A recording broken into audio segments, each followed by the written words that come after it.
This audiobook contains 1 censored sentences and 370 modified sentences to make it suitable for all audiences. Visit our website to listen to the original version without censorship or modifications. Link in the channel bio. A complicated sigh left her mouth. She wanted to resist. She wanted to push me away. She wanted to keep me away. She wanted to keep it at bay. Her feelings, she wanted to forget them.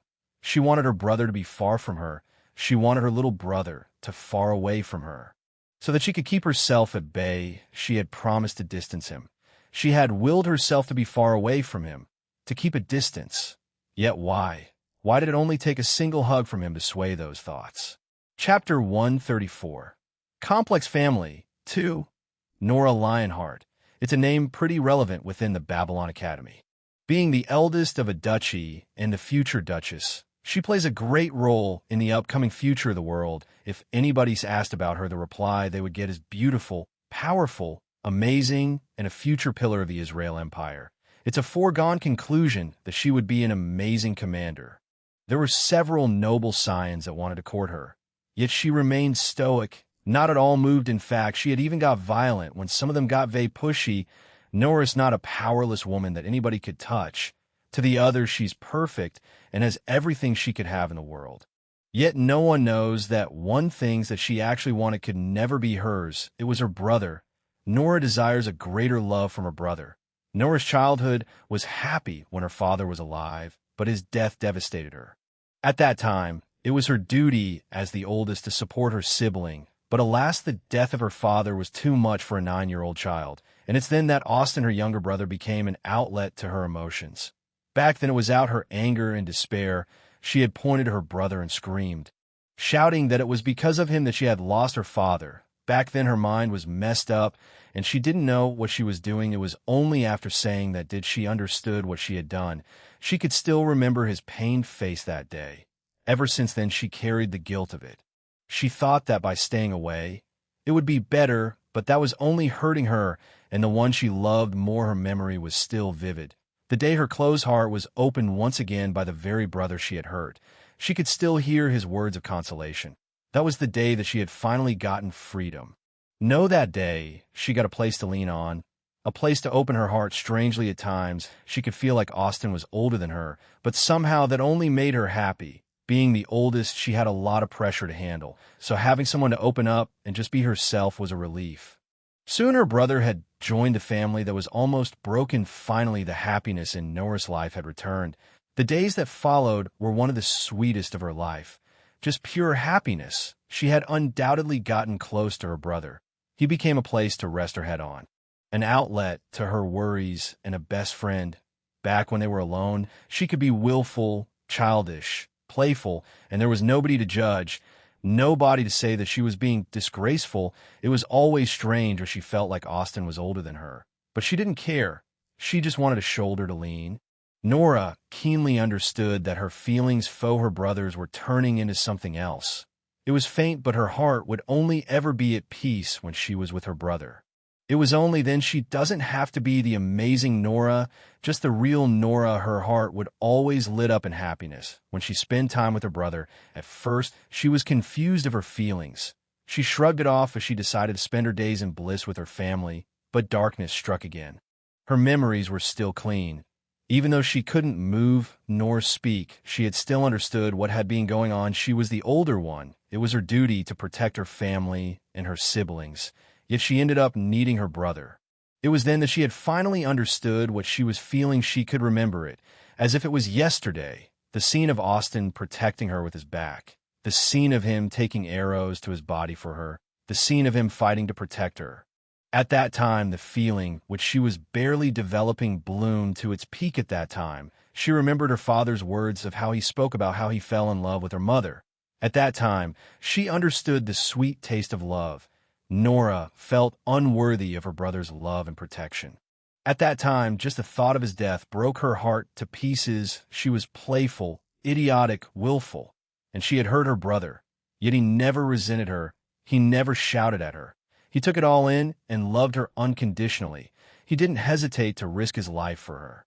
At that time, she truly understood the sweet taste of love. Her heart was flooded with emotions. Yet when she had clearly understood her feelings, she panicked. Her feelings were taboo, something which she shouldn't feel. The day after she cried into her pillows, cursing her fate, she clearly loved him and wanted him. Yet she couldn't have him. She fell in love with somebody she couldn't have. She took an oath to keep her feelings away. She didn't want her brother to know about it. She knew that it would only bring ruin. She knew that this time she shouldn't be willful. She thought she could always find someone else to fall in love with. It won't be that hard, right? Wrong. She was very wrong. Nora had underestimated her feelings. Whenever she saw her brother standing with another girl, or whenever she saw him playing with Clara, her heart leaped with fury and jealousy. Any other male she meets, none could dazzle her like her brother. Austin's presence itself was a light in her dark and gloomy words. His words and his presence were itself a sense of happiness to her. It was only when she was with him that she felt free, liberated, and honestly relived. Just the thought of someone else other than her brother holding her filled Nora with deep disgust. Similarly, just the thought of him holding another woman filled her mind with deep anger. But she controlled herself. She promised herself not to interfere with his life. And it's then that Austin left for his adventures. The academy was fun. She had other friends, but she felt a deep void in her heart. No matter how great or awesome, no boy could move her heart. And when she had finally saw her beloved brother again, the void was filled. Just when she fell into his embrace, her body lit up with pleasure and a surge of warmth. She missed these last years to her. He was her light, her warmth, and her salvation. Just his touch wavered her will. His sweet words caused her heart to beat with great rhythm. Just a single hug, but it had already shown her that she had fallen in deep. Nora closed her eyes as she laid her brother's arms. His broad shoulders held her body, yet she didn't feel a hint of discomfort. No, she felt as if she belonged in these arms. She felt fulfilled in her heart. She felt loved. Her mind was in complete disarray. Just laying in his body filled her body with unheeding pleasure and satisfaction. The smell of his scent that she dearly missed drilled in her heart. She knew it. This is what she wants. This is what she really desires. Her mind flashed with all those girls that surrounded him. She thought of her brother getting married and having children, and that thought repulsed her. Yup, all those girls could go fuck themselves. Nora tried. She really did, but no more. She raised her head while sticking close to her brother. One of her arms held her brother's face. A smile she rarely has filled her face. Brother, welcome back, yes. You should be mine and only mine. Chapter 135. Issues. Brother, welcome back. Hearing Nora's words as she held my face, I was surprised. I looked deeply into her eyes, showing intense emotions. I was very familiar with those eyes of obsession. I have already seen those eyes in some of my women. Sighed. Dot, how did this happen? I mean, I had just held my sister and told her I miss her. Is that enough for this development? Truthfully, I don't know, and I am really starting not to care I caused this, so I too have to live with its consequences. I shook off my thoughts as I too smiled as I spoke. It's good to be home with family. Hearing my words, all the three women in the room smiled. Nora's eyes glazed as she leaned in and kissed my forehead. I could feel her soft lips on my forehead. She kissed it for a second before she let go. I could see her eyes blaze in happiness after a he. Looks like big sister missed me a lot. Hearing my teasing voice, her face blushed for a moment before she snorted and let go of the hug. I could see Nora's eyes dim for a moment when she let me go. I could only inwardly shake my head as I sat on the sofa opposite of Grace. As all this was happening, Grace only looked at it all with a smile. To her, this was just her children's getting along, nothing more. It was truly good that Grace right now couldn't peer into her daughter's thoughts. Otherwise, one would wonder if she would still be able to hold that gentle smile. As soon as I had sat in the sofa, Elda jumped into my lap. I could feel her soft, perky ass within my lap. At the same time, she leaned back, using my body as support. Elda's fragrance filled my nose again. As her soft body lay in my embrace, I don't know if it was on purpose or not, but as she sat, she made sure to nicely move her ass up and down my lap. This girl was really testing my patience. Unlike the other girls, Elda's beauty is something that sweeps into you the more you look at her. The more time you spend with her, the more you would desire to protect her. Hee. As I expected, Big Brother lap is the best. Hearing Elda chuckling with happiness, I could only scream inwardly, but I gotta say, Elda sitting on my lap does indeed feel good. I chuckled as I held her lithe waist. Elda, you are already a big girl. Should you be still sitting on my lap? I don't care, I want to sit on Big Brother lap. Could it be that Big Brother doesn't like Elda anymore?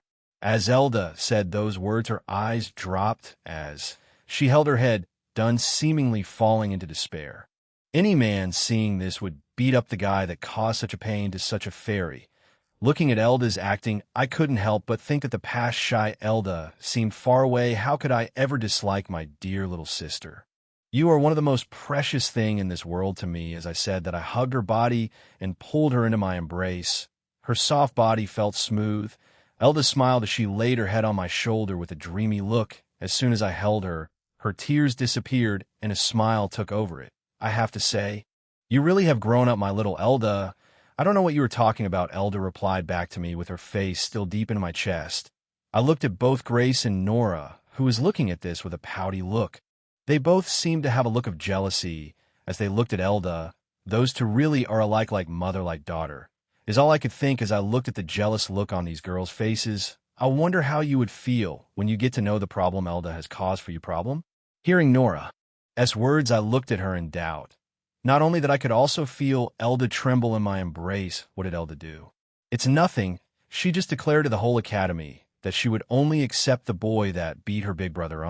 Hearing Nora's words, I was stunned for a moment before I looked down at Elda. I raised her head, eyes looked at her face, but Elda was trying to dodge my eyes. Elda, tell me what's the problem? It's you don't have to blame Elda. She did it to get those boys of her back, boys. Could it be that she's being pestered with love confessions? Yes. It was quite the problem. Nora didn't hesitate before she started explaining the situation to me.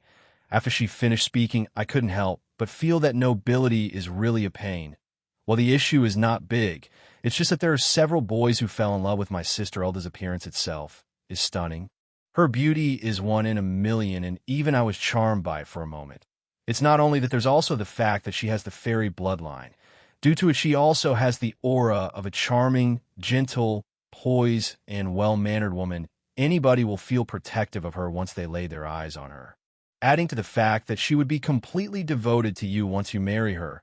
Who could resist? After Elda had started attending the academy, there's no end to the amount of boys that confessed to her. In fact, there were several noble families that extended a need for political marriage, but my mother had pushed all those away. Grace was a woman that believed in choosing their own partner, so she refused to use her daughter's marriage for politics. Plus, no one wanted to upset Elda. After all, she is one of the two people in the world that could use life magic in the future. She would be a very wanted healer, so nobody was forceful. Plus, Elda's status is also not something people could mess with, but the problem came when boys with higher levels started confessing to her. It seemed that the prince of the lion tribe, the prince of the demon world's fifth empire, prince of the whale tribe, and some other boys have deeply fallen in love with Elda, and they were unwilling to give up. So out of headache, Elda said that she would only consider the ones that beat her big brother. Chapter 136. Issues 2. Sigh, what a pain after getting to know everything. My head throbbed with a headache. Well, I had to see this coming. After all, in the game, there's no need to explain about the lives of the characters, but still, this was even beyond my plan. Well, I did think that some might fall for Elda, but I didn't think that she would attract this much attention. Plus, none of these guys are willing to give up. They are adamant that they love her. I sighed inwardly as I looked at the beautiful creature in my arms. Elda was fidgeting in my embrace, seemingly afraid of my reaction. I didn't keep her waiting as I held her soft body tighter in my embrace. One of my hands held her smooth, lithe weight, while the other one slowly patted her back. Feeling my gentle touches, the nervousness from Elda's body slowly disappeared. Her body melted with pleasure from my gentle touches as she laid her head on my chest. She timidly raised her head, coming up on my gentle and loving smile. Something Elda had dearly missed. Big brother, I shush. No need to feel guilty or bad. You did what you had to. Plus, as your older brother, isn't it my duty to protect you? So, don't worry. If those guys really want you, then they have to go through me. As I said those words, I gently patted her head. Feeling my pat, Elda closed her eyes as she purred in happiness. Her body lost strength as she lay peacefully in my embrace. Relishing in my scent, I knew it. Big brother is the best. I smiled happily as I heard Elda murmur within my embrace. It was when we were happily getting into our own world that Nora spoke. You two really seem to be happily slipping into your own world, Is someone jealous? Hearing my retort, Nora just snorted with displeasure. I looked at her mischievously as I extended my hand toward her head. Since Nora was sitting next to me, I so was easily able to reach my hands towards the top of her head, seeing my incoming hand. Nora wanted to dodge, but her body seemed immobile. While her mind said no, her body was more forward. Soon within seconds my hand reached her smooth golden hair. I gently patted the top of my elder sister's head, feeling the pat, and my gentle look a hint of blush filled Nora's face. Unknowingly, she closed her eyes to enjoy it as a gentle smile accompanied her. I patted her head for a few seconds before I let go, feeling the loose of warmth in her head. A sense of disappointment filled Nora's heart, but it was soon washed away with my words, sister. Even if it was you, I would still fight for your happiness. Don't you already know it? Both of you are one of the most important people in my life. I would do anything to protect you. I know Nora's heartbeat fastened at an unnatural pace. She tried desperately to hold back the smile and satisfaction that was building deep within her. Seeing that Nora was traveling to her own world, I turned to Grace as I spoke. Mother, have you already joined? Hearing my question, Grace smiled as she spoke back. Indeed, I have already received my own office. I would personally start my first class after the academy starts again. That's good. It seems that we would be able to spend more time together. As I spoke, there was a mischievous smile on my face. Seeing it, Grace smiled as a hint of red filled her cheeks. It was pretty cute to say the least. Afterwards, both Grace and Nora continued to talk with me. We talked for about a few hours. At that same time, Grace yelled at me for being reckless in my action, while Nora nodded to it. At the same time, they congratulated me for my achievements while bombarding me with several questions, especially about my so-called followers. This talk went on about for a long time as darkness descended. Looks like it's night already. I spoke looking out the window, and Nora seconded to it. It looks like we lost track of time, sigh. How long is it being since we sat like this and talked? There was a satisfied and contented smile on Grace's face as she spoke those words. Nora nodded her head to it as she looked at me lovingly. At the same time, I was patting the hair of Elda, who at some time had fallen asleep. Elda's smooth silver hair was extremely soft to touch. Elda slept content on my chest with a big smile on her face. Even when asleep, her hands held onto me tightly. I smiled at her behavior as I have a small kiss to her forehead. She seemed to have felt it as she hugged me tighter. It seems that Elda doesn't want to let you go, Grace giggled, seeing her youngest child's behavior. Indeed, it seems that she missed me very much. My smile never left my face. As I spoke, it will be hard for her to sleep like this. Why don't you take her to one of the rooms here? She will feel more comfortable. I doubt that, I retorted to Grace in my mind as I stood up, carrying Elda in a princess carry. As I walked toward one of the bedrooms in the mansion, reaching the room, I tried to pry Elda out of me, but she held on tightly. No, Elda. Elda, I looked at Elda's beautiful and charming face as she slept. Her eyes was closed as her head was snuggled close to my chest. I tried whispering her name, yet she didn't budge from my embrace now. Don't Gasai, what do I do with you? I was having a headache looking at my sister who was talking in her sleep. It took some time, but I finally able to get her off as I gently laid her on the bed. Covering her with a blanket, I kissed her forehead. Sweet dreams, Elda. With that, I headed back to the room. Entering inside, I could see that Nora was heading out for some other things while Grace was about to head for some sleep as she was tired from the long journey. Before that, Nora looked at me as she spoke. Olivia wants to meet you. Oh? When? Anytime tomorrow. Head to our faction's head office. With that, Nora tried to walk away, but before that she turned towards me as she spoke sternly. I will give it my all. Seeing such a side from her, I replied with the same seriousness. Me too. After that, Grace too headed out to sleep.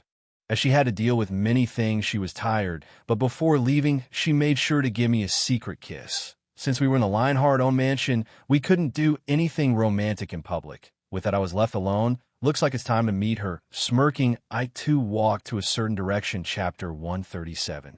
A new catch darkness had descended in the whole of the world. The moon shined bright in the sky. Small cold winds brushed aside my face as I walked through the street of the Babylon Academy. It's been a few minutes since I had left the mansion and began walking instead of the teleportation circle. I thought of walking for once. The darkness of the night was calming to my mind. I couldn't help but think of the words Nora spoke. As luck would have it, Nora had joined the faction of Olivia. If I really wanted, I could have spoken to Nora and make her join mine. But that would have many recuperations. Most of all, I know that Nora is a powerful, independent woman. She doesn't need me to tell her what to do. Though I couldn't help but find her serious face a bit cute, I clearly know that Nora only has a tough exterior and a warm heart. No matter what, Nora will not be able to bring herself to harm me. That early expression of hers was she trying to confirm to herself. Leaving that aside, I couldn't help but notice that the academy size is huge. Babylon Academy spreads over a huge distance, almost the size of a city. The academy itself has many shopping centers, parks, and many other areas. Most of all, the academy itself is cut into 3 segments, with each segment having its own buildings. The 3 teaching segments were for the Meth, Seth, and Birth division. Not only that, there's also different buildings for different activities. For example, there's a dedicated area that allows for ground battle with mounts. There's also a one for aerial combat too. There are several training towers that one can climb. The further you climb, the more rewards and powers you get. In the academy, there's a tower for each main path: the mages, knights, witches, and many more.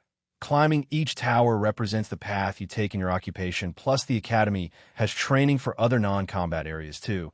Like there's an illusion room where you get to be a commander and lead an army. Depending on the scenario you overcome, you could earn points indeed.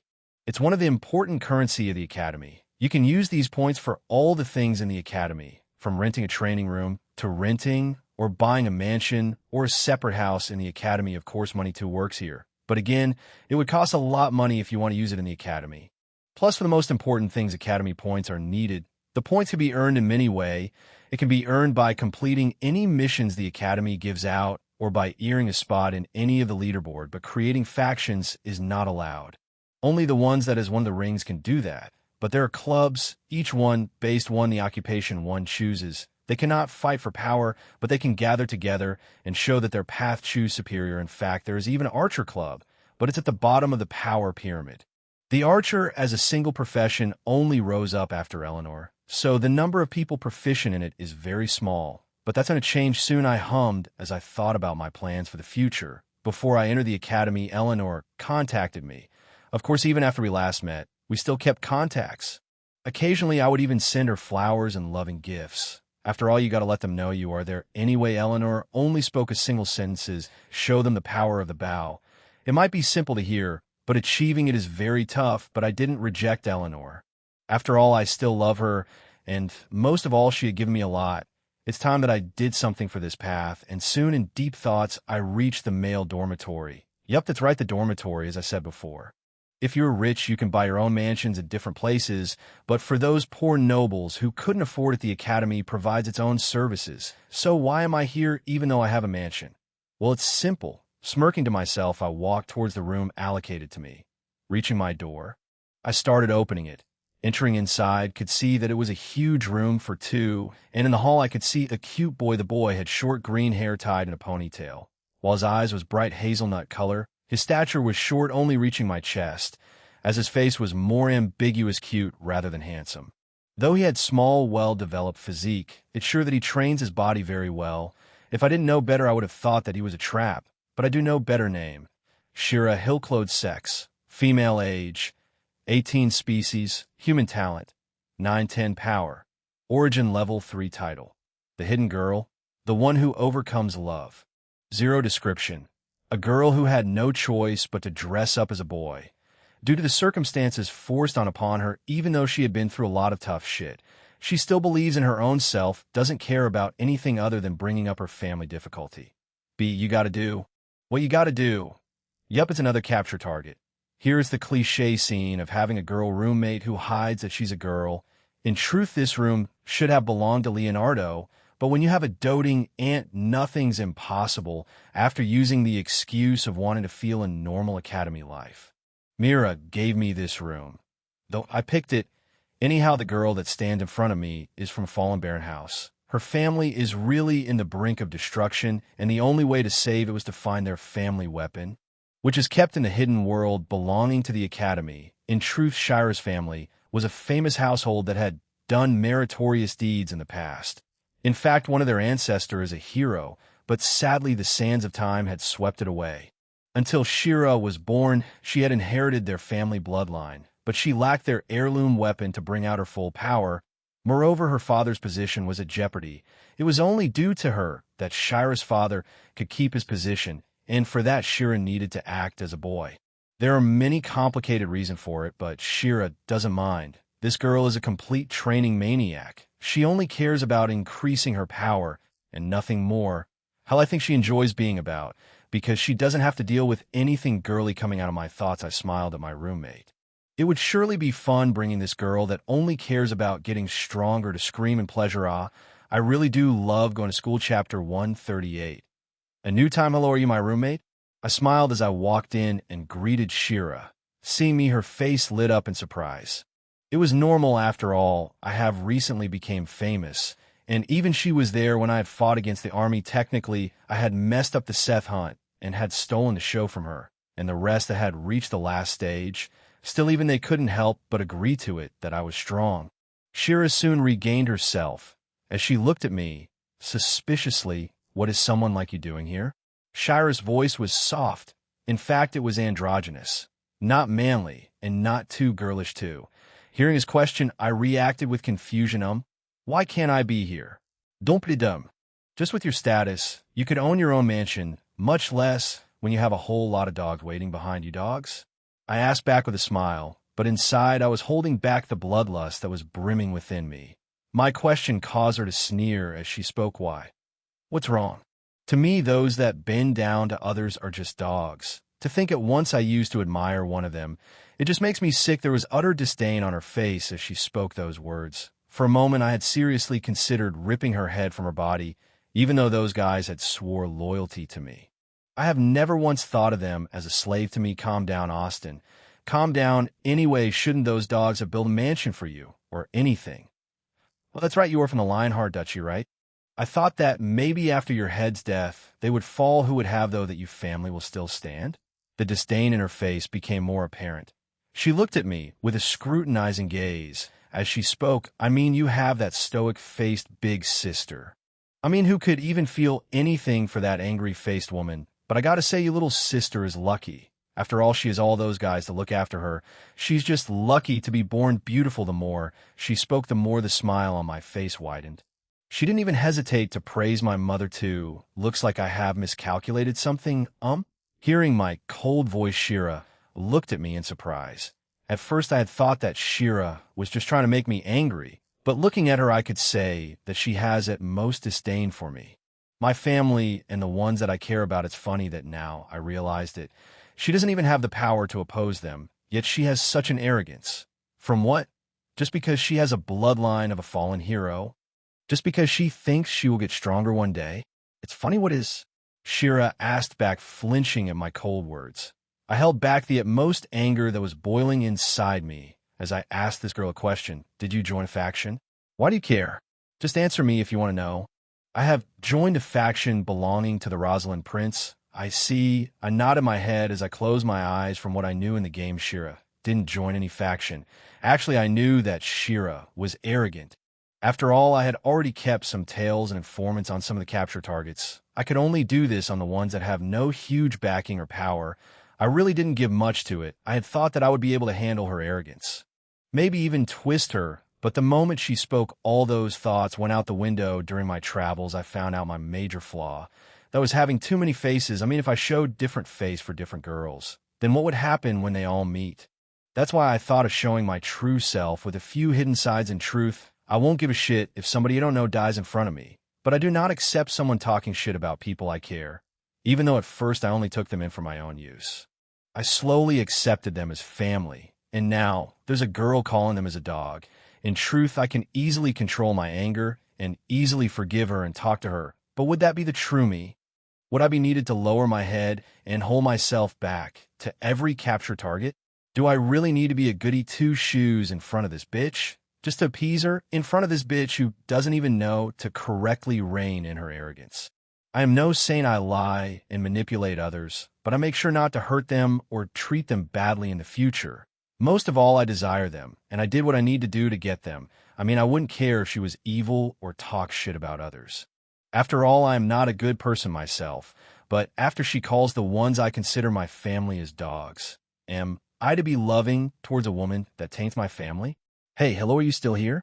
As I was in my deep thoughts, Shira kept waving her hands in front of me. She had her hands on her waist as she looked at me. System. Can I kill her? Can I kill her? The host's duty is to take in all the capture targets. Killing one of the would be counted as a failure, but what if she dies in an accident or by a natural cause? That's not my fault. None of the capture target will get killed. Due to the world's fate, law, and destiny, what does that mean? Sorry, host, this is all I could say to you at this moment. I see. Ever since a few years ago, lots of doubt started to fill my mind.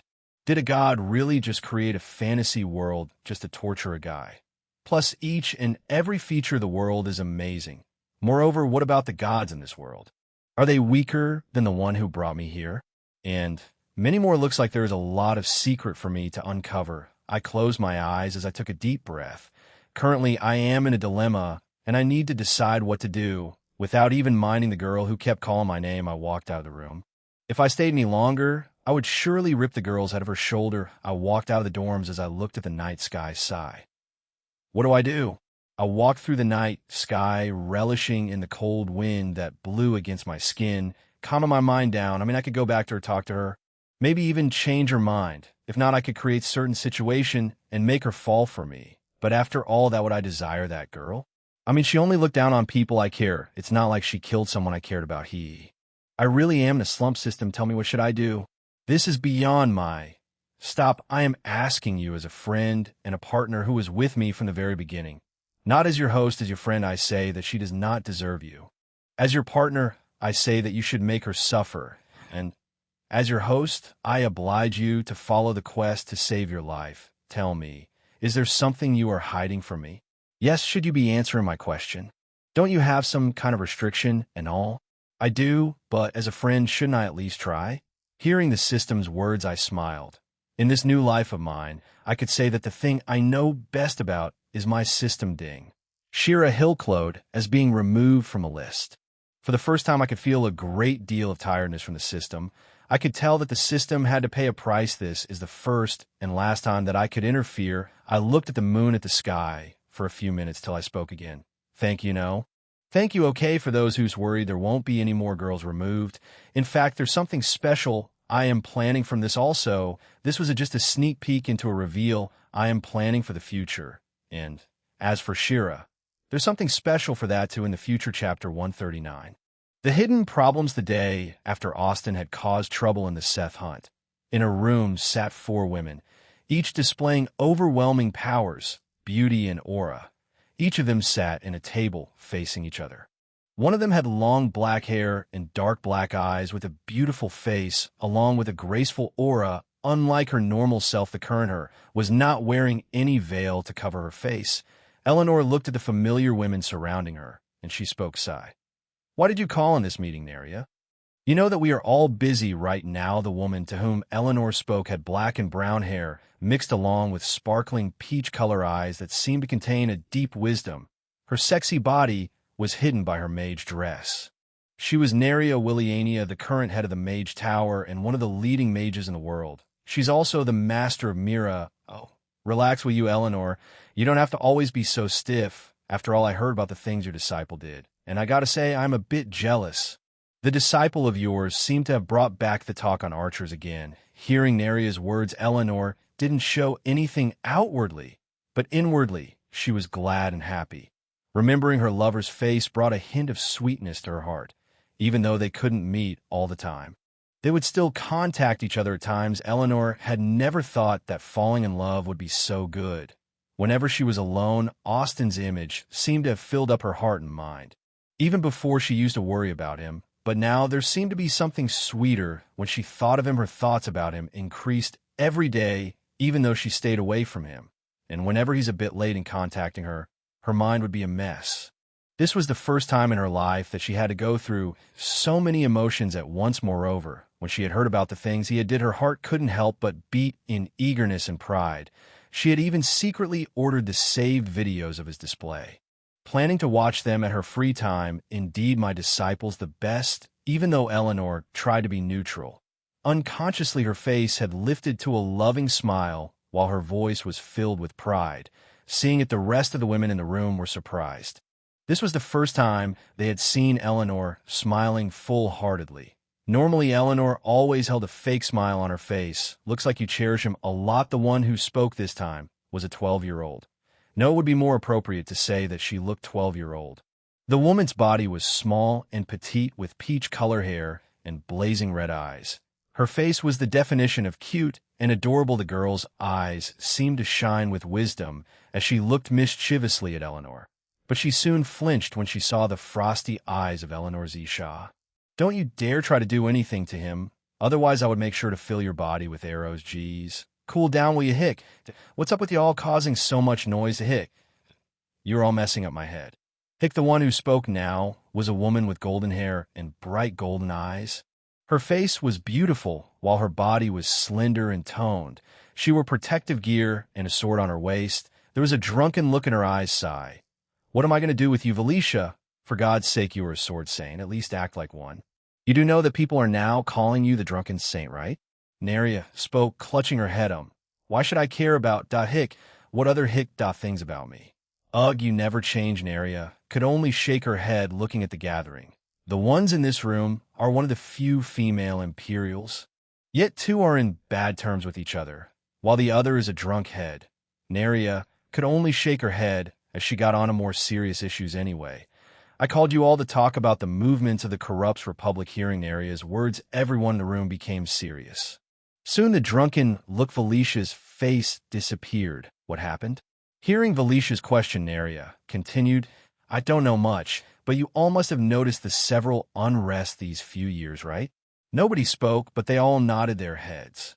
Neria continued, I had already gotten contact from the much older Imperials. One of them did a divination and predicted a world of blood. It might not be now, but there would surely be a greater fight in the future. What should we do? Eleanor spoke with a frown on her face. Nothing, All the other three reacted in surprise from Neria's words. Seeing as she explained, for now, we should lay low. Our enemies are in the shadow, while we are in the light. Plus, there are others too working for the better people who are much better than us. For now, we just have to wait for the perfect moment. While Neria was giving our specific instructions, far away within another dark room sat 8 figures. None of them could be made out due to the dark cloak covering them. Is he the one? A voice spoke from among the 8. His voice was raspy and croaked.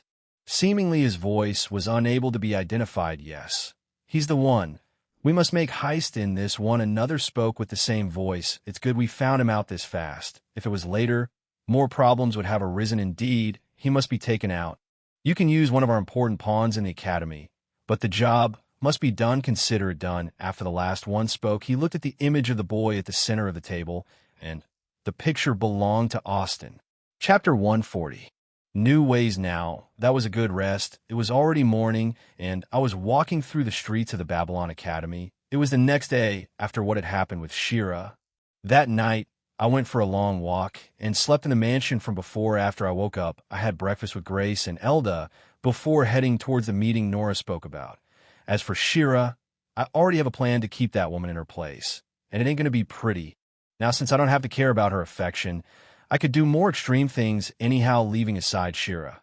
Right now, I'm walking towards the private-owned area of Olivia's faction.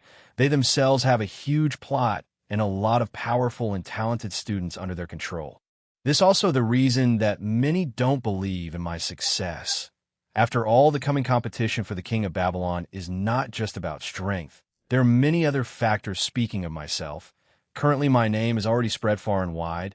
Many people have already talked about me as a rising star talent, while the praises towards my Lionheart family continues. After all, my family has produced 3 great talents. Now, that was something to focus on. Not only that, the scene of those powerful students kneeling down to me is not something that happens every day, especially when one of them is an extremely talented student.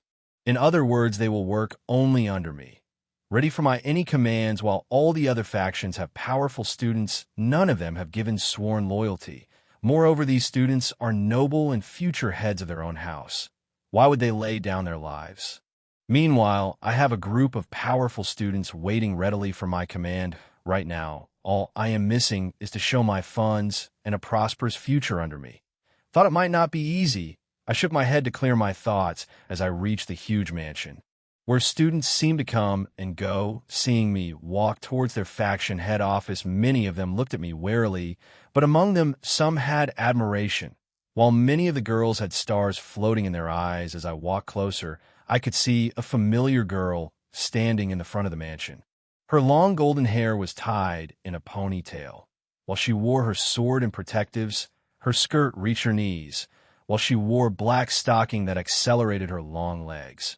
Making them more sexy, she had a stoic look on her beautiful face. Many of the boys that walked past her would give her beautiful body a look before moving away with fear. While Nora was a beauty, she was a beauty with thorns. If not careful, you would definitely get pricked. Big Sis coming closer, I called her name. Seeing me arrive, Nora's stoic face faded away as a beautiful smile adored her face, but it went quickly as it came. The ones who were watching on were stupefied. Nobody had seen Nora smile like that, and when she did, many of the boys felt their heart beating faster. Hee, look all you want. Because that's what all of you will ever be able to do, I smiled inwardly as I reached Nora. Good morning, sister. You look beautiful as always. Sweet words aren't going to get anywhere, you know, Nora snorted as she walked forward. I smiled seeing it as I kept walking along with her. Ouch. How can you say that? I was only speaking the truth. I am sure that you are like this with the other girls you meet too, though, Nora said it lightly. I could still feel her jealousy from her words. Nope, I only speak like this to my beautiful sister. When I said that, I raised my hands and placed it on my chest and spoke exaggeratedly like a soldier to their queen. Seeing my antics, a small smile came to Nora's face. It didn't take us long to reach a large office-like room. Nora knocked before both of us entered. Coming inside, I could see Olivia sitting on a chair looking through some documents. She had a serious and regal face as she looked through those documents. I gotta agree that she's really beautiful if Nora was a rose with thorns. Then Olivia is like a shining star that makes one feel unworthy to stand beside her. She feels like someone who you should bow down to, someone that you should follow. Seeing us enter, Olivia looked at me. Seeing me, a deep desire for revenge flashed in her eyes. The relationship between me and Olivia is a bloody mess. Ever since the spanking I gave her, Olivia's feeling about me as always being a mess. She hated me for doing something like that. Yet she had admired my courage for risking my life for my family. She knows that what I did was for my family. Yet she couldn't be happy with. I know Olivia's greatest secret that she has been hiding until now. I haven't used it to take any advantage of her. Olivia really doesn't know what to do with me. After all, I am the only one to make her bend her knees and make her submit, but that doesn't mean she will be slave to my will. No matter what, Olivia is a young woman, and all of them have fantasies of meeting their prince or finding someone to love. In fact, that was my actual plan, to make her fall, then bring out that deep hidden her, but desperate time calls for desperate measures. Right now my plan is to go from the back to the front. First make her submit, then make her fall, and I have the perfect plan for it. Hey cousin, how's everything going? As soon as I entered the room, I sat in the chair in front of my table. Seeing me act like this, I could see Olivia's eyes twitching. Right now, they were at the academy, and Olivia's too, just a student. So there was no need for any formalities. At the same time, Nora stood near the door as a guardian. Sai, look at you. The first thing you do when you come to the academy is cause trouble. Sai, for that I am sorry. I really didn't want to cause such a mess. I could only smile wryly as I responded to Olivia, but she looked at me seriously before she spoke again. Anyway, who would have thought that you become one of the holders of the ring? You should know I don't plan going easy on you. I don't want to have any other way. Hearing my confident answer, Olivia was intrigued for a moment, but she kept it one in the back of her mind. As she spoke, I called you in to talk about some important things. I'm listening. Chapter 141. Rich Daddy, the first thing I want to talk to you about is the thing that might be troubling you. Troubling me? I raised my eyebrow in intrigue and seeing the confident look on Olivia's face.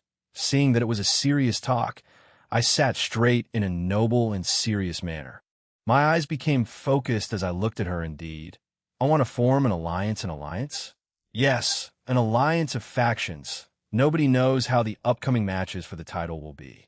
So we form a team. I will provide you what you need the most. funds, and in return you will loan me some of your fighters at time of need. After Olivia finished speaking, she laid back in her chair looking confident, and she has the right to. While I do have powerful people, I lack the support the rest of the other ring holders have. Each of the rest have powerful backgrounds, and each of them are prince or princess of their respective nations. So they have a load of resources behind them, especially money. Even though academy points exist, money is still important. There's a lot you can do with money. I went into thought for a moment, seemingly contemplating the answer, but on the inside, I was laughing my ass off. While it's true that being the third in line for the succession of the dukedom, I can't take a lot of money from my family. Actually, I had realized the problem long ago. I needed lots of money for my own use, ones that I don't need to ask anyone for. And now, I do am probably one of the richest people in the world, and that's no joke. As for how, well, it's all thanks to the system. Well, more thanks to the information part. The information part of the system is indeed a really great one for me, but it too has restrictions. For example, with my points, I could buy the location of a certain hidden world, but I would be unable to buy the information on how to pass the hidden world. Anyhow, with that part, one was able to buy several poems, books, and many other fantasy stories from the system. Of course, I tweaked it a bit to meet the world standards. In the end, I am currently one of the world's greatest novelist, poem, and songwriter. In fact, nobody know who I am. It's just as my favorite teacher used to say, it ain't cheating if you don't get caught. Of course, even if I have all what I need, this was not enough. To succeed, I needed connections and money to start. So I contacted the witches, or in better terms, the Church of Roselia. Yup, I went ahead and revealed myself as the holy son of their church, and it was one of the most dangerous even I went through in my life. You see, the Witches' Union and the Church of Roselia are connected. How? Well, it's simple in this world. There are only female witches, but no male. Why? Simple. To become a witch, one needs to get the blessing of the goddess Roselia, granting them a small control over the element destruction. Of course, compared to the complete control I have, they barely get to. Making potions is not about just mixing them. One needs the destruction element to break down the particles and mix them.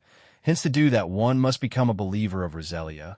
That's the reason why she's the only goddess worshipped in both the realms, so nobody in the world will dare to piss of the Church of Roselia. That means that they're cutting off their only sources for potions and other important stuff. That also means that they have connections across both the realms, and they were filthy rich too. With such great attraction, why would I hide myself? So I went and revealed myself, and that's when I understood something. I understood that I am a walking lust container for the witches. It seems that due to Roselia's blessing, I am special in a way. In a nutshell, I have the same standing as Roselia. So when I meet a believer, in a way their belief is reflected in me. In other words, they would feel a great sense of connection and closeness to me. The greater the belief and love for Roselia, the same it would be for me. That's the reason why Zara was acting so strange when she saw me. I had almost been assaulted by witches. Thankfully, I trained to control a bit, but if I meet a senior, which them all I could do was hide, in the end I promised to be their holy son, but I would only come out after I have finished the academy. With Roselia's church, my business bloomed.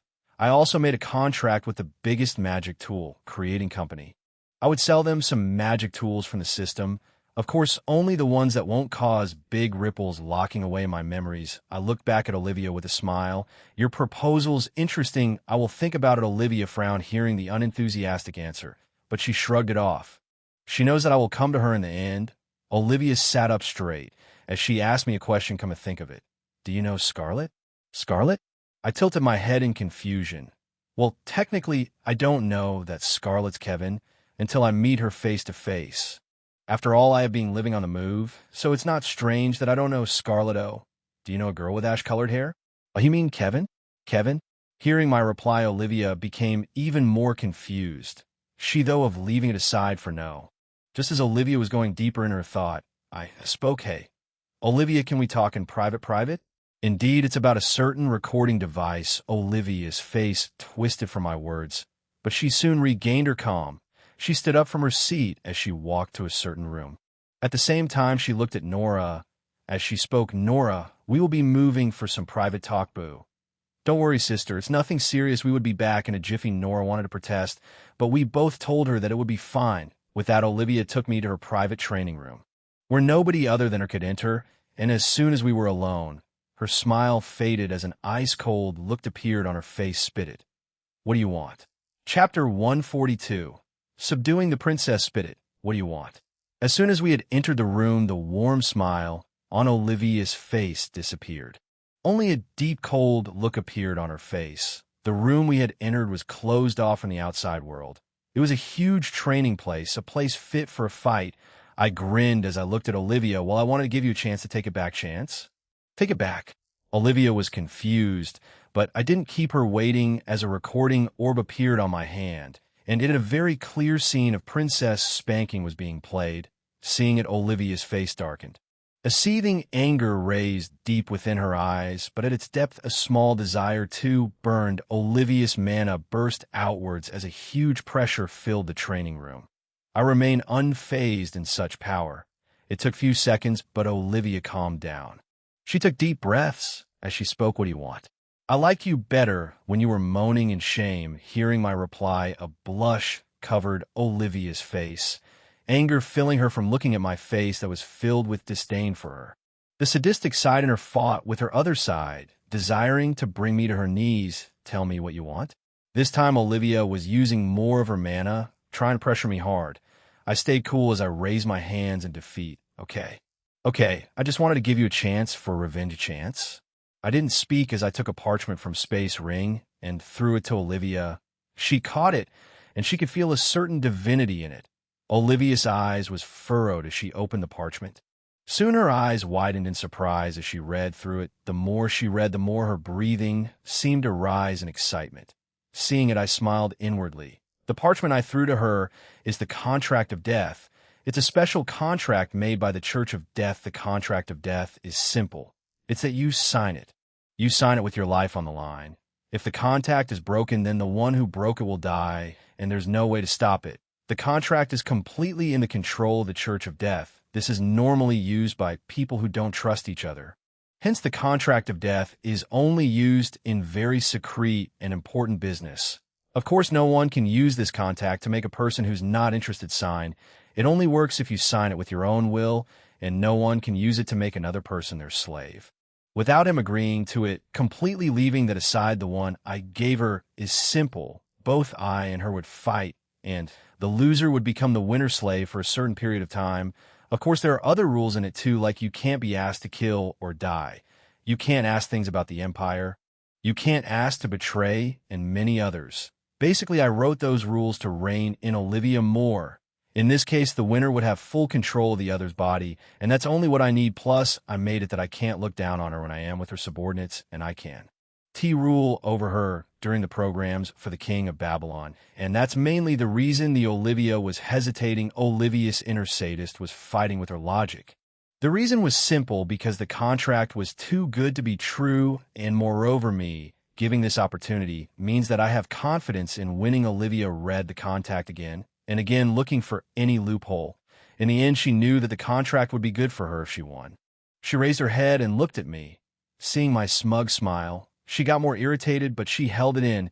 As a ruler, you must know how to control your emotions. Olivia closed her eyes, thinking it through. From a single point, the contract was good for her, but that is only if she won. Olivia has confidence in herself. Even back then, the only reason I won was because I had caught her off guard. Olivia was struggling. She wanted to press me under her foot to make me groan, and this was the best opportunity for revenge, but the unknown variable is my strength. Even back at the Seth hunt, she only saw strength equal to that of an origin level. For the reason I was able to take down Xavier is already spread, but Olivia's inner self smells a scheme. Olivia spent a few minutes in her thoughts. Finally, she opened her eyes. In the end, Olivia's pride had won. Let's do it. Olivia looked at me as she said those words. I smirked happily on the inside. I nodded my head.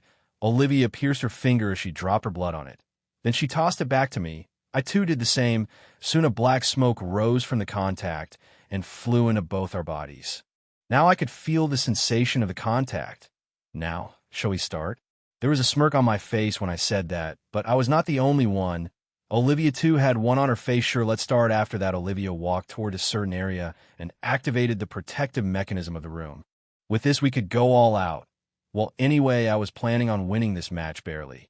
As much as I would love to defeat Olivia in a single move, I have to hide my real strength till the start of the competition. Soon, both of us moved to different sides of the area. Olivia snapped her finger as a very beautiful sword appeared on her hand. It was the perfect fit for her, with golden handle and sun like patterers on it, the sword of the first emperor. I spoke. Hearing it, Olivia grinned as she spoke back to me. Why? You scared? At the same time, powerful protective gear started to surround Olivia's body. She soon turned to a beautiful warrior, one that seemed not to bend to anyone's will. A regal and royal aura surrounded her. Are you ready, my future slave? Olivia asked with a teasing tone. I didn't reply as a bow and arrows appeared in my hands. Soon I got ready. My aura became calm and serene. I retorted to her with a calm smile. Well, I hope that your butt's ready for another spanking. With that, the smile on Olivia faded. She snorted as she spoke. Well then, let's begin. Chapter 143. Subduing the Princess 2. Well then, let's begin. Olivia spoke with a high-pitched voice as she slashed in my direction from where she stood. A bright yellow sword slash flew from her sword as it flew towards me. I smiled as I spoke. Wall, a barrier appeared in front of me, blocking the attack that came towards me. At that time, my real origin level comes to light. Feeling it, Olivia spoke with a smirk. Looks like you're only origin level 5. My face became grim because Olivia's origin level was 6, a great achievement at her age, seeing the grim look on my face. Olivia's heart thumped in pleasure, but she didn't let the momentary happiness get to her. With a hum, she flashed as she covered the distance between us while swinging her sword in my face. I quickly dodged it, trying to create a distance between us, but Olivia didn't back down. She moved with lightning speed, swinging her sword at me. Without a stop, all I could do was dodge. Outwardly, I looked worried, but on the inside, I was completely lax. Right now, my strength, no origin level could face me. Heck, I even fought an army of beasts, much less only one person. Even just using the destruction element is enough to bring Olivia down. But here I want to win by a hair's breadth. Seeing me dodge restlessly, Olivia chanted a spell, causing chains to appear from everywhere. They moved with accuracy as they tried to tie me down. I snorted as a disrupt spell was cast, causing the incoming chains to disappear. With that, at lightning speed, I shoot 3 arrows towards Olivia. My hand was a blur as the arrows flew towards Olivia at inhuman speed. Seeing the arrows, Olivia didn't get flustered as she waved her sword, creating another ripples of sword slashes to appear. But as the sword slashes were about to hit the arrows, one among the 3 arrows exploded in black light, covering the other 2 arrows with its spell. As the black light touched the other 2 arrows, their speed increased with the black light covering them.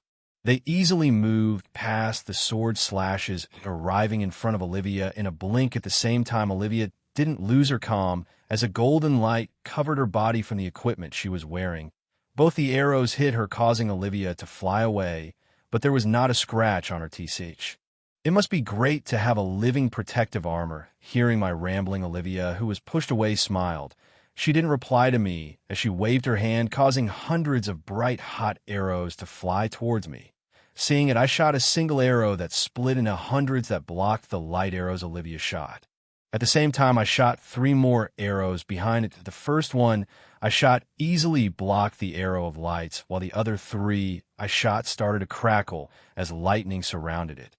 Soon the 3 of them joined, and with a boom they flew towards Olivia with light speed, and same as again a light covered Olivia, causing her to fly back again from the hit. This time, I didn't stop. Without rest, I kept shooting arrows towards Olivia.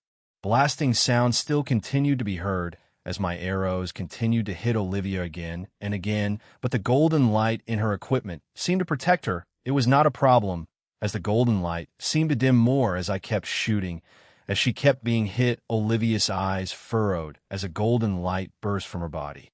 Soon the arrows I shot could not seem to make it towards her. With a roar, Olivia's body shot forward at lightning speed. I was unable to react as she hit me in the stomach, pushing me back. But I didn't give up. As I flew back, I shot an arrow toward Olivia, but she didn't mind it as she cut the arrow with her sword. With that, she easily took over the distance between us. As her sword was slashed to my face, I waved my bow, blocking her attack with my bow. With that, I sent a kick towards Olivia's stomach. Seeing as she took a step back as she swung her sword again, I didn't back down as I blocked it with my bow. My hands moved expertly as I fought a sword with my bow. Seeing me react to her fast blows, Olivia frowned. Soon her body movement became more fast. Her sword movements became more fluid. The movement of her patterns seemed to change. I seemed to be getting overwhelmed. At the same time, several chains and more bright light arrows seemed to surround me. Seeing it, Olivia smiled. But at that moment, for a second, the mana in her body became disrupted. Her spells disappeared as well as her body armor. Just for a second, she became completely harmless, and for me, that 1 second was more than enough. In a flash, I appeared in front of Olivia with my arrow to her neck. A thin line of blood fell from her neck. I smirked as I spoke. I win how? Well, do you remember the one arrow you cut? Well, it was supposed to make the person who cut it mana less at a specific time. It was your lose from not knowing. Hearing my words, Olivia closed her eyes in defeat. She had lost due to a small lapse in judgment. While I lied partially, all I did was send a small amount of the destruction element into Olivia's body. Due to its small nature, she was unable to detect it. A few seconds passed before she spoke again. I lost. There was bitterness to her voice, but not regret. Olivia had agreed to this on her own will. So win or lose, it was completely her fault. There was nothing to complain about it in there. As soon as she had spoken, a black swirl broke out from our bodies as a black line connected us. Seeing it, I smiled. Olivia, Israel, from now onwards till the end of 3 months, you shall be my slave. And that was final as the line between us broke and flew back into our bodies. With that, Olivia closed her eyes as she sat onto the floor. She might not say it, but this was truly a bitter defeat. Chapter 144. Subduing the Princess 3. Feeling better? I asked to Olivia, who was now standing without any expression in front of me. We were still standing in the training room. It's only been a few minutes since the battle, and now she stood in front of me without any of her equipments. Even though she tried to hide it, I could still feel a sense of nervousness from Olivia, seeing the most favored child of the Empire and the next ruler of the Empire standing in front of me at my mercy. My ego felt a huge increase in fine. That's all she said as she looked at me defiantly. Seeing it, I smirked. It would truly be fun breaking this girl, but at the start I can't go too much. I want to slowly corrupt her. I want her in the end to come begging for me. Moreover, I also need her to fall in love with me. So I should go at this smartly, Master Hearing me talk, Olivia looked at me confused. So I made it more clear. Call me Master. Olivia's eyes started to tremble. Her nonchalant look broke. She bit her lips as she spoke out a word. Even saying it caused her pride to keep shattering. Mamamas. Master. Olivia finally said it with gritted teeth. I smiled seeing it. Walking closer to her, I patted her head while I looked at her dominantly. Now, that's a good slave. I could feel Olivia's body trembling with rage and unwillingness, but I didn't care. I will make sure that she will come to love this in the future. Now onwards, whenever you talk with me, always be it with Master. Got it? Y Paca. As soon as Olivia had said, yes, I spanked her ass with some force, causing Olivia to jerk. She shouted out as she looked at me. I didn't back down as I asked, yes. What? Why, yes, Mama Master. Even now, it was extremely hard for Olivia to willingly call someone Master. Seeing her meek attitude, I nodded as I walked closer to her and tenderly patted her nice bouncy ass over her dress. This time, Olivia's body trembled for another reason, but I paid no mind. I still gently held her while standing in front of Olivia. Good. Now be cooperative and you won't get into trouble. Yes, my master. There was deep resentment and anger in her eyes, but I paid no mind. After I touched her, I lifted one hand and raised Olivia's face so she would look directly into my eyes. Deep within her eyes, her true feelings were fighting to come out. I didn't speak as the forefinger of my right hand traveled from her forehead to her cheeks. In the end, I reached her red lips as I rubbed it with my thumbs. After rubbing it a bit, my hand traveled from her face as it slid down to her neck. I didn't stop as my hands lightly passed her neck. Seeing it, Olivia took a deep breath as she closed her eyes. I didn't mind as my right hand gently rested near her shoulder. I didn't do anything overly rough. Look at me, I spoke to Olivia. Hearing my command, she hesitantly opened my eyes. Coming in via my purple eyes, you're truly beautiful. Hearing my sincere compliment, Olivia's heartbeat fastened for a moment. I paid no heed to it after as I was lightly feeling the size of her breasts.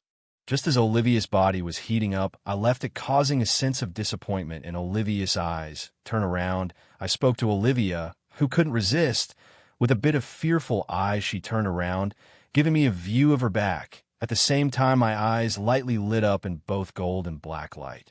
With a smirk, I moved forward and hugged her body, causing Olivia to flinch. Now our bodies were very close. Both of my hands held her waist, pulling her close, my chest pressed against her back. Her unique fragrance filled my nose. I leaned closer toward Olivia and gently nibbled her ear.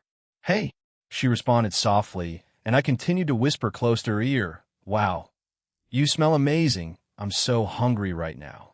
She didn't answer, but I could still sense her moving slightly, and I didn't stop there. In front of me, I could see several pleasure points, and I made use of it. Both of my hands on her waist left them as they hungrily clutched onto Olivia's well-proportioned breasts over her clothes. Both of my hands easily sinked in her bosom. Olivia's breasts were just above average, but I didn't mind as it was both springy and soft. With gentle movements, I started to massage her shoulders from behind. At that time, my mouth was not free, as I gave a soft kiss over Olivia's neck. Soon Olivia's body relaxed with my soothing movements that seemed to comfort her easily. Olivia wanted to resist, but she knew better than that. I didn't stop as I kept touching her shoulders. At that same time, she felt something press against her over her dress. The moment it did, Olivia's eyes opened wide. Even though it was hidden through several layers of clothing, she could still feel the heat between them. Huge was the word that appeared in Olivia's mind, but she didn't stop there, slowly pressing herself against him as she moved in close. My body moved slowly, feeling the softness around me. Soon Olivia's body moved with mine, but she could not pay any heed to it as her mind was filled with pleasure. As I kept touching her gently, I felt her respond. So both of my hands moved as they grabbed her roughly in a tight pull. No, stop. Olivia wanted me to stop, but I didn't listen to her as I easily held on to her, gripping and twisting her shirt with a bit of force. At the same time, the movement of my hips against her became even faster. Feeling the intense closeness of her body, Olivia's mind clouded with emotion. This rough contact, this disregard for her, somehow seemed to fill Olivia's body with waves of feeling. Soon seconds passed with me touching her gently, roughly engaging with her body. I could feel pleasure building, so I didn't hesitate to move faster. At some point, Olivia's hips had unconsciously started to move with me too. At this time, Olivia had several small reactions, and a big one was afoot. With a sudden surge of energy, I pulled Olivia forward with great force. So? Good? At that moment, Olivia's knees buckled as she fell to the floor, and I could see a silly grin on her face. While she was completely exhausted, U201C now, wasn't U00270 that good? U201D, I spoke with a smirk toward the satisfied princess, chapter 145. To a new princess, U201C, so? All good now? U201D, I asked as I looked at Olivia, now standing expressionlessly in front of me. Her dress, which was filled with stains, now looked pristine and clean. Even I looked spotless. Nothing looked suspicious. It's been 5 minutes since we were together. Olivia only showed me a cold look. She didn't shout at me, nor did she lash out. She was wearing the mask of obedience, but I will make sure to turn it into true obedience. I am fine master. She spoke as she looked at me. I nodded at her as I walked closer to her and touched her head with my forefinger. Don't resist the spell I am placing on you. She didn't reply, but she did nod her head. With it, I placed 2 spells at her body. Olivia's body trembled for a moment as my mana filled her, but it only went for a few seconds before it became normal. What are these, spell master? Just something to make you obedient, I spoke to Olivia with an evil smile. While I cast 2 spells on her with simple effects. One changes her mood at certain times of the day. I timed it to activate when she was alone. It also affects who she feels drawn to, and as for the other spell, well, it affects her physical responses. That's right. She will feel strong desires, but she will be unable to fully achieve satisfaction, and the only one that can grant her complete satisfaction will be me. Though the spell sounds amazing, it is really not very useful. After all, for the spell to be cast on, the one receiving the spell should agree. Also, both the spell could be easily removed from the body at wish, so it's not very useful. But now at this situation, this spell would be the ones that would pull Olivia to the depths of pleasure and despair. Feeling the spells on her body, Olivia wasn't worried much. She could feel that she could remove the spell from her body at any given time. So it was not a big problem. Good. Let's go. Also, don't forget we will meet each other tomorrow here at the same time. Yes, Master. Olivia spoke coldly. I nodded at her as I started walking out. It's then Olivia spoke again. Wait, there's something I have to tell you. Master, what's it? I stopped walking as I looked back at her. Marlene wants to meet you, Marlene. What do you mean, the whale tribe princess? Yes, Pak Ah. As soon as Olivia had said yes, I spanked her ass hard. Feeling the pain on her ass and my look, Olivia gritted her teeth as she said, yes, Master, good. Then lead the way with that. Olivia retuned to her cold look as she nodded her head. In no time we exited the room, coming in view of Nora, still waiting outside. Seeing us come out, her attention shifted to both of us. Trying to see for anything suspicious, but not seeing anything, she let it go. Were you waiting for a long time, sister? No, you were only in there for an hour. So it was not that long. Nora spoke back to me. She was curious about what had happened, but she was wise to know about when and where to interfere. Right now, Olivia's face had become normal. She seemed to be controlling herself as she spoke to Nora. Nora, why don't you take my dash? I mean Austin to the water faction. It seems that Marlene wants to meet him. Sure, come Austin. Nora nodded her head as she walked forward to guide. I moved to follow her, but not before whispering in Olivia's ears, see you tomorrow, my beautiful slave. After that, without turning back, I ran to catch up with Nora. Soon I was walking beside her as we walked out of the huge mansion. Walking beside her, I could feel Nora peeking at me continuously. I could see that she was curious, but sadly I could not tell her the truth this time. So, sister, how strong is the water faction? Seeing that the atmosphere was getting awkward, I spoke. Seeing it, Nora replied, strong, very strong. They're one of the peak factions I see. Looks like the meeting will be fun. It might be for you. You know, you have partially became a hero for the ones of the water, really? I asked back in a questioning voice, how could you not? After all, you gave freedom to the ones that were suffering. Though you killed their hero in front of their eyes, and you ended up revealing their deep hidden secret. That's on me. Hearing the bitter voice of Nora, I couldn't really object. In my defense, I really didn't plan for any of this. If anyone, it's that old man Robert, the one to be blamed. Seeing my bitter look, Nora tried to comfort me. Don't worry, it seems that they don't hate or blame you. I guess maybe they want to thank you. Let's see how this goes. Indeed, it won't be that bad. Right, even then, I'm sure that my big sister would protect me. Saying, so I caught one of Nora's arms with mine and acted like a scared brother. Seeing my action, Nora was shocked for a moment before she smiled. She raised her other hand as she caressed my face. Yeah? If they want to hurt you, then it will be over my corpse. Nora spoke with a chilling voice. Hearing it, I smiled. I raised my hand holding Nora's and give Nora's hand a loving kiss. At the same time, I looked at Nora with loving eyes too. I could feel Nora's eyes shake for my gentle kiss.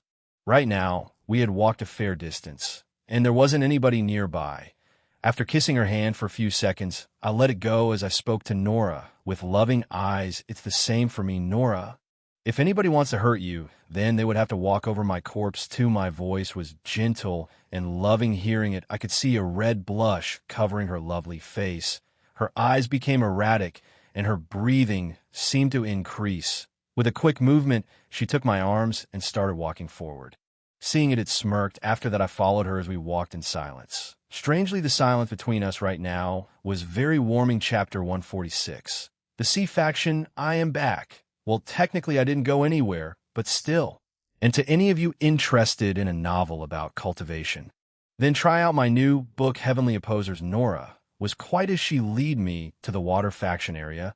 After my sudden words of love and gentle eyes, I'm sure that her heart's in a disarray. After all, what I said and did was not normal among siblings. I mean, hug your sister, sure, but to hold her hand gently and whisper loving words to her, well, that's not normal. I'm sure that Nora's head is filled with wild fantasies. Her heart might be rejoicing in the fact that I might love her in a different way, but that's all I'm going to do with her for now.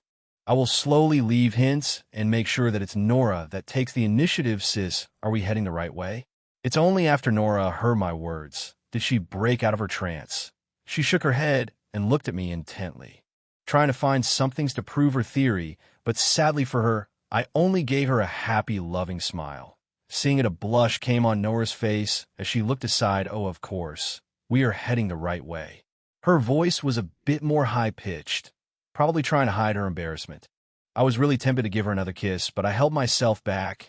Currently, we had already reached a populated area, and loads of students can be seen. As we were walking, I could see some students either pointing at me or Nora as they kept gossiping among themselves, but none of them came forward or did anything noteworthy. With a few-minute calm, quiet walk, both of us reached the teleportation center. There, both of us easily passed the line and got into the teleportation circle. After that, a white light filled my vision as we vanished from the place we stood.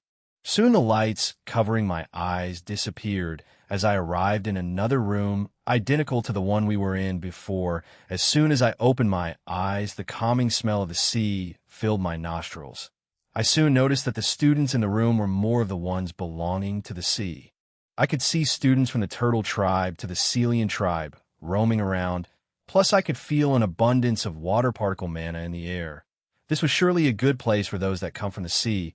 While I was feeling the atmosphere, Nora next to me spoke surprised. Indeed, building such an area like this must not have been easy. That's true. The entire area was built so that the ones that come from the sea would feel at ease, even though the one with the noble and royal blood have no problem at the surface. I see. I nodded my head to Nora's words. I could understand it. After all, not every being living in the water could breathe on land. Only ones with royal or noble blood could do. Plus, they're also the group that won't have a problem fighting at full power on the surface. It was then that I noticed something peculiar. It was silent. After we entered, everything became quiet.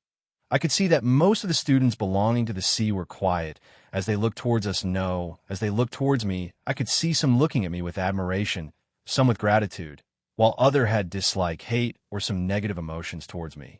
The silence was tensing as the atmosphere was getting heated. It was then that a blue-haired, handsome kid walked up to me. He seemed to be 16 years old plus. He seemed to have a high status as the rest of the students of the sea either bowed to him or showed him respect. As he was walking towards me, Nora leaned onto my ears and whispered, "Nick Leviathan, the second son of the whale, tribe's king, and Princess Marlene's younger brother." Hearing it, I nodded my head. It didn't take for long for Nick to reach me. He had a smile on his face as he extended his hand for a shake. "Nick Leviathan, it's nice to meet you, Austin Lionheart." "It's nice to meet you too." I smiled back to hands. I shook hands with him.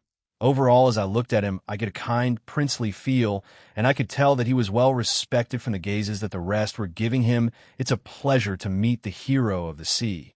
A hero? I raised my eyebrow in intrigue after hearing Nick's words. Seeing my confusion, he smiled as he spoke. "Indeed, a hero. After all, you gave rest to the many soldiers that was suffering, and you have our gratefulness for it always." After he had finished speaking, he smiled lightly. At the same time, I discreetly looked around the place. I could see that the majority nodding their head and looking at me gratefully, while some seemed spiteful. Well, honestly, I didn't care. I gave him an embarrassing smile as I waved my hands. "Oh, you jest. I was merely using borrowed power, and I was only able to even help due to the strong will your soldiers that held great justice, even at corruption." The words I spoke brought a smile to Nick and the rest that had gathered. Well, it was always best to be on good terms with others. After it, I didn't wait for long as I asked, "I presume you are being sent here to guide us?" My question startled him, but later he smiles and spoke that. "Yes, correct. I am here to lead the way for you and to make sure that nothing bad happens on your trip." His last words were almost a whisper, but I heard it clearly and I nodded my head to it. I could understand. After all, it's not like everybody is happy at having a human bring out their most hidden secret and stomp it to the ground. And I don't think that some might be happy at the fact that human K.oing their most respected hero. "Sure. Lead the way," is all I said as I started following Nick, who was now walking in front of me. As I did, Nora too walked beside me. My eyes kept scanning all around me as I took the new sights in. The shape of each of the buildings here was to match the same ones of the sea. They were proudly presenting their cultures on the sea. In fact, the sea is one of the many popular tourist sites in this world. There's a joint group between the sea and the land that work together to form a sea tour. It's very popular among many families. Plus, it's at an affordable price. I gotta say, those bastards are making a killing profit with these tours. Leaving those aside, I marvel at the newly seen designs and new creature I came across. I could see that each of the houses had its own huge indoor pool. As I kept admiring the new stuff, we all reached upon a huge manor that stood proud. Within this area, I could see more amount of student, and each of them were fairly strong in their own right. I also noticed the fact that we were the only humans here. As I was admiring the manor, Nick turned to me as he spoke with a proud smirk. "Welcome to the Sea Jewels Manor. It's beautiful." I gave a lip service. Hearing my awe, Nick's smile widened. At the same time, I looked towards Nora, who was looking at the scene disinterestedly, but even then I could see her guard was up. She would attack at anything that might seem suspicious. "Well then, let's go," I spoke out to the prince, who was still in his prideful display. Hearing my voice, he nodded his head as he led the way again. We walked as we passed by several other students who were in the mansion. They all looked at me as I passed by, but since the one leading was Nick, no one came and interrupted like that. We walked through the huge mansion for a bit until we reached a door to a huge room that was guarded by what seemed to be two Celian tribe. Seeing Nick, they nodded their head, and he nodded back to them as he knocked on the door softly. "Sister, they're here coming." A cool, authoritative voice was heard. With that, Nick opened the door as all of us walked in. Entering inside, I could see Marlene and Catherine inside. It was now time for me to deal with these princes. Chapter 147. The Sea Faction too. "Nice to meet you," I said. I gave out my hand to Marlene for a handshake. Right now we were a room with only me, Nora, Nick, and Catherine. After entering the room, Marlene stood up and came to me, so I gave her a handshake.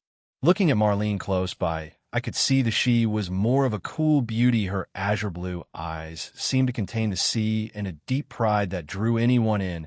Her silky blue hair that cascaded to her back, and her perfect figure was extremely tempting. She was tall to almost equal to me in height, and I was really tall.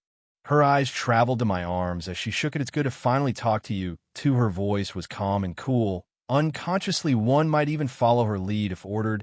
My eyes traveled to hers as we locked gazes. In the game, she was one character I really respected. I could still remember the graphic scene of her fearlessly fighting the front cough. "My name's Catherine. It's nice to meet you." As we were lost in each other's gaze, Catherine coughed as she walked up to us and extended her hand. I quickly left Marlene's gaze as I turned to Catherine. If Marlene is the cool type, then she's the cute short beauty. She reached barely to my chest. Her blue eyes gazed at me curiously. Her voice was charming, unconsciously causing me to relax. Her face was beautiful with her maroon-colored hair and her gentle blue eyes. Her lips looked plump, tempting one to take a juicy bite. Overall, she looked harmless, but one must never underestimate her. Just with her voice, she could cause you to lose yourself in a never-ending nightmare. I didn't leave her hanging as I shook her hands. "It's nice to meet you," to Princess Catherine Mao. "You don't need to call me Princess, just Catherine. After all, there doesn't need to be any differences between fellow musicians." "Ha ha ha, that's true. Then I would disrespectfully call you Catherine."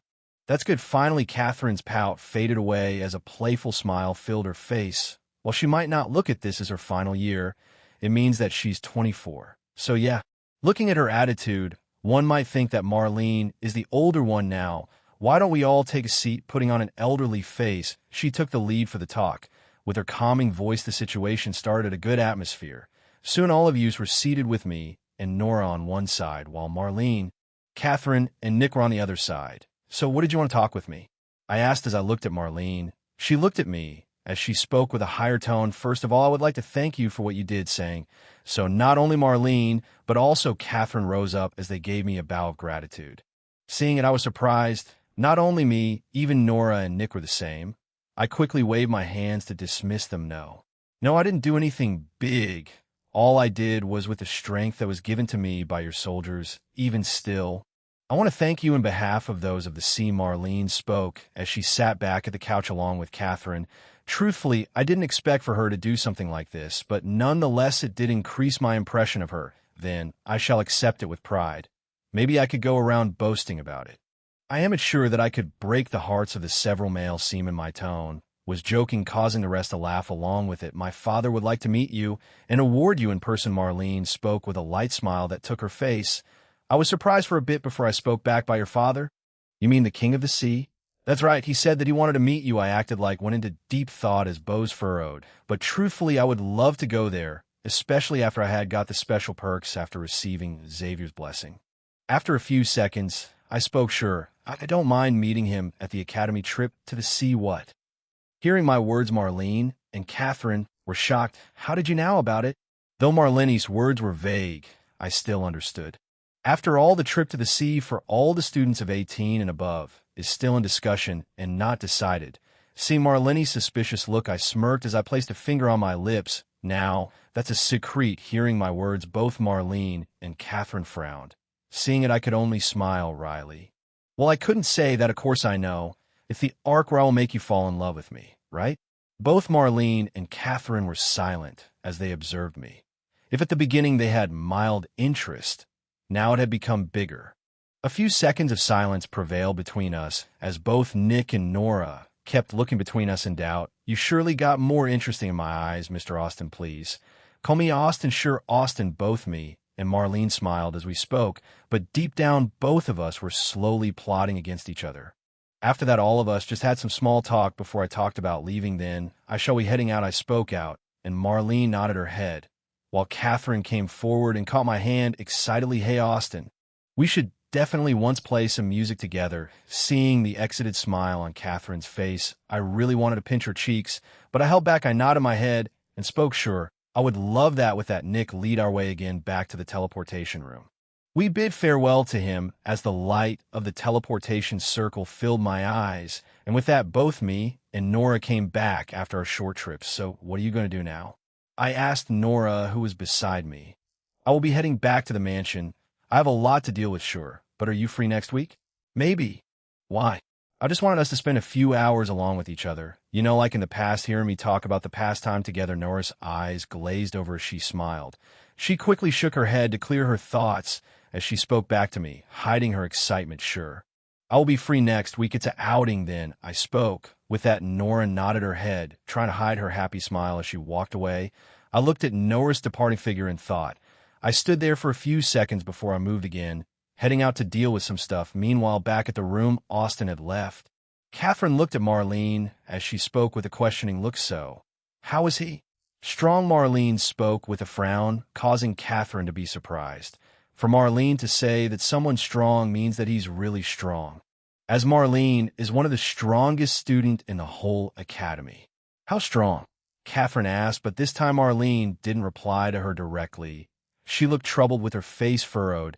I can't say clearly. There was some sort of interference that was repelling my powers. The only reason that I felt he was strong was from instincts. I see. Catherine nodded her head to Marlene's words. See it, Marlene just shrugged her shoulders and spoke. Well, it doesn't matter much. I just find him slightly interesting. That's all. It looks like there's going to be a lot of fun in the future, Catherine exclaimed with an exited smile. Chapter 148. Little plans? So mom's out, huh? I asked to Elda, who was sitting on my lap. After my meeting with the princess and leaving Nora, I headed towards the mansion to have a talk with Grace, but it seems that she had headed out for some duties. It also seems that there's some of her friends from her military life was teaching here. So this was a good opportunity for her to rekindle her lost friendships and have fun. I see. That's good. It's nice to see mom relaxing once in a while, right? I spoke out loud to Elda, who was sticking close to me in my laps. The smell of her natural body scent filled my nose. It was both pleasing and relaxing. Her perfect body was within my embrace, raising my hormones, along with the fact that we are alone right now, seemed to rile on Elda. That's right, I haven't seen mom this relaxed in a long while, Elda said while nodding her head. Afterwards, she leaned her head to my chest, relaxing there with a sweet smile. Seeing this, I was having a headache. Right now, Elda was basically throwing hints there and here, and of course, I want to eat up this innocent fairy in my arms, but doing it right now will mess up all my plans. I already have a plan and a timing to eat both of my sisters, and the reason for this is to create a situation in the far future where I would be able to open this relationship to each other. That is Nora, Elda, and Grace, and maybe get myself a good family bonding, but that doesn't mean I want to enjoy the current situation, Elda. You being sticking on to me for quite some time. Did you miss your big brother that much?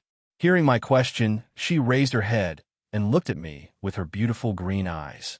We stared at each other. I could see her cute nose, her well-defined eyes, lashes, and her adorable lips begging for a bite. Her face was the definition of perfection. The innocent aura of the fairies coming from her was stroking the deepest of my darkest desire to corrupt her. I could barely hold myself from lunching at her and taking her here and now. I was only brought out of my daze when Elda nodded her head with a beautiful smile on her face on my missed big bro. So much with that, as if she couldn't get enough, she lunged onto me for a big hug. Her well-developed chest pressed against mine as her arms wrapped around my neck. Her head was on my shoulder, and I could feel her breathing down on my neck. I took deep breaths to control myself as I wrapped my hand around her back, making our body press tighter against each other. "I miss you too, Elda," is all I spoke as we stayed in that hug for a few minutes, relaxing within each other's warmth. Her soft body was within my arms. Her ass sat on my laps while I breathed down on her neck. Elda's body was like an addicting drug. The more I hold her, the more I want to keep her with me. Seeing that we were holding each other for some time, and the fact that I could feel Elda's breathing faster, I spoke. "Elda, do you want to join my faction?" Hearing my words, she raised her head by my chest reluctantly as she looked at me and spoke. "I would love to join Big Brother's faction." Hearing Elda's words, a smile came up on my face. Having Elda is like having an undying and unrelenting army on your side.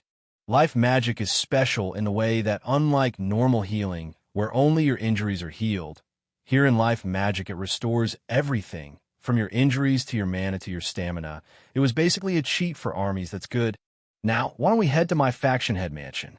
"No, I want to like this for some more time," Elda spoke with a pout. Seeing it, I chuckled as I gave a pat on her head.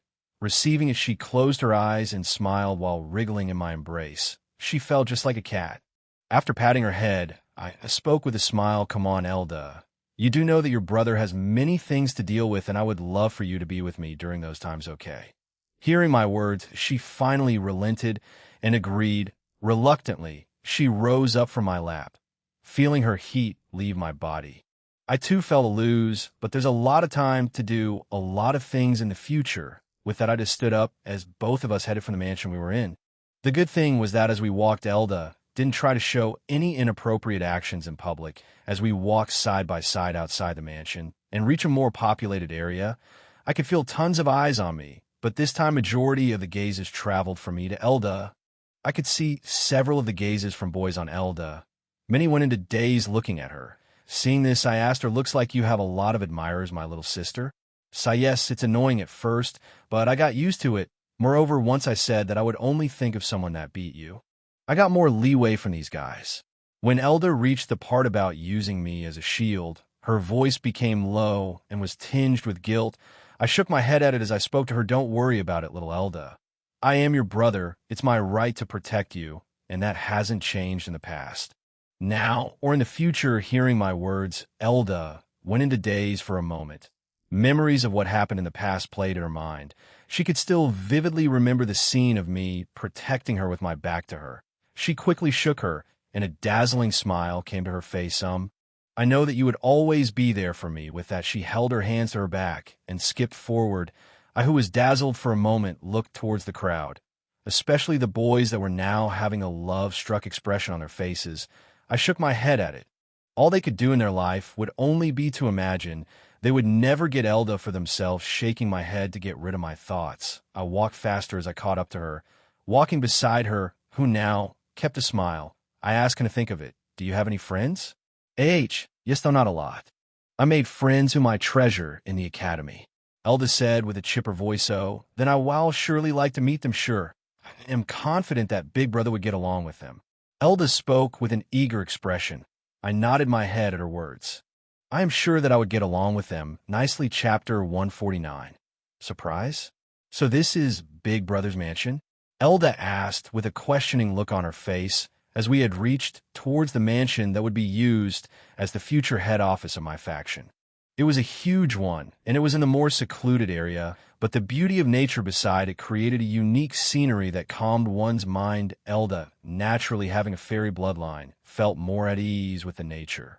She could feel more relaxed and happy at the times she spent out in the open, but naturally she can't spend too much time in public due to, well, her beauty, and I could only sympathize with her for it. I mean, who would feel good with people always ogling you no matter where you go? Look, big brother. There's a lot of people lining up at the front. Elda exclaimed as we reached the front where I could see the recruiting happening for my faction. There weren't a lot, but it was good enough for a budding faction, but the weird thing was that there was more girls in the line than guys. Seeing it, I could only shake my head with a sigh. I could tell that most of the girls are either just joining to meet me or get my heart, and it's normal. Leaving aside how good-looking I was, there was also the fact that I was from a well-prominent family, and I've already showed an amazing talent in combat. All in all, I was a good target for these hormone-filled girls to target. While all of them won't be like that, some might join. Just became they admire me too. He looks like Big Brother's getting famous among the girls. Elda teased me as she pointed at the crowd that stood before the mansion orderly. I could only shrug my shoulders and respond back with a smirk. What can I do? I am that amazing. Hearing my narcissistic answer, Elda pouted with displeasure, and I have to say that it was very cute sight. I laughed at her displeasure before I spoke again. Well, no matter what, I am not much interested in them. I have a higher taste, you know. Hearing my answer, Elda didn't say anything as she walked forward, but a cunning light shined deep within her eyes. Elda might seem completely innocent, but a more cunning side shined deep within her, ready to do anything to reach her intended target. Seeing that Elda was not responding, I just walked beside her as we walked closer to the gate. When we reached closer, Minnie noticed us. The girl's eyes lit up while the boy's eyes stayed fixated on Elda. A commotion rose seeing us, but before they could move, the ones that stood in the front of the gate organizing came forward. It was Mika, Rika, Sana, and Rika. All four of them were highly combat-oriented and were best at keeping the crowd at bay. Seeing that it was me, all four of them walked up to me with a smile. But seeing Elda near me, all of them paused for a second, but they quickly got themselves back and came to me. Rika was the one who spoke first. Looks like you finally made it, Austin. Yeah, that's right. I was beginning to wonder that if you had forgotten the duties you had today, and Sana supported Rika's statement with a one of her own. All four of them had accusing gazes, and I could only wryly smile and appease them. Truthfully, I should have reached here early and helped at the recruiting. Normally, it should all be completed by Alex, but I was adamant on seeing the new ones through. The reason for it was simple. It was due to his read function. While it allowed me to see my targets, it also lets him see their talents. So why should I only use it to only look at just capture targets? I could use it also to find hidden talents that was yet to be discovered. That's why I didn't care if my recruits were the best known or not. I could always find their talents by looking at them. While I should have arrived early, but after dealing with Olivia, Marlene, and Nora, it kind of passed through my mind. Plus, when I spend time with Elda, it feels as if there's nothing else to focus on other than her. I am beginning to suspect that she's using some kind of spell to lure me into her. I looked at Elda, who was smiling happily at me. It seems that my innocent-looking sister is not all that innocent. Well, it didn't do me any damage. Truthfully, the more I spend time with her, the more I feel relaxed and calm. Whatever she's doing, it helps me relax, so I will go along with it for now. After explaining my situation, the girls calmed down. After all, they couldn't blame me if I had to meet with two powerful princesses. It was then that Sana smiled mischievously and spoke well. There's a surprise waiting for you at the mansion. Surprise? I looked around the other girls, but all they did was smile with hidden intentions. Seeing it, I shook my head as I was guided toward the mansion, and no girl came forward to talk to me. Well, not with 5 girls relaxing, killing intent and pressure. Yelda, don't think I can't feel you subtly using spiritual energy to push the other girls away. After that, the other 4 girls stood outside to deal with the crowd, though they seemed extremely reluctant to part with me. With that, both me and Elda walked along the corridors onwards the room where the girls said that a surprise was waiting. It was during this time that Elda spoke. It seems that those girls are very attached to you, big brother. Elda's tone was neutral and as she spoke. Hearing it, I acted surprised as I replied back, well, I did save their lives, so they must think of me as a great friend. Are you sure they only look at you as a friend, big brother? Elda asked to me intently. Elda, hearing her questing, I showed a surprised face before I started laughing. Ha ha ha, what a joke. I don't think they think of me like that. Plus, they treat me as a good friend. I am sure, yup, that's the dense guy answer. Now, it was Elda's turn to be surprised. She looked at me. Afterwards, it seems that she went into deep thoughts. Well, as long as she doesn't intrude too much, I don't care. With that, we reached the room as I opened it, and what I saw really did surprise me. "Hey, Austin," a guy stood up from the couch waving at me. He had black hair and red eyes with an above-average visage. He was Leonardo, the main protagonist, chapter 150. Leonardo's preposition. "So what are you doing here, Leonardo?" I asked to Leonardo, who was now sitting in front of me in a couch. After meeting him, I entered the room with Elda, who sat beside me in the couch that I sat. Now I sat facing Leonardo, and one other girl that sat beside him. She had shiny brown hair that was in a bob cut with sparkling brown eyes. She gave off the vibes of a next-door girl. Cheerful, innocent, and fun. Her body was small, and she looked like a cute animal that needed protection. Seeing her, I understood who she was directly, but just to be sure, I used the read function name. Sonia Fizzery. Sex. Female. Age. 17 species. Human vampire talent. 810 power. Origin level 2 title. The Lost One. Cute girl.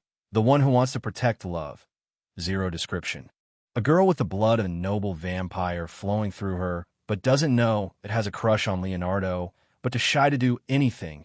Thinks that Leonardo is the best and will one day definitely become powerful, wants to become powerful to help Leonardo, but doesn't know what she should do. Difficulty. I go on, my sailor. Conquer the promised holy lands. Seeing her information, I sighed. In the starting of the game, she's like a freebie that's given to you. You just have to do a few moves, and she will be yours. She basically the childhood friend route. Not only that, in the upcoming future, she would awaken her vampire side, becoming a force to be reckoned with. Vampires do exist in this world. They are extremely annoying to deal with due to their high regeneration and crazy style of combat. The only thing good is that they can't fight in the light. They live in the demon realm and is one of the noble clans, but that's where it changes for her. Half vampire are extremely rare, since it's very hard to find a crossbreed between a demon and human. Anyhow, once Sonia awakens her other side, she would have the good things of both sides.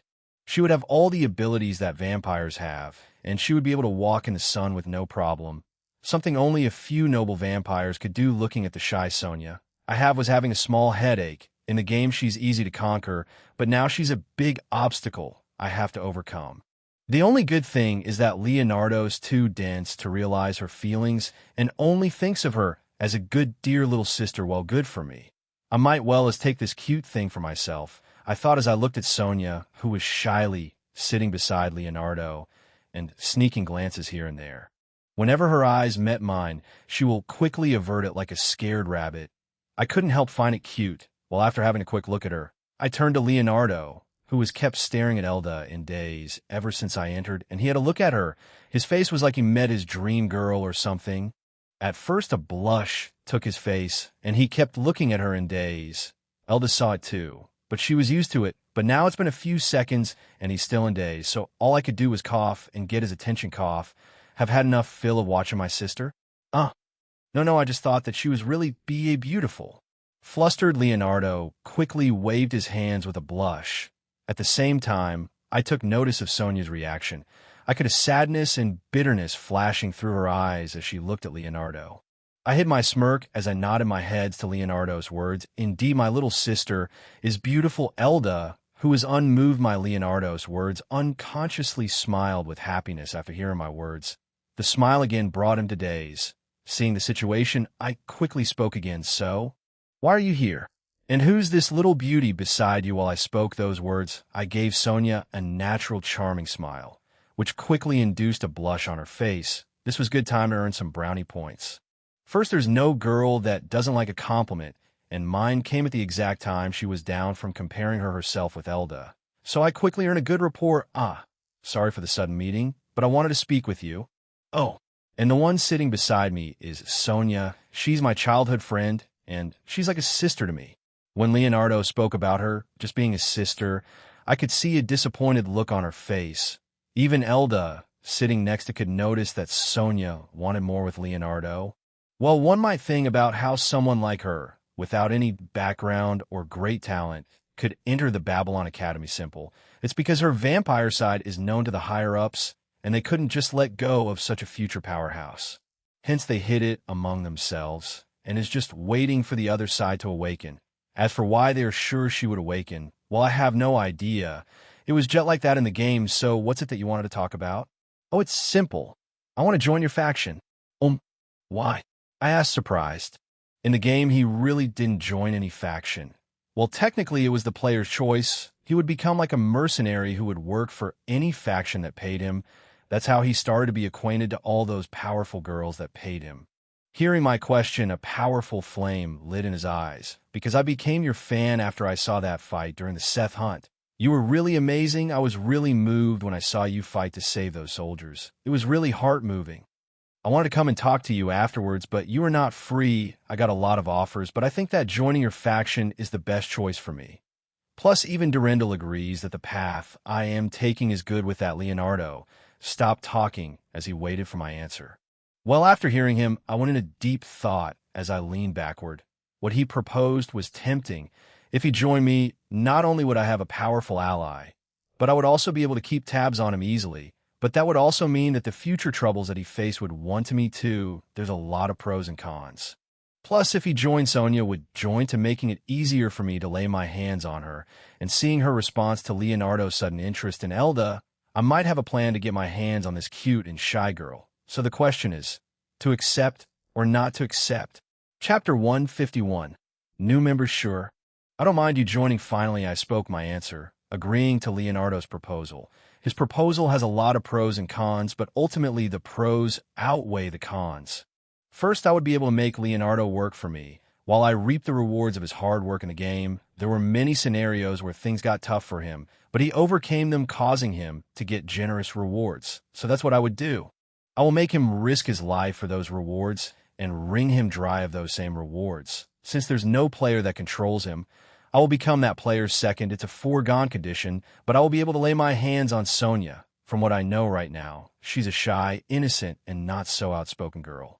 I just have to play my cards right to corrupt this little cute girl, and with my hidden worker Clara, I might just know how. Third, and the most important reason being, I will be able to push the problems that come me onto him. Yeah, that's right, the problems that come for me.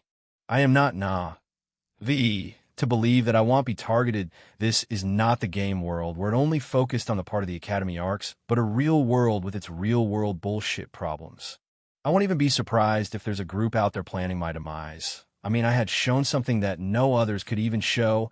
I purified corruption, something which was said to be impossible, but I had done it. I am sure that I might be in a hit list of several hidden powers, of course, with several hidden powers in my arsenal. I'm not that worried, but I would not count on it completely. After all, I am in the open while my enemies are hidden. I could never tell what they might attack with, and I must be vigilant. And that's where Leonardo comes in, my very own shield. With his problem attracting Halo, I'm sure that most of them would fall at him. So while my enemies fight him in the front, I would catch them from the back, where I would ruthlessly stab them from the back. Sounds good. Nodding internally to my plan, I shake hands with Leonardo, who now was having a happy face. After that, I looked towards Sonya as I spoke. What about you, Suddenly being the focus of attention, Sonya panicked as her gaze started wandering left and right. Seeing it, I spoke in a calmingly tone. Mississippi Sonya, tell me what you plan to do. If you want, you could join too. I would always appreciate a cutesy like you on my faction. See you, cutesy? My words caught her by surprise, making a blush take her face. She looked at me shyly for some time, before which she took a deep breath and spoke. Yes, I would join any place big brother Leonardo goes to. Hearing it, I nodded my head and agreed. Using my communication device, I contacted Alex and notified him about both Leonardo and Sonya, asking him to provide them appropriate positions. With that, I talked with both of them for a few minutes before I let them go. I could see that Leonardo was reluctant to leave Elda. Well, everybody could see that he was interested in her, and I could see Sonya hurting at it too. Looks like it won't take long, I thought as I sent them out. Soon they left. Silence descended between us, as only me and Elda was left in the room. Feeling the silence, Elda spoke. Big brother, why'd you take that talentless girl in? What do you mean? I acted oblivious, but Elda didn't relent. Big brother, I could feel that you had some ulterior motive for taking her. And hearing Elda's words, I was surprised, but I didn't panic. Reeling in my emotions, I spoke. Sigh. I don't have to hide it from you, I guess. Well, you see, that girl's a half-vampire, really? Now it was Elda's turn to be surprised. She didn't expect that seemingly innocent girl was hiding such a secret. But after some time she frowned. Even if she's a half, it doesn't promise that she will awaken, right? No. I am sure that she will awaken in the coming future. Are you sure, big brother? Yes, 100 then. She will be a worthy asset to invest on, yes. She will be. I inwardly nodded my head at Elda's silence. She didn't ask me how I knew everything I just said. It seems that she respected my secrets, and I quickly liked that side of her. Moreover, I could see that she looks at Elda strategically and not as a resourceful friend. I smirked at Elda as I ruffled her head with a pat, causing her eyes to close as she relished in it. Look at you, little Elda, all grown up. I'm happy to know that you have grown up into such a strategic girl. Hearing my praise, Elda smiled proudly. She giggled as she spoke to me. Of course. I wanted to help you, brother. I can't always have you saving me, you know. Yeah, I spoke back to her with an indulging smile. After that, we kept talking to each other for a few moments, after which I went to the recruiting area along with Elda. Knowing that Elda was joining Alex was very happy. With her, he would be able to think about many new tactics for future fights. After that, I joined the rest as I guided the recruiting. We had actually managed to find some diamonds hidden in the dust. All in all, by night, we had a productive recruitment. After that, we spent some time discussing the future of the faction, and by deep into the night, everything was all set. I bid farewell to my teammates as I headed to sleep. Since the mansion was bought, it became my head office, where I and the rest of the team would spend their time. While I went to sleep, Elda begged me with her puppy eyes to sleep with me, but I denied her completely. I am sure that if I sleep at the same bed as her, I would definitely be drawn to her. So I had to resist my impulses. Soon it was with these thoughts that I headed to bed, but just as I was sleeping, a knock was heard outside. Curious, I opened the door, only to meet with the sight of Clara in a revealing blue nightgown. She had a seductive smile on her face as she spoke. Master, would you be willing to accept this maid of yours for tonight? I licked my lips as I looked at Clara upside down. A chuckle escaped my mouth as I spoke back. Sure, I would love to discipline my maid tonight. Seeing my heated gaze, Clara's body trembled with anticipation. Clara's body, which I had trained during the last week, started to get hot just from my lust-filled gaze.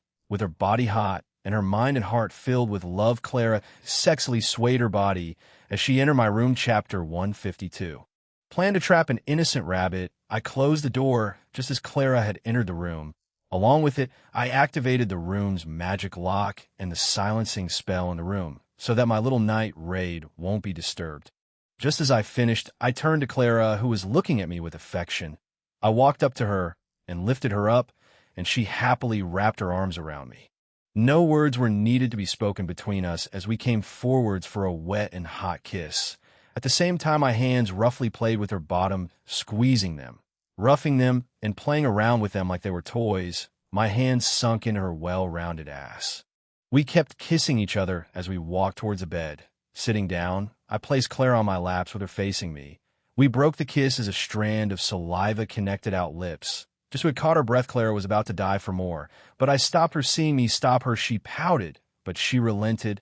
She knew that if I did stop in the middle, I could definitely have something important to talk about, but that didn't stop her from moving a bit forward as she pressed closer to me. Looks like you have a lot on your mind. My little Clara, it's because the last few weeks you only had kept spending time with Miss Grace? Just as Clara was speaking, I leaned in closer to her, and as I heard her sentence, I smirked. Well, I've got you to thank for it. After all, it's because of you that I was able to have fun with Grace, even at the mansion, I am happy as long as you are happy. Clara wasn't able to finish her sentence, as my sudden, unexpected touch made her flustered and gasp. At the same time, my other hand stroked her spine with seductive touches.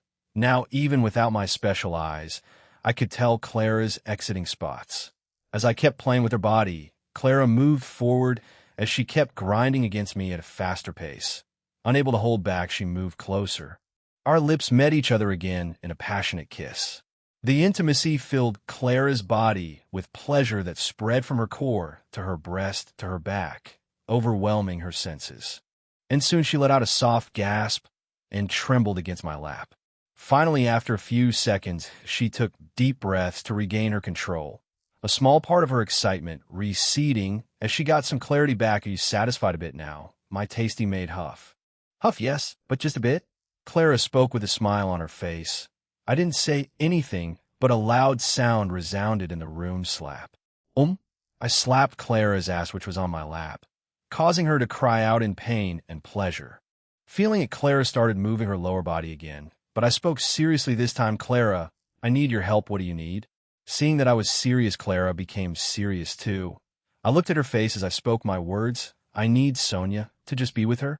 Clara asked questioningly. I smiled at her answer. If it was any other girl of mine, they would be angry or disgusted, but not Clara. She doesn't give a damn about anything else and would be happy to help with anything. In fact, that's her main role that I had arranged for her. I know that the girls in my faction love me, but I can't be the one to lay my hands on them, nor can I let my relationship with them go out for now, and that's where she come in, as she controls them from behind, making sure that shit don't blow up like the other girls fighting or openly saying their feelings for me. I will of course deal with them, but now is not the right time. Clara will make sure to subtly manipulate the girls in the way I want without them knowing about it. And it's important, otherwise there might be a day that all these girls in my faction might just battle it out, and things could go to shit then. Seeing that I went into deep thoughts, I quickly shook my head and focused back on the situation. Looking at Clara, I spoke no. I want her to be mine. That's going to be difficult. Clara spoke with a thoughtful expression. She had met Sonia in the morning with everyone else, and she could see that Sonia had feelings for Leonardo. So making her fall for me might be hard. Seeing Clara in a thoughtful look, I smiled as I leaned in and whispered some words. Hearing them, her eyes gleamed.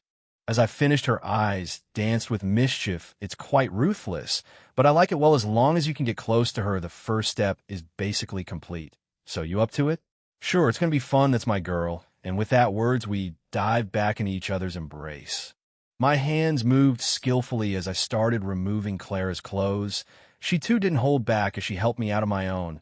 Within moments, we had undressed with me leaning close to her. My gaze traveled across her face before I moved forward and gave her small horns a playful bite and lick. It would always catch her off guard. Slowly but surely we spent time together, but it was then that she pushed me down as she leaned over me. Her rapid breathing could be heard as they finally came close together. Hee. I can finally feel you here with me, she thought with a smile on her face. In a fraction of a second, she was getting ready to settle down beside my body. And the moment I was close to Clara, she couldn't hold her voice, letting out a loud cry of relief while moving her hips around me. At the same time, I could feel an intense sensation as Clara held me close. The moment felt electric and overwhelming, even as we moved slowly together. Yes. Clara breathed softly. Stronger, Pa. Pa. The two of us quickly accelerated our movements, and loud sounds echoed throughout the room.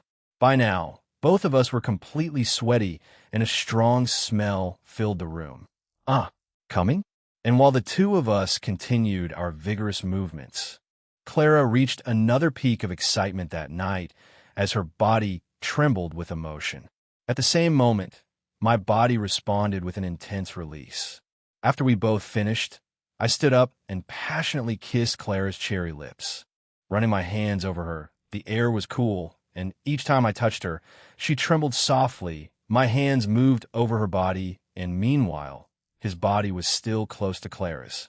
Showing no tiredness or laziness, the two of us then finally broke the passionate kiss when Clara rose up and smiled warmly.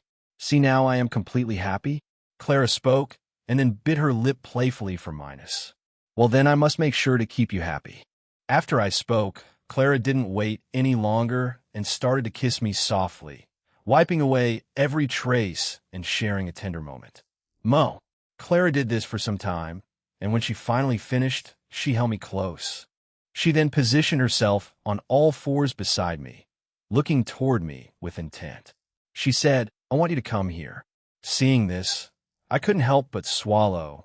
Clara was getting better at holding my attention. I then approached Clara from behind, positioning myself intimately with one hand while gently caressing her with the other. Are you ready? I asked as we began to be intimate together. Clara took a deep breath, and then she finally looked back and nodded.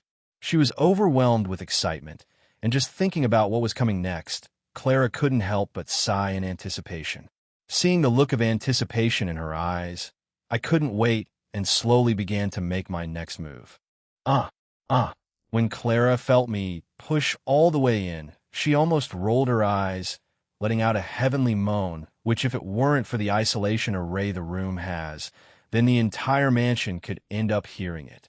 Time quickly passed, and both of us had already changed positions a few dozen times.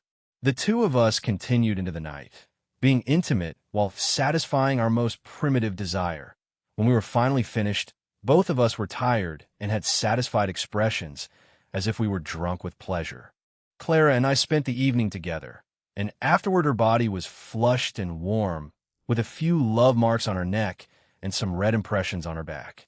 We were too comfortable to get up and clean up, so we simply curled up together on the bed and drifted off to sleep. Other than that, the room was a zone. The bed was completely wet, as if someone had thrown a bucket of water over there, with pillows thrown at different points and various clothes along the way. The dense smell in the air also made it clear how wild we were in bed. Chapter 153. Second day of training. As the rays of the sunlight fell and a new day began, I opened my eyes to a nice view of Clara sleeping over me. Her legs were wrapped around me, while her hands hugged me for dear life. Her face was with a happy smile as she lay in my chest. Her naked breasts were pressed around me, while my hands were resting on her. Noticing it was morning, I began to gently move them along her back. I could see Clara's face twitching as she tried to hide the fact she was awake. I raised my arms and brought them down with a light tap. Clara's eyes opened wide from the sudden impact. She opened her eyes as she pouted at me. Seeing it, I kissed her forehead and spoke with a teasing voice. "Well, it's morning. Don't you have to sneak out?" Hearing my words, her eyes widened in realization. With a quick movements, she started to wear her clothes as she prepared to head out, finally giving me a kiss. She headed out of the room sneakily. Seeing it, I shook my head, amused at her behavior. After that, I turned my gaze to the room, and seeing the mess, I winced. "Yeah, this is going to be a problem," I thought as I looked around the room. "Unlike back home here, Clara is not my maid. Back home, after every of my sessions, I could leave it to Clara to hide all of my tracks. Here, the hire maids are not literally mine to command, and it's dangerous to show them this room, too. Even an idiot could understand what happened here after looking at the room, and if the maids working at the mansion were to see this, then that's enough for a rumor to start spreading, and rumors are a powerful and scary thing. It would seem that I would have to be more careful with the steps I take." Signed to myself, I rose up from the bed and headed to my shower, which was connected to my room. It wasn't long before I headed to the dining hall, where I gave explicit orders not to enter my room. I had already locked it, but while taking extra precautions won't be bad, I could just let Clara clean it all up stealthily when no one's looking. With that, I had a hearty meal and set off to Olivia's mansion. After all, I can't leave my favorite slave waiting, can I? Before I left, I dealt with some of the issues of the faction that was coming up while promising the different girls I would spend some time with them. I met Leonardo, who wanted to know where Elda was, but sadly, she went to deal with some stuff related to her friends. She said that she would have a surprise for me, so I would wait. I could see that Clara was getting a bit friendlier with Sonia. Maybe within a week, I might be able to start the plan I have in mind. Before leaving, I instructed Clara on the things to do, and now I am walking through the streets leading to the mansion of Olivia. I can't wait to see how she would be now. I had already talked about a hidden place where both of us could meet unhindered. Well, it was the same practice place I had first played with her.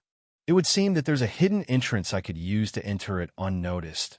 Right now, while I was walking, I was in a disguise. While fame grants you recognition, it also takes away your privacy. The spell I was using was not the great. If someone purposefully scans me, it would be reviled, but it was not a big deal. With calm step, I walked through the streets, reaching an area close to Olivia's mansion. The area I was in was desolate, without any students gathering. Seeing that it was safe, I used the key badge that Olivia had given me. As soon as my mana had passed through it, I could feel a hidden teleportation circle. Walking towards it, I disappeared. The next moment, I opened my eyes. A beautiful golden-haired girl stood in front of me. Her sky-blue eyes was cold as she looked towards me in defiance. I could see a bitter grudge in her eyes. Seeing it, I understood that she had found out about the spell I'd cast in her body. Well, being irritated was all she could do, since I had ordered her not to remove the spell, and my command would last till the end of the contract. Smirking, I walked toward her with confident steps, and reaching in front of her, I lifted her chin with my hand. "So, my dear, how was your day?" "It was good," Master Olivia spoke with a calm tone, causing me to raise my eyebrow in intrigue. I could see that she was playing with me and had not actually accepted anything at heart. "So that's how you want to play, huh?" My eyes shined black and gold as I let go of her chin and spoke a command. Hearing it, Olivia's eyes widened for a second before they went back to normal. She robotically nodded her head. With trembling arms, she began to remove her top dress. While doing so, she tried to awkwardly make it enticing, but it was not all that great. Within seconds, Olivia stood in front of me with white lace bra that held her well-defined mounts. The striking contrast of the blush in her face to her calm eyes was very enticing. Good. Now, turn around. She nodded her head as she turned around. I walked up to her and hugged her from behind like the first time. My body pressed against her juicy ass, while my arms hugged her waist. For the first time, I could feel Olivia's smooth skin in my arms. My mouth moved towards her ear, biting them seductively while I spoke. At the same time, my hands rubbed the skin of her waist directly. You know what, Olivia?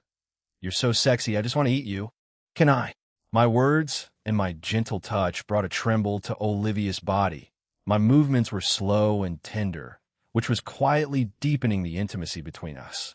I waited for an answer, but all I got was silence. Well, I didn't mind, as both of my hands rested lightly at her waist. As I did, I made sure to touch her gently. Both of my hands rested against her as they slowly slid from her waist, going down to her thigh, and I could feel the supple, soft fabric of her pants beneath my fingers. My hands moved to the inner thigh of both her legs, but I felt a bit of resistance, but I forced her legs to open a bit as my hands sank into her supple and smooth thigh. Oh, looks like you're finally feeling it, he said. Again, she didn't reply. He held her gently, his mouth close to her ear as he whispered something soft, moving toward her shoulder. The warmth of her presence filled the room as he quietly admired her. My mouth moved towards it as I bite on it softly. The action surprised Olivia as she screamed out from the pain, but a trace of pleasure could be felt from it. I didn't stop with my bite as I started to suck hard on it. Feeling it, Olivia cried out in panic. Wait. Stop. What is it? Even as I pulled back slightly, my hands rested near her as she tensed up. Don't, Leah. Amarum? Olivia wasn't able to finish her sentence.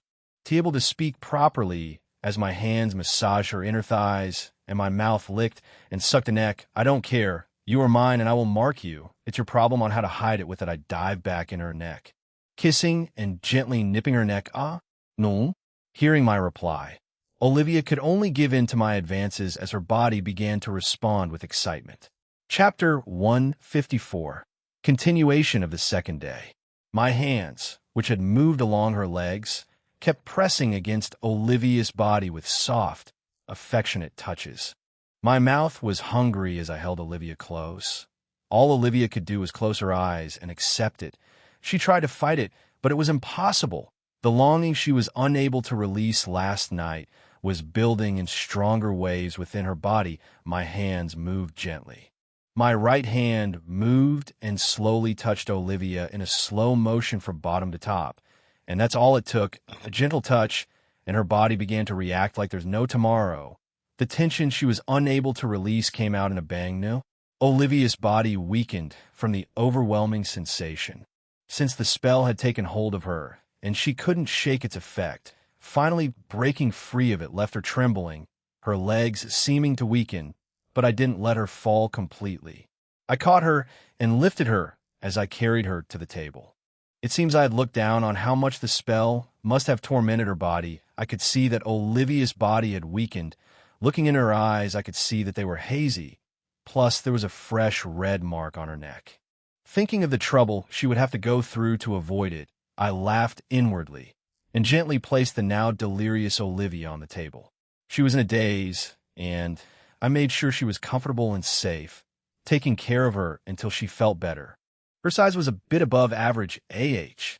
A scream was heard as Olivia came out of her daze, and as she did, she finally realized the situation she was in. Startled, she tried to pull away, but I steadied her hands and guided her away from the area. Since she was completely drained, her body was soft, and she was not able to control her strength. So I easily subdued her. Staring right in her eyes, I spoke. Stop it. You belong to me now, and each and every part of you belongs to me. Got it? My voice was high and extremely commanding. Hearing it, Olivia's heart started beating with excitement. The feeling of being held down and looked down upon seemed to bring out the true self she was hiding, but at the same time her pride came back, unwilling to bend to anyone. The two sides were now fighting against each other. Seeing that Olivia had calmed down, I let go of her arms. As I did, Olivia turned her face aside with a complex look. I smirked at it. I could see that both the side of Olivia fighting, and this was just the beginning. I didn't wait any longer. Since the table was huge, I sat up as I placed both my hands on the side of Olivia's head as I sat on her stomach. While I didn't technically sit, but floated above her, I took both of her arms and locked it above her head. Using one of my arms, I kept both her arms tight, while using my right hand, I faced her to look at me. I raised Olivia's face towards me.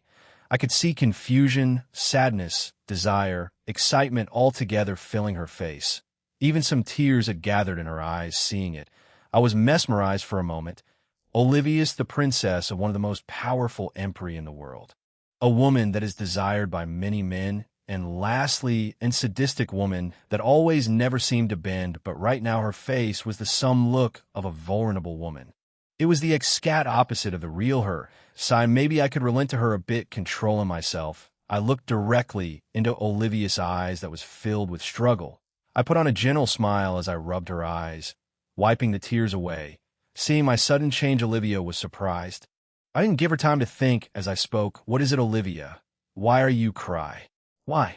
You dare to ask me why? Olivia screamed out in frustration. All the grievance she felt from the last day bursted out. In the end, she's a woman that was above everyone, even if she desires domination. It would be from the one she loved, and me doing this, yet she feeling exited must have been making her doubt herself as a whore. Seeing Olivia scream at me and shout out while crying, I thought it was faster than expected. I really did think a situation like this will arise. But I had maybe overestimated how tough she truly is. Well, for a woman who stood at the top with power, respect, and status to be made into a mere slave must not be easy.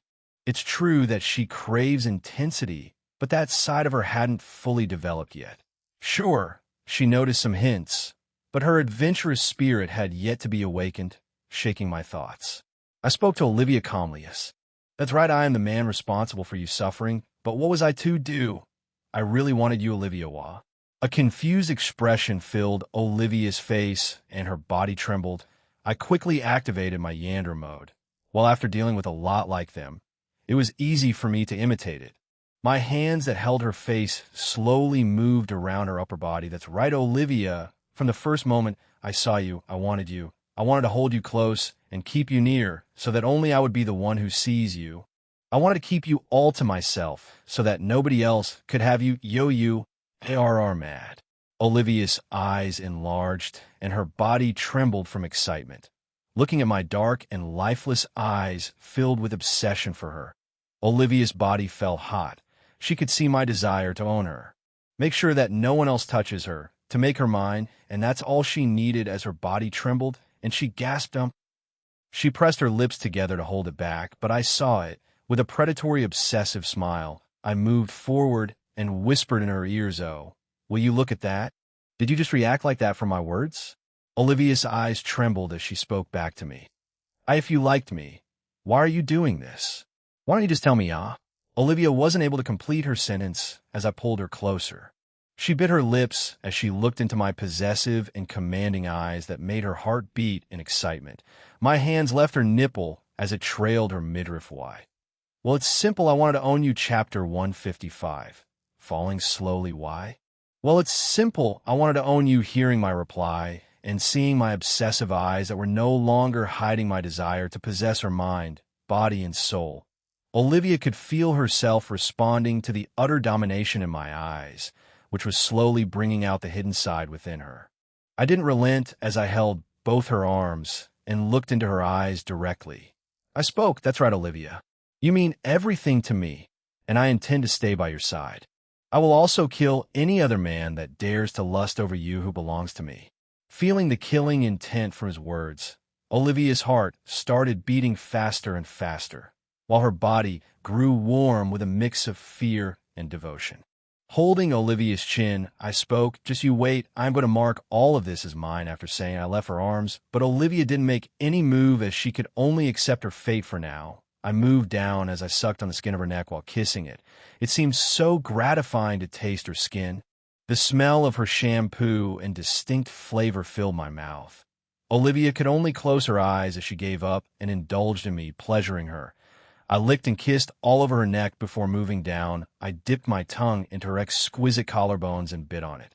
Causing Olivia to bite her lip in surprise, I kissed along her arm as I moved up toward her shoulder. My arms released her hands and held her close. I held her close for a while before leaning toward her. Since she was especially sensitive there, I found it very satisfying to gently draw her closer.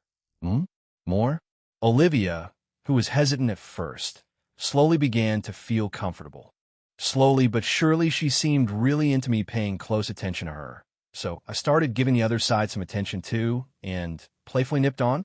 Olivia cried out from the mixed sensation as I gently bit, and her skin was now a little damp and smooth from the contact. I held her close in my arms, feeling her body tense as she clung to me. A mix of emotions crossed her face as she whispered breathlessly, "Hold me tighter?" Unknowingly, her true feelings started to show. I didn't reply back to her words and held her close, pressing gently against her. Yes? Olivia sighed softly, getting a kick out of me intensely playing with her breasts, and at the same time, she felt intense pleasure. Olivia felt fuzzy after a second wave of pleasure. For the second time, she felt her mind blur. Never has she ever felt this much pleasure fill her body. After spending time together, I could see that Olivia was clearly enjoying the moment. I kissed her gently while holding her close. The powerless Olivia could only keep flinching her body as I played around with it, as if it was a toy. My mouth trailed downwards and clasped her slender hips as I kissed all over her midriff and stomach. I also dipped my tongue in her belly button and twirled my tongue over it. "Oh," Olivia whimpered as she raised her upper body up and pressed my head to make me play with her belly button more. Her body now totally moved for more pleasure. What was not only her, I couldn't get enough of her exquisite skin and kneaded her boobs as I kissed along her ribs. Looking down, I could see the entire table wet from Olivia, while faint outlines of her intimate area could be seen not yet. I thought as I moved upward, as I started playing with her upper body with more power. Getting above her, I looked at her reddened breasts as I raised my hands and swung them down. The sound of my hand hitting her breasts was heard around the room. As her breasts shook under my hand, Olivia's eyes widened from the pain. With a cruel smile as I looked at Olivia, I raised my other hand and slapped down on the other side of her shoulder pock. Pock, pock, yes. So painful. With a few more slaps, Olivia's body trembled. I smiled as I dived in her upper body again. A few minutes later, I stood away from the table as I wore fresh clothes. Looking at the table, I could see Olivia, who laid there with her eyes raised above her head, fainted. Her pants were still there, though her shirt was wrinkled from their embrace. Her upper body was flushed red, marked along her chest and stomach where they had been close together. Olivia was covered in marks as she lay there with a satisfied smile. Well, that went well, I thought as I headed toward her, gave her a final embrace, and used the teleportation key to leave the room. Soon I opened my eyes and appeared in the same place I disappeared from. Of course, I didn't forget to replace my disguise. It took some time for my excitement to finally settle, so that only in good time, buddy. I spoke while looking down. While being away from Olivia was a challenge, I had to remain patient for now. I have her for a few months, so I'd already made a plan. For the first week, I would draw her into a fascination she had never known, making her feel she couldn't do without me. And it's on the second week that the true power of the spell I placed on Olivia will show. The second week, it would be me holding her complete attention and devotion. The second week will be a torture for Olivia, who wouldn't get any release. And finally, the next month, where the official arc for Olivia will start, I will make her fall for me, as a good Slave Sai Academy life is so good. Humming to myself, happily, I left the area. I was in chapter 156. Target lock, so? What now? I was a bit confused for a moment as I thought. It's then that I looked at the current time. Seeing that it was still early morning, I smiled with a hidden glint in my eyes. Looking at the current date and time, it would seem that I had left at the perfect time. Whistling to myself, I walked toward a certain teleportation room since I was in disguise and had hidden my ring. I had to wait in line like anybody else, but it was a small price to pay for my privacy. After my outstanding performance, I am sure that there are a lot of eyes watching my moves, trying to keep tabs on my movement, and to be honest, it was tiring. But if someone asked me if I regretted what I did, then no, since the reward I got in return for is mouth-watering. I have to say that Xavier is quite a good lad, because with the rewards I got, I'll be able to move some of my plans forward. I just hope that things don't become too shit. Nah, who am I kidding? Things will definitely got a shit chuckling to myself. I moved along with the crowd. Since it was morning, the line wasn't huge. I quickly reached the front and paid the academy point for my transport. Well, since I had some lovely friends, I was able to get a load of points they had. Well, as top students, it was nothing to them, and who was I to say no to their help? With a blink, my eyes were again blinded with white light as I disappeared and appeared in another room. Quickly walking out, I could see fewer students in this area. With a quick walk, I reached in front of a huge library. It had 3 levels and was huge as a mansion. The library belonging to the Babylon Academy is one of the biggest and best in the world, though again you have to pay a certain price to read, and some of the levels are restricted for others. Nothing in this world is free after all. I quickly entered inside the first level, where I could see a huge amount of books that stretched in a huge line. The books almost seemed endless. Reaching the front, I saw a guy sitting the front. From his look, he seemed to be about 20 years old. A student who must be taking the job of receptionist job to earn some points. Reaching the front, I politely asked for the access to the first level. Without much drama, he took the points as he allowed me to enter inside, walking inside the large floor surrounded with books. My heart started beating faster at the thought of the person who I was going to meet. After a few seconds of walking, I reached near a reading lounge near the area of the historic books, where some students could be seen seated and reading. Quickly looking through it, my eyes landed on a figure that was seated in a lonely corner. She was seated in a 4-person table, yet none seemed to be able to see or feel her. The woman looked completely average with every average features, but I know that it's a disguise, something which no body in this academy will be able to see through. Even when I was looking at her, my senses seemed to be missing. It was as if she was hiding her presence. I squinted my eyes as I looked at the book she was reading. Seeing it, a smirk came up my face. Taking a history-related book, I walked towards her. Feeling a presence approaching, the said woman raised her head and looked at me.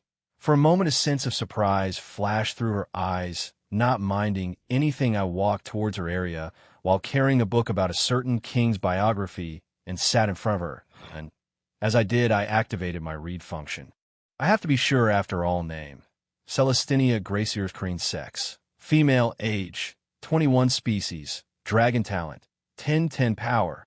Dragonoid level 1. Title: The Dragon Princess. The Academic: one who loves control, etc. Love: 0. Description: a woman with a great pride, strength, intelligence, and ruthlessness. A person who finds her life a bit bored and is looking for some excitement in life. She's incredibly proud of her knowledge and achievements. Currently, she's curious about the host due to Scarlet, whom she considers her sister. Wouldn't hesitate to kill you in the most brutal way possible if she found out that you might hurt Scarlet. In reverse, if she ever fell in love with you, she wouldn't hesitate to break her relationship with Scarlet to take you difficulty. SSS? If you fail, I don't mind visiting you in hell once in a while. Seeing her information, my eyes lit up for a moment. It seems that I was right. In the game, she was among the list of unconquerable along with my aunt, but that changed when one person did conquer her, and that was me, and 2 years of my gaming value came down in a hitch. That's right, she was the last person I conquered, and the last time I played the game since she ended up taking me away and killing the girls that resisted it. It was due to her I ended up fucking losing everything. This woman is one of the Yandere, I know. She might be one of the most beautiful women in this game, but she's also the one that's very hard to play with one wrong move, and I will end up dead, without even knowing how, but no matter how much I don't want, I must conquer her. Truthfully, I would love to stay away from this girl, but the past issue did create a grudge in me. Imagine how would you feel when you had conquered one of the best character after 2 years of hard work, only to end up losing everything? Yeah, I remember breaking the entire gaming council that day. Shaking away my dark thoughts, I smiled and gave a nod to Celestina, who eyes me for a moment. She nodded back to me and focused on her book. I too did the same as I looked at mine, but I didn't read the book in my hand. I only pretended that I did as I pretended to read. I asked the system to play some music in my head. Like this, half an hour passed. It was only then I heard a calm, disguised voice. So, King's Mordian's autobiography on the 32 formations on ruling? Hearing the question and forcing down my yawn, I looked back at the disguised Celestina as I spoke. Yes. I was quite curious about his 12th formation, the Path of Right. I wanted to see if it would have any connection with the book rule of the 32nd right. I always had a suspicion that here might have been some copying in between. Oh, you have red rule of the 32nd right? Indeed, it was quite entertaining. Well, it was bullshit that I could tell chapter 157. A Q. And AO, you're academic? You could say him something like that, I spoke as I looked at the disguised Celestina. The current her had brown hair and eyes along with a completely average face, one that would be forgotten within a crowd. Back in the game, I had accidentally come up on this spot, and after I chatted with her for a long time, I was able to slowly crawl into her heart, though I regretted it later down the line. From what I know, Celestina is an academic. You could say that due to her divine bloodline, this woman will definitely become extremely powerful in the future. It could be seen by her reaching the Draganiad level 1 at just that age of 21, but it seemed to make a curse upon Celestina. To her, her power would grow naturally, and her efforts would not matter much. Hence, she wanted something. She wanted to achieve something just from her pure effort. Hence, she ended up becoming an academic, and she loves it. She would research and read in old and lost books, bringing out their meaning or their hidden intent. In fact, Celestia, under a hidden name, is the most wanted and the best historian and academic in the world. Just the amount of books she deciphered and corrected is mind-blowing. She had even brought out many copied books to light. It's her favorite hobby, and the book and things I told right now are the things that she's working on right now. Is that so? Then you must know about the 24th formation. Oh, you mean the one that says, "Let not the king, but the people be the one that reigns"? Indeed, it was quite the interesting view from a king. You like that phrase? Indeed, I answered back to Celestina. Hearing my answer, a twinkle of interest finally started to appear within her eyes. Leaning backward, she looked at me calmly as she asked me a question. Is there a reason that you approached me? Hearing her question, I was not surprised. I was sure that my gaze and me walking to her would raise her suspicion. Leaning back on my own chair, I smiled calmly as I spoke. I was just interested in a disguised girl that sat lonely in a corner. Oh, that coming from one that is disguised? Even though surprised by my words, Celestina replied calmly. Her interest in me increased a bit as she continued speaking. I had, though, that my disguise was well. Did you see my true look? Even though the questions she asked me seemed normal, I could still feel a sense of weight from them. Waving my hands at her, I spoke. Unfortunately, no. I could say that your disguise is one of the best I had ever seen. Even now, I can't see through you face indeed. I did pride myself on my magic, but to think you saw through it, how? Well, a gentleman never reveals his secret, my lady. After I finished speaking, both of us looked at each other with hidden smiles. We both took jabs at each other, and was now an impasse. It was then that Celestina opened her mouth and spoke with a teasing smile. Well, Mr. Austin, I have to say you're quite good with your words. I wonder how all your fans might feel at your historic side. Listening to her words, my eyebrows twitched in annoyance. I acted like I was caught in a net since I couldn't see through her disguise. It was jab that was affecting. Seeing my annoyed look that appeared for a moment, a sense of accomplishment filled her heart. But I didn't let it last. I think that my fans might just increase. While coming from a noble, beautiful, and powerful girl as such as yourself, I might reckon you might know more. How did you know that I might be noble, powerful, and beautiful? Her interest was raised once again. Listening to her, a smug smile came upon my face, which I could see had irked Celestina a bit. With a calm mind, I spoke. Well, it was quite easy to see with some hints, like the fact that every of your movements, etiquette, and wordings are filled with gracefulness points out that you might be of higher standing, and quite a high one at that, since I could see no awe or blush from when you look at me. Not to be narcissistic, but I am quite popular. Well, Mr. Austin, I think that was you being narcissistic, ignoring another one of Celestinia's jab. I spoke. There's also the fact that you're able to use such high-level magic, and yet I am not able to see through it. As for the fact that I know you're beautiful. Well, let's call it the instinct of a man. There's also the fact that you yourself has agreed to the words that I spoke, and don't get me started on some of the faults you made. And just like that, I spent a few more seconds mentioning the mistake she had made. After speaking, I leaned back to my chair and gave Celestina a smug glance. Seeing it, a feeling of annoyance filled Celestina. The desire for beating me at knowledge filled her heart. With that, she spoke, seeing how good you are with your spotting.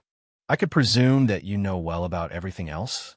Skipping you identity and jumping to questioning me. Well, as gentlemen, you must know not to dive into the secrets of a woman. It's not good, and my last question, take it as a challenge. A challenge, huh? Well, I don't like making women cry, you see. Well, especially after you lose. Oh, we will see about that. With that, both of us leaned forwards with predatory smiles as we looked at each other. Looking at Celestina, I gave her a nod as I spoke. Sure. I don't mind, but doesn't a good challenge always need a good reward? What do you propose? Seeing as you do not wish to indulge your identity, and seeing that you know mine, the loser would have to tell one about themselves. After I finished speaking, I looked at Celestina as I waited for her to speak. She seemed to think about it for a moment before she nodded her head and agreed. Very well. I don't mind sucking up your secrets. Well, let's see what happens with that. We both nodded at each other as we began. It was Celestina who started passage 2 of the 22nd. Right, it's not the blood of the one who dies, but the blood of the ones who kills gets their blood dirty. Hearing my answer, Celestina nodded her head. So I spoke the 11th formation. Within the 4th passage, it's not the blood of the king, but of the soldiers that bloodied. Hearing her answer, I gave Celestina an approving nod. Not giving it any heed, she spoke 9th. Right, the second last passage, the blood that you have taken may not be visible in your body, but it lay within your soul. Forever forsaken, I answered Celestinia's question in a heartbeat. Hearing me answer so easily, she started to get serious. Chapter 158. A promise. So, the final question, Celestina said as she looked at me with a serious expression. Gone was her lazy and laid-back attitude. It's been about half an hour since we began, and we had asked each other questions back to back. And now we had arrived at an impasse. Celestina, with her great knowledge, had tried asking questions in many tricky and sketchy manner, but I had answered all of them calmly, the previous expression of ridicule, no more. Right now she looked at me as an equal, not at strength, but as a historian. Right now I am sure that she must be thinking that I must be someone that contends against her in knowledge. Well, that couldn't be farther from the truth. Well, in the game there was options that pop up for me to choose. While I was smart, I don't have an eidetic memory to remember them all, and even if I did, I have no interest in following them. This world's not a game where my options are limited. I have absolute freedom.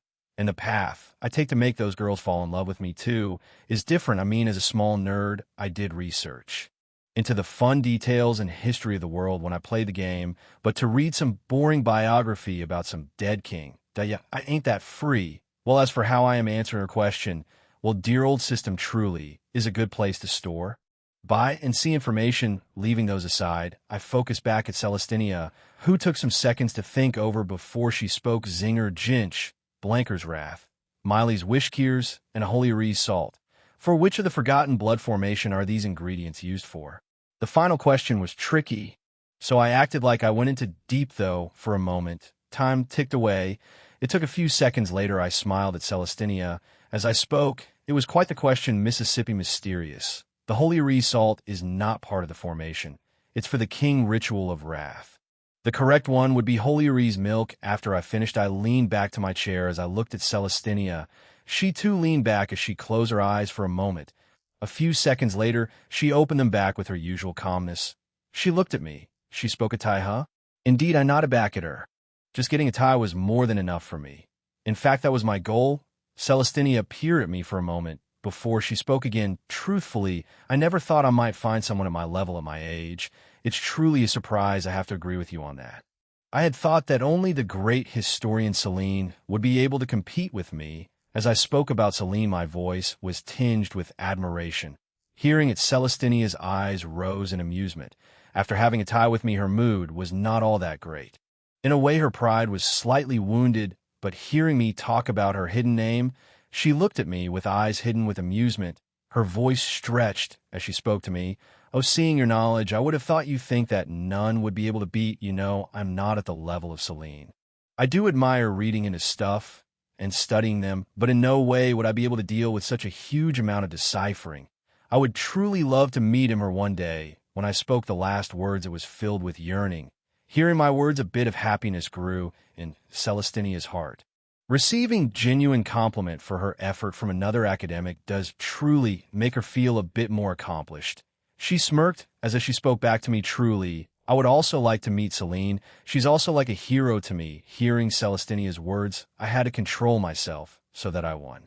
To roll my eyes or show any outward signs. This woman was just shamelessly boasting about herself. Holding myself back, I looked at her with a bit of admiration. Indeed, Celine is amazing, but I am indeed truly amazed by you too. Who would have thought that I would find such a talented academic as yourself here? It was a truly fun exchange, yes. That's true. I too did enjoy our little exchange. Celestina nodded and agreed with my words. It was the first time that she did something like this, and she has to say that she did enjoy it. I raised my hands up for a shake as I spoke. Even though we talked till now, I have yet to introduce myself. The name's Austin Lionheart, and my lady, it was truly a fun time with you. There was a pause as Celestina looked between my hands and my face for some time. She had never truly been in contact with any other males, and the ones she didn't find any of them pleasant. She has to say till now, whatever I had shown had truly made a great impression on her. Seconds ticked by as the atmosphere was getting awkward. Just as I was about to retract my hand, Celestina shook at the names Mississippi Mysterious. Nice to meet you. I couldn't get the feel of her hand for a long time as she retrieved it just after one shook, but I didn't focus on it. As I looked at the smirk in Celestinia's face, I spoke. Well, Mississippi Mysterious. It seems that both of us had lost and won. So how about it being that we both say one thing about ourselves? Sure, I don't mind. Celestina spoke back without any hesitation. So I took the lead. Well, one thing about me is that I don't like sweets too much. Oh, what a coincidence. I like extra sweet food well. It seems that you still hold somewhat of a grudge. I do not know what you're talking about. I shook my head as I replied back to her, well, it doesn't matter. I am indeed happy to have met such an educated academic. So are you willing for some more talk, Mississippi Mysterious? Sure. I would love to show you the difference between us. Well, if it wasn't for such a venomous tongue of yours, I might have said you're cute. Even though you are in a disguise, really, the great Austin might think I am cute. Well, aren't I blessed? Looks like you really are looking for a beat down. With that, both of us dived into our talks, complaining, redirecting, and pushing out our ideals to each other. We were so engrossed in our discussion that 3 hours flew in a blink. That was truly one of the best discussion I ever had, Celestina said as she leaned to her chair and wiped out her imaginary sweat. I too nodded my head, wiping away a real sweat. Keeping up with this monster with just the help of the system was not easy. I leaned over as I said, well, Mississippi Mysterious, I have to say that this was indeed a pleasure, but my time has run out. How about we meet here at the same time tomorrow? There was silence for a bit as Celestina thought over my words.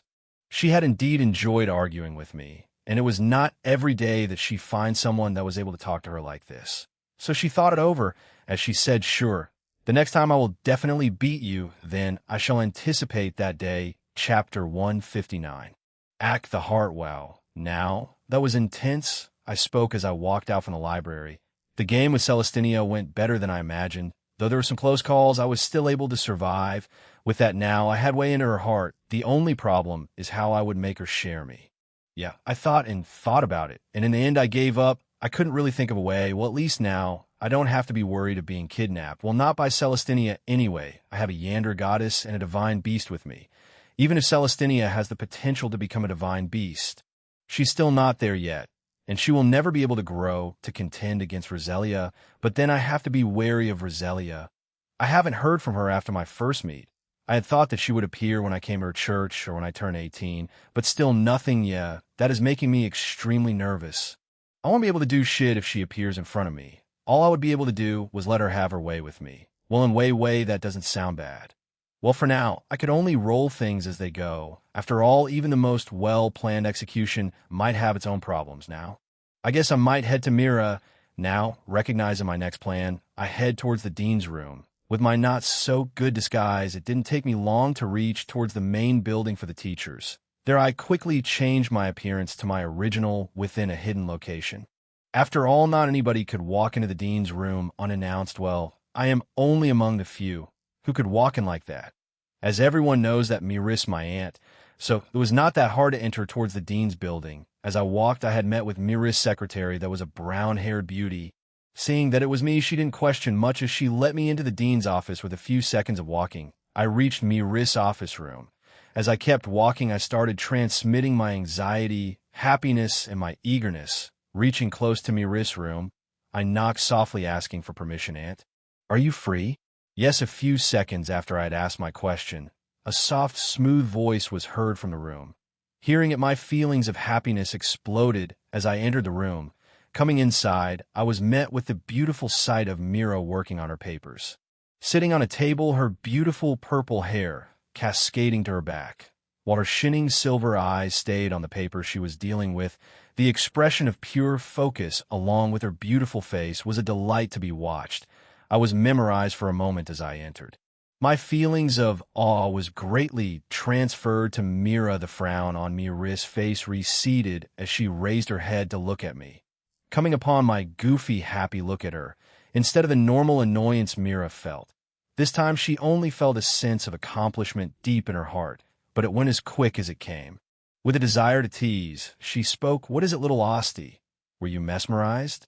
Instead of a shy look that Mira wanted, I just smiled charmingly and nodded my head with a serious expression as I spoke. "Indeed, Aunt, you were so beautiful that I almost lost my mind feeling my sincere feelings." A shy look took her face, but Mira quickly shrugged it off as she looked at me seriously. "What do you want, Austin?" "Well, I just want to spend some time with you." And Austin, a complex look took over Mira's face as she looked at me. Knowing what she was pointing towards, I smiled, but on the inside my sad feelings began to flow. I walked towards Mira's table, reaching close now. She had to look up towards me. I reached my hands toward her face, but before reaching it I hesitated. Putting my hand down, I looked at Mira seriously. My true feelings started to flow towards Mira, shaking her heart heavily. My purple eyes bored into Mira's silver one as I spoke. "Aunt Mira, I cannot tell if my feelings for you will ever disappear, but I could tell that I do truly love you with all my heart. But if my feelings will cause you any problem, then I will. Make sure to never speak of it again, Aunt Mira. To me, all I care about is the fact that you are happy for now and forever. And if it is with another man, then I will happily let you go. As I said, in the end, all I care for is you being happy. So let me just spend some time with you, Aunt Mira. I just want to help you relax and be happy once in a while. That's all I ask. I don't care if you never return my feelings. All I care for is the fact that you'll be happy." While I spoke my last words, my hand, which were on her table, slowly rose as it held Mira's stupefied face. Mira's heart, that she had promised not to beat again, started beating faster. My sweet words brought a sense of happiness and warmth to her heart that she never knew existed. Feeling my raw, pure love, Mira's heart started beating at an unnatural speed. She tried desperately to control her feelings. Yet whenever she gazed upon those beautiful purple eyes that looked at her with love, she felt whole and full. We stayed looking at each other's eyes for a few seconds, yet it felt like eternity to both of us. Mira leaned back as she closed her eyes. The words I spoke and the feelings I transmitted wrecked her mind completely. A minute of silence filled the room, after which Mira opened her eyes as she looked at me. Her gaze was serious as she spoke. "Austin, as I said before, the thing between us is impossible, but I don't mind you spending some time with me. I am sure that this love of yours will fade, and that you will find someone better, and until then, I don't mind us being close," Mira said with conviction. Yet deep within her eyes a struggle played out, unlike the last time where she could have easily dismissed my words. Right now in her heart, a sense loss started to occur. The thought of me losing my feelings for her seemed to hurt her. Slowly but surely the walls that she had built around her heart started to crumble. Slowly but surely feelings that she never felt before slowly started to ripen. Chapter 160. Targets found. "So, things are being well." I spoke to Mira as I sat across her. After my sudden confession, we sat across each other as we talked calmly, while I joked in between the middle and eased the atmosphere. Things were awkward at first, but after we started talking, things started to ease between us. It didn't take long for Yus to behave like normal how's things with Grace? Mira asked. I smiled lovingly as I spoke. Mom's fine. She seems to be catching up with the rest of her friends. It's been a long time since she was this free, and she seems to be enjoying it too. True. Ever since you father. She never had a rest. It's good to see that she's laying down a bit of her responsibility. Mira nodded her head. She spoke. She could see that Mira was much better than before. She was glowing with energy and happiness. She looked like a teenager in love. Mira was suspicious. She did ask about it to Grace, but Grace had played it cool and crushed all of Mira's suspicion. True, I spoke. Soon a silence descended between us as we looked at each other. A sense of awkwardness was spreading out as the time ticked. Looking at the cloak, I spoke. It's evening already. Aren't you busy? Seeing that I was giving away out, Mira nodded her head as she spoke. Yeah, that's right. Why don't we meet here again tomorrow? Sure, I would love to. With that, I stood up as I walked towards the door. Mira followed me. Reaching towards the door, I turned around quickly. Being caught surprised, Mira wasn't able to react as I planted a small kiss on her cheeks as I ran away from the door. See you tomorrow, Aunt. Only the sound of my words remained, along with a surprised Mira, who could only shake her head at my antics. A few minutes later, I walked towards my head mansion. By now, it was already evening, and I still didn't have my lunch. With a quick teleportations, I reached my mansion. As I walked towards it after removing my disguise. Entering the mansion, I talked to the maids who said that Elda was waiting in the dining room. Plus, it also seems that most of the rest have headed out on their own duty. Going to my room, which was now all clean and proper, I washed myself up as I walked towards the dining room. My mind was occupied with the surprise Elda had for me reaching the dining room. The maids opened the door, and once I saw what was waiting for me there, I understood what was Elda's surprise. Entering inside, I could see Elda sitting and talking with three other girls. The one sitting closest to Elda had dark red hair and eyes. Her skin was pale.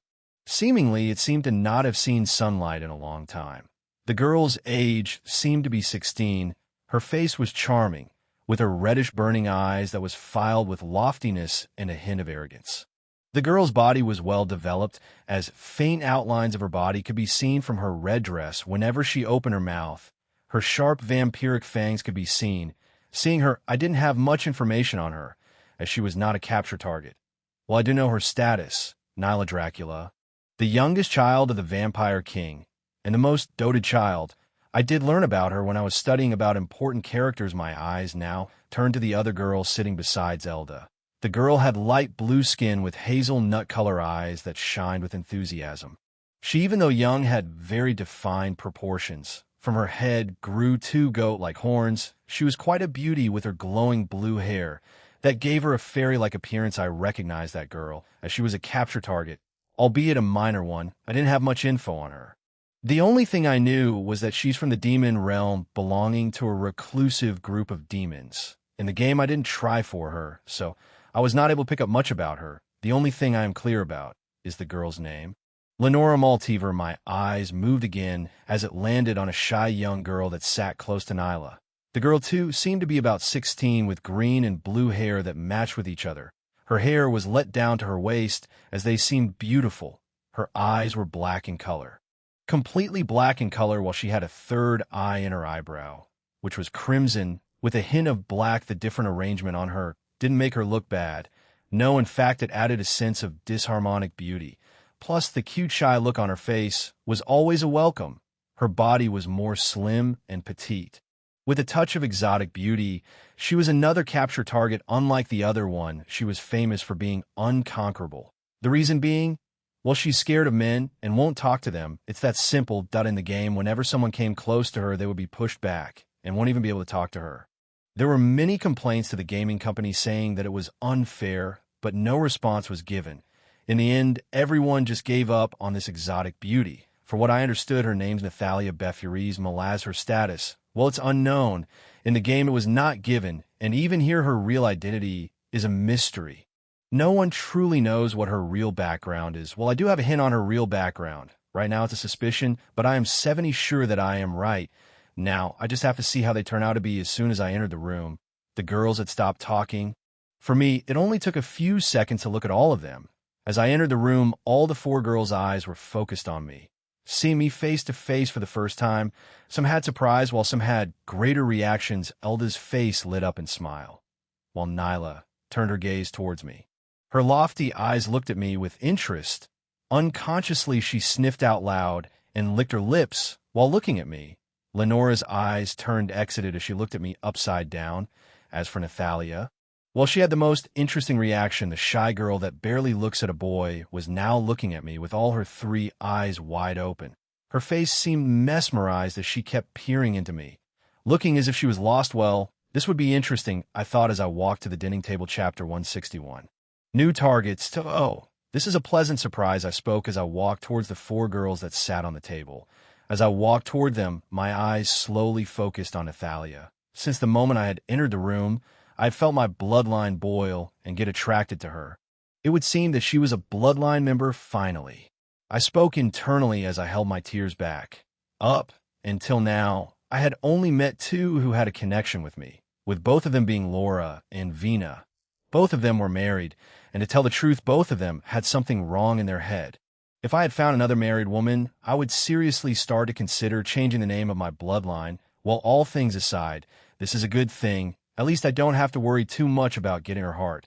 With a gradual interaction between us, I'm sure that I would get her heart. As for Lenora, well, there I have to win it. I don't have much information on her from the game since I didn't go for her. All I have is the ones that were gathered secretly. As for Nyla, well, I truly have no interest in her. Well, I don't want to get involved with that crazy family.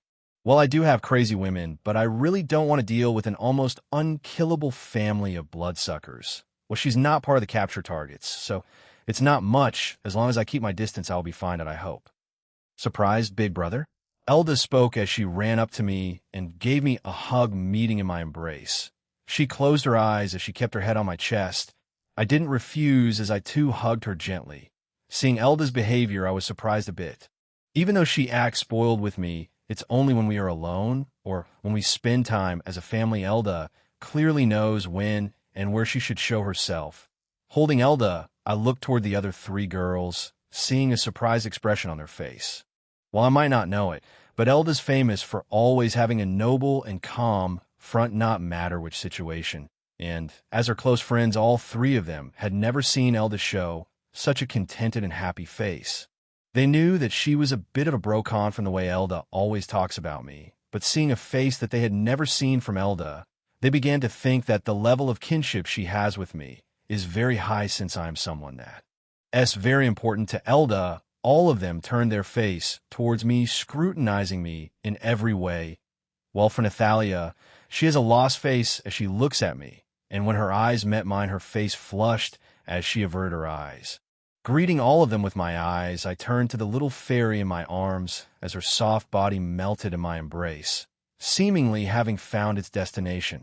Holding her body, I patted her back as I spoke. Elda, why don't you introduce all these beautiful friends of yours? I'm reluctantly taking her head on my chest. She raised her head and looked at my eye, pleading.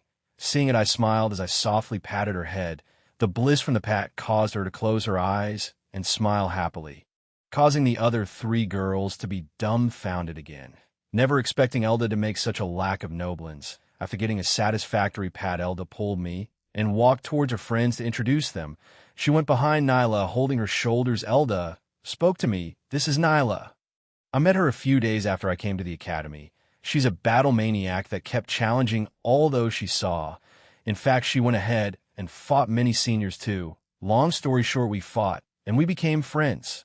I smiled at Elda's words as I looked at Nyla, but suddenly I got goosebumps as I looked at her eyes, which was looking at me like I was some sort of food. Seeing my gaze, she smiled as she brought her hand forward for a smile. As she spoke, nice to meet you, nice to meet you too, I said as I gave my hand forward for a shake. As soon as I did, I could feel a humongous pressure from her soft and pale hand. Soon veins started to appear on her hands as she exerted her strength. Looking at her face, a battle-hungry look appeared to an other normal origin level, for this was enough to bring them to their knees, but to me, well, this was just a breeze. Looking at Nyla's eyes, I gave her a calm, charming smile, completely at ease at her pressure. Seeing it, she started to apply more strength, but it didn't affect me a bit. Understanding what type of person Nyla is, I didn't hold back a bit as I unleashed a humongous strength from my hands catch. With a simple press from my hands, I ruthlessly broke Nyla's hands. Turning her bones to pieces, a daunting silence filled the room. Feeling her bones broken, Nyla just flinched as the battle's hungry smile of her stiff for a moment and grew. I let go of her hands, which healed within a few seconds. Her eyes met my ones. For the first time, a sincere smile appeared on Nyla's face. As she spoke, "I like you well. I am honored, but you're not my type. I will love to spar with you and beat you up sure if you could take the bee down that I will give you with that." Both of us smiled at each other, emitting battle-hungry smiles. Just as things were getting heated, Elda intervened in the middle as she spoke. "Nope. Not right now. You guys could fight each other after I finish my intro." Elda pouted as she looked at me. Seeing it, I relented as I communicated with my eyes to Nyla that this was not over. She seemed to have got the message as she leaned back and gave in for now. Seeing it, Elda smiled as she moved towards Lenora. As Elda held her shoulders and introduced her, "This is Lenora Maltever. We became friends the very first day, since she's in the same class as mine. We quickly hit it off. Lenora's fun, adventures, and the talkative one in our group. But don't underestimate her. Just because of her look, she's very strong with mental attacks and can cause huge harm. If it wasn't for her not interested in any ranking, she would definitely be on my year's top batch." After finishing her explanation, I looked at Lenora, who smiled at me. As she spoke, "Hi, Austins, it's very nice to meet you. I've heard a lot about you from Elda. Plus, I have to say that I was truly memorized from the scene you created back then. It was amazing. The poem you sang was truly enchanting. I hope that I will be able to hear you music again." Lenora was like an excited child as she spoke loudly and came close to me with an exciting twinkle in her eyes. I smiled as I spoke. "Lenora, right? First of all, thank for being a good friend with Elda. Seeing her character, I was worried that she wouldn't make friends, and as for hearing my music, well, it would be my honor to play music for a demon belonging to the Norite tribe. Great. It's a promise." Chapter 162. New Targets 3. After quickly finishing with Lenora, Elda quickly moved towards Nathalia, who was still looking at me, unblinking with her three eyes. It was as if she had seen something from which she could not take her eyes from. In fact, the rest of the three girls had noticed this weird behavior, but they couldn't find any reason for it. It was only when Elda touched her shoulders did she regain her senses. Holding her shoulders, Elda spoke. "This unique girl is Nathalia. She's also in my class. I befriended her since she seemed to be a loner, but who would have thought that we would hit it off? Nathalia is innocent, cute, and shy, but she's very fun to be around. While she might not show it, she's very, very strong. Well, the only thing is that she's not good at interacting with boys." Elda spoke with a troubled frown. She had truly downplayed the part about Nathalia not being good with boys. Nathalia literally doesn't interact with them. Just as Elda had finished speaking, I moved my hands forward toward Nathalia for a handshake.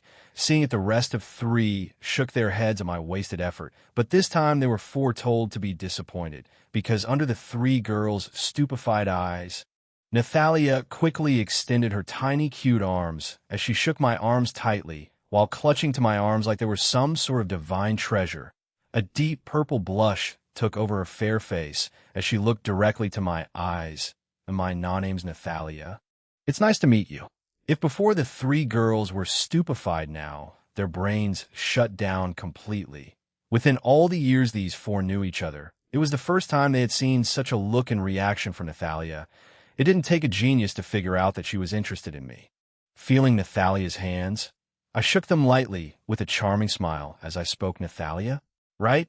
It's nice to meet you too. It's my first time seeing someone as exquisite as you.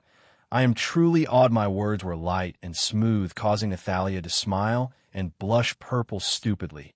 She let go of her hands as she hid her face with both her arms. Seeing this, I was confused for a moment. The way she's responding now is very suspicious. My bloodline only causes some with the same connection to only feel an innate attraction to each other. But the reaction from Nathalia is really suspicious. Is she maybe like them too?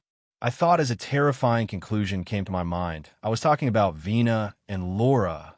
Laura's feelings were very intense for me due to her circumstances, and for Vina, a double personality was born, one that loved me dearly while the other one rejected it. For Vina, thanks to my help, she was able to get rid of her other ego, but due to both their circumstances, they both have heavy feelings for me. Could it be that there's something special about Nathalia too? Suddenly I could feel a heavy headache settling in. While I was thinking hard, the other three girls looked at Nathalia with different expressions. Nyla and Lenora just gave Nathalia a teasing smile. While a complicated look flashed past Elda's eyes, but in the end her own love took over as she reaffirmed her determination. As all of them were thinking, the Satoshi in the room got a bit awkward with one blushing girl, two teasing, and another one, which was quiet. Thankfully, the maids arrived at time and helped to make the situation more bearable by beginning the feast. Within seconds, all of us were seated at the table with lots of delicious foods.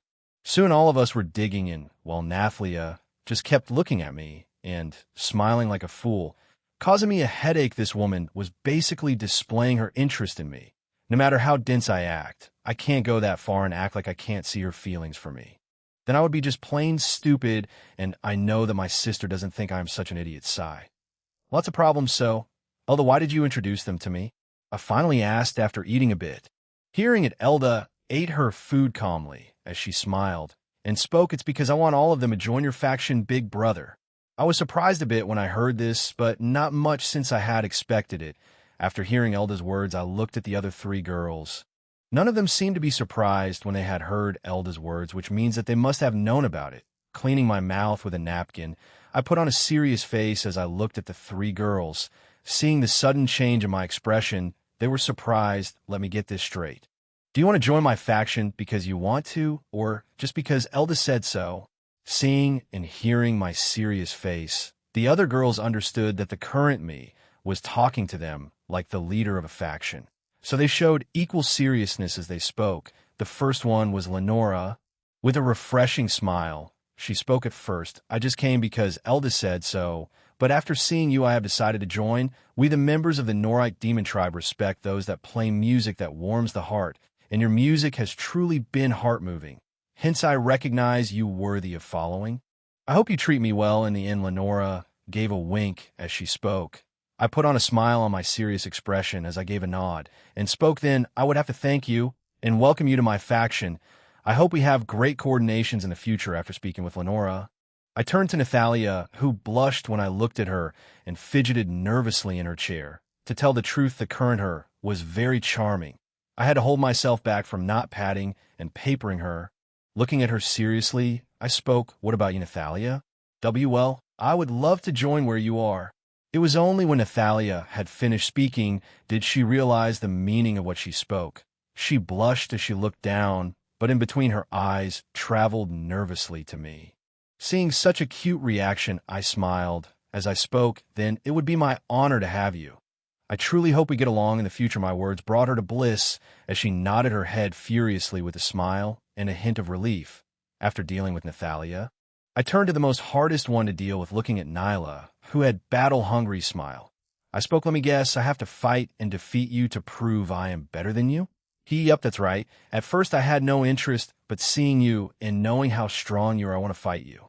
Defeat me, and I don't mind joining. Bloodlust started to be released from Nyla's body as she said her last words. I smiled and responded to Nyla's words as I said, sure, but don't cry about it later. We will see who will truly cry later. Nyla spoke, showcasing all her sharp teeth. Chapter 163. The beatdown. So you ready? I asked as I stood opposite from Nyla. Right now, we were in a fighting ground exclusive to me, which was situated within the deeper regions of my mansion. After issuing a challenge, we quickly moved towards this area. We stood far from each other as we prepared ourselves. Elda and the other two girls stood far away, where they could see the battle clearly. Anticipation and excitement filled the atmosphere as Nyla and me locked eyes with each other. Power Vice Nyla's origin level 4, which is a huge achievement considering her age, but what makes her special is that she could fight above her power level. Fighting above one's own power level is not easy. Only the greatest and the best genius of a generation could do it, and in this era there's several such geniuses appearing. Leaving such issues aside, what makes Nyla most annoying is that she's a vampire, and dealing with a super healing opponent is just pain in the ass, but I am not even afraid a bit. Within the origin level, I am undefeatable, Due to my cautious nature, the amount of trump cards and power-boosting cards within my hands are immense. Plus, with my bloodline power and my journey, I was able to gasp a lot of my powers, standing straight with my hand behind my back. I spoke coolly while provoking Nyla come. "Let's begin. Aren't you going to use your weapon?" Nyla asked with a frown. Seeing such a lax attitude from her opponent, she felt a bit humiliated. Hence, she affirmed her will to beat me up more. Hearing Nyla's question, I shook my head as I spoke nope. "To defeat you, I don't need it. Aren't you being a bit cocky?" "We will see," I spoke as the countdown for the battle began. Nyla took deep breaths as she readied herself. Her nails started to get longer as her blood-red eyes started to shine deeply. Deep blood-red mana surrounded her as the countdown began. As soon as one was finished, Nyla dashed towards me at superhuman speed. The ground below her broke from sheer force. That's saying something since the ground was reinforced for more durability. With a blink of an eye, she appeared before me, with her sharpened nails moving from my eyes. Quite vicious, but I just snorted as I moved my hands faster than she could, and well flipped. The flip itself caused such a huge power pressure that she was blasted away at super speed as she flew to the wall and hit it with a bang. The sound of bones crushing could be heard as blood splashed in the wall. The other three girls who watched this had eyes open in surprise. After flipping Nyla off, my hands went to my back as I waited. Soon an enraged scream was heard as the dust settled. Coming out of it was a bloodied Nyla. All her bones were in the wrong place, but soon clicking sounds were heard as she was healed within 12 seconds. She raised her head with blood all over her face. Yet a twisted grin appeared in her face, wiping out some of the blood in her face and stretching. She looked at me. As she spoke, I heard some say that you're Origin level 5, but with what I saw, there's no fucking way in this world you are Origin level 4. So how strong are you? Why? Don't you find out? I spoke with a smirk. Oh, I intended to. With that, she disappeared from where she stood. The bloodlust surrounding her increased. Soon I could feel the atmosphere around me drop low, as I was surrounded by hundreds of floating ice. With a swish, each of them attacked me from different directions, but I stayed calm as I released a light wind pressure from my body. With a bang, all the ice shards broke as a small fog was created around me. Just a bit of my Vysen was impaired. I felt a huge slash from behind me. Without panicking, I dodged to the side. Soon Nyla closed the gap between me and moved at inhuman speed, attacking me at close range. But I easily dodged them without getting hurt. Nyla kept attacking me, but I kept dodging them. It's at that time I felt my legs freeze and a mental attack hit my head, causing me to freeze. And at the same time, with a smug smile, Nyla came in front of me with a blood spear in her arms, aiming it toward my heart. Repel. I spoke just one word before everything around me started to twist and get destroyed. I moved my hands and gave a light punch to Nyla's stomach as I held the spear that was aimed at my heart with another hand. With a boom, she flew, but this time she maneuvered her body to land softly, and she stopped and huge amounts of blood flew out of her mouth, and she started coughing violently. Soon the bloody aura around Nyla increased to a high level, the calmness in her eyes disappearing as madness took over. But for such a price, her power rose exponentially. With a beast-like roar, she moved much faster than ever before. But I was tired now and wanted to end it. I looked calmly as an avalanche, and a huge amount of weapons made of blopped attacked me from all angels with power that could easily kill a Origin level 5. But that was not the end. I could feel metal attacks hitting my mind space, while coldness that could not be explained filled my body. Seeing it, I spoke. Zone 0. Break. With such words, it was as if the whole world had stopped as all the attacks that was hitting me stopped for a moment, disrupting the mana and the power that was flowing through it. It was small, but that was all that was needed for a catastrophic end. With a bang, all of them canceled each other out, and the stress of such a quick loss of control affected Nyla the worst, as she was directly knocked out cold. If it was anybody else, then their brain and body would have exploded. Gotta say, the domain law power of Eleanor is good. The move I used right was one that I gained after I was with Eleanor. In fact, I have gained different powers and abilities after being with Eleanor, Grace, and Clara, each of them making me more overpowered, and the one I used now was the law of Eleanor, something that was only solely applicable to Eleanor, but right now I could use it. I was basically using something that could only be found if one reaches the Imperial rank. This fight from the beginning was Never Fair Chapter 164. A new fight? Is she fine? I asked to the healer who came out of the healing room. Hearing my words, he nodded his head as he spoke yes. Right now, she's fine. Hearing his words, I nodded my head as I walked to the three worried girls and affirmed them that all was fine. Hearing it, they all sighed in relief, but Elda pouted as she jokingly hit my arms. As she spoke, "Big brother, you really didn't have to beat up Nyla this much." "Sorry, I was having fun, and I forgot to control my strength," I apologized. But before Elda could speak much, I patted Elda's head lovingly, causing the words Elda wanted to say to stop. Feeling the warmth on her head, her pout faded as a smile took over. I patted her head for a bit before looking over to Lenora, who smiled and spoke. "Austin, I never really expected you power to be this much strong. Just how much strength were you hiding?"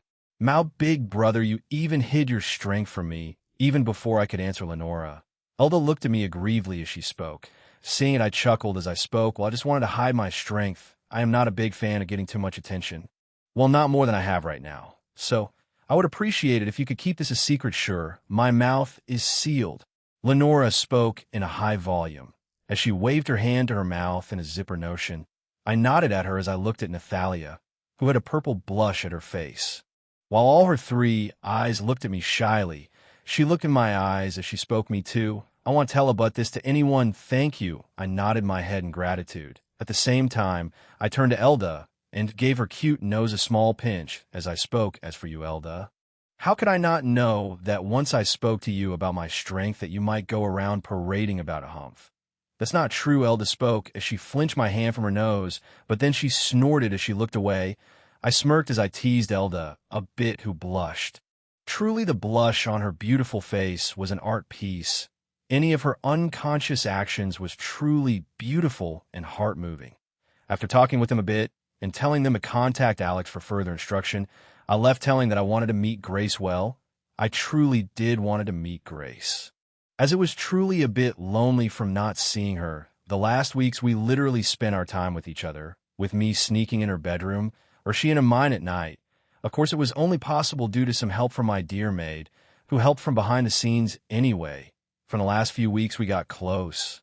Real close. I could literally tell all of Grace's pleasure spots blind. We spent all our time with each other, causing Grace to open to me completely. Right now, she would happily spend her time with me. After a bit of disguised travel, I reached the building belonging to the teachers of the military. Revealing my disguise in a hidden area, I walked through the building with several of the teachers looking at me. Since I had already contacted Grace, I knew where she was. With a few-minute walk, I reached a room. Without knocking, I entered. Coming inside, I could see Grace sitting on a chair, with no one else inside the room. At first, she was surprised at the door being opened, but seeing that it was me, a loving smile came to her face as she stood up and walked towards me. I walked towards her as I pulled her to me for a hug. My hands held her waist as I looked in her eyes. "Grace, where are the other teachers?" "Oh, they just went out. They will be back soon," Grace replied as she lovingly placed her head on my chest. Her hand hugged my body, tightly pressing her well-developed breasts against me. A satisfied smile came to her face as she sniffed my scent. Right now, she could literally not gone on without my scent per day. "Oh, so they went out," I said, whispering into her ears before giving her a quick hug. "Austin not here. They could some back, Grace. Try to be as natural as possible so that I could not find out that something was making her uncomfortable." Also, she didn't want anybody to find out when someone entered the room. "But isn't it exciting?" I said while caressing her ass with soft, seductive touches. "Austin, stop it. Don't do it here," Grace said worriedly. "Oh, not here. Should we talk in your office? Or maybe sometime in the classroom?" I whispered again before finally letting out a sigh near her right ear. "Austin, not outside. Let's talk at home," Grace said, trying to keep her composure. It's at that time that the door opened and three middle-aged, beautiful women entered. Since I and Grace were standing facing the door, the three women were unable to see what's happening. All they saw was me hugging Grace. One of them walked forward as she spoke. "Oh, Grace, who is this handsome boy?" One of them spoke with a giggling voice, clearly knowing my status. Seeing the three who walked in, Grace became worried as she pushed me back. I composed myself as I turned to three of Grace's friends as I spoke with a smile. "Hello, everyone, my name's Austin." It's truly a happy occasion for me to meet my mother's friends, and I have to say that all three of you are very beautiful, he he he. Truly, you have quite the sweet mouth, Austin. My name's Ruby. I used to work under your mother. I'm truly happy to finally meet you. Your mother says a lot about you. As soon I had finished speaking, a sensual beauty with brown hair and eyes spoke. She looked around the same age as my mother. The other two women were around Grace's age, too. Both of them were quite beautiful. I smiled at them as I spoke. It's an honor to meet all of you, too. I'm truly happy to see my mother meeting her friends after all this time. She truly needed it, and I'm truly happy to meet war heroes like all of you. I would love to hear all about my mother's embarrassing past, sure. We would love to, Ruby spoke with a smile, as she and the others lead me towards the sofa in the room and started talking all about the deeds of Grace, who tried to intervene in the middle and stop it, but sadly it was not possible. Chapter 165. Exiting situation time passed by as an hour was spent as I talked along with Grace's three friends. We all talked and laughed while in the middle the three women started talking about the embarrassing things that Grace had done in the past. From the way that all of them talked, I understood that Grace, and they were close overall. It was a fun chat as we spent some time getting close to each other. In fact, I got to know that three women were triplets, each of them having brown hair and eyes. In terms of look, all three of them looked the same. One might not be able to tell the difference between them. The only clear indicator of their difference is that all of them behave differently. Ruby, who introduced herself first, is more the carefree type, while there's Newbie, who's more quiet and serious. There's also Zuby, who's the playful type. Each of them have their own defined personality, and talking to each of them was a treat. I also got to know that Newbie and Zuby are married and they have children too. My age no less. It was nice talking to you, Austin. I hope you could once visit my home.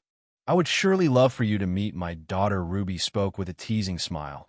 As I shook hands with her, I smiled at her words as I spoke. Sure, I would love to come to you home one day. Seeing how you are, I'm sure that your daughter would be beautiful. Am I still trying to butter me up? Well, then I shall gladly take you. Compliment. Ruby spoke with a smile. After that, I nodded and said my goodbyes to both Newbie and Zuby. Soon all of them left. As soon as they did, I felt someone hug me from behind and wrap her arms around me. Soon I felt a small bite on my neck. As she bit, Grace started sucking on my neck. Holding Grace's hand around my waist, I spoke. What is it, Grace? Are you jealous? Grace didn't reply, as she just kept sucking on my neck for a bit before she finally relented. Lifting her head, she looked at my neck. Seeing the hickey there, she nodded in happiness. Jealous? I am not jealous. Hearing her words, I turned around to Grace, who turned her face sideways. My arms moved as I hugged her. Looking at the small blush on her face and seeing the smile that came up, I couldn't help but find it cute. No matter how many times we did it. In front of my advances, she would always act shy. Moving my hands, I turned Grace's face towards me. We looked deeply into each other's eyes before I moved forward and took her lips for a kiss. My lips touched hers as we transferred our love for each other. After kissing her lips for a bit, I retreated as I spoke lovingly. Truly, you jealous look is lovely, but never forget I love you, yeah. I know, Grace said with a smile. Since you know, why don't we keep talking? There's no one around, I said flirtatiously. No, Austin, let's head home, Grace suggested. The room they were in was just booked for their talk, so new people might come. Grace didn't want anyone barging in now, but it was getting harder to keep their conversation private, so every time the door handle jiggled, she felt flustered. Why not? After saying that, I immediately kissed her beautiful red lips again. Grace's widened her eyes when I kissed again. She wanted to resist, but it was getting harder with her aroused body. I continued kissing her while squeezing her breasts. Not long after that, I could feel her nipples were already erect, and I decided to pinch it through her shirt. Grace's little mouth opened, letting out a soft moan. Her body, which I had trained the past weeks, were quickly responding to my touches. A shiver ran through her as she became more sensitive. Grace, you're excited, right? I asked while we were being intimate. Yes. It's exciting, Grace had unconsciously answered. As soon as she did, she blushed deeply. I couldn't get enough of such a look while Grace was shy and a bit reserved, but once she starts, she gets very enthusiastic. Suddenly, Grace felt something firm pressing between her thighs. Austin, it's pressing against me. Hearing her words, I smiled as I moved closer. Noticed that, did you? Grace could feel my tension when I let her right hand to press against me through my pants. "It's because of you," I whispered. At first, I had to encourage Grace to keep her hand there, but after a few minutes, she finally kept it in place of her own accord.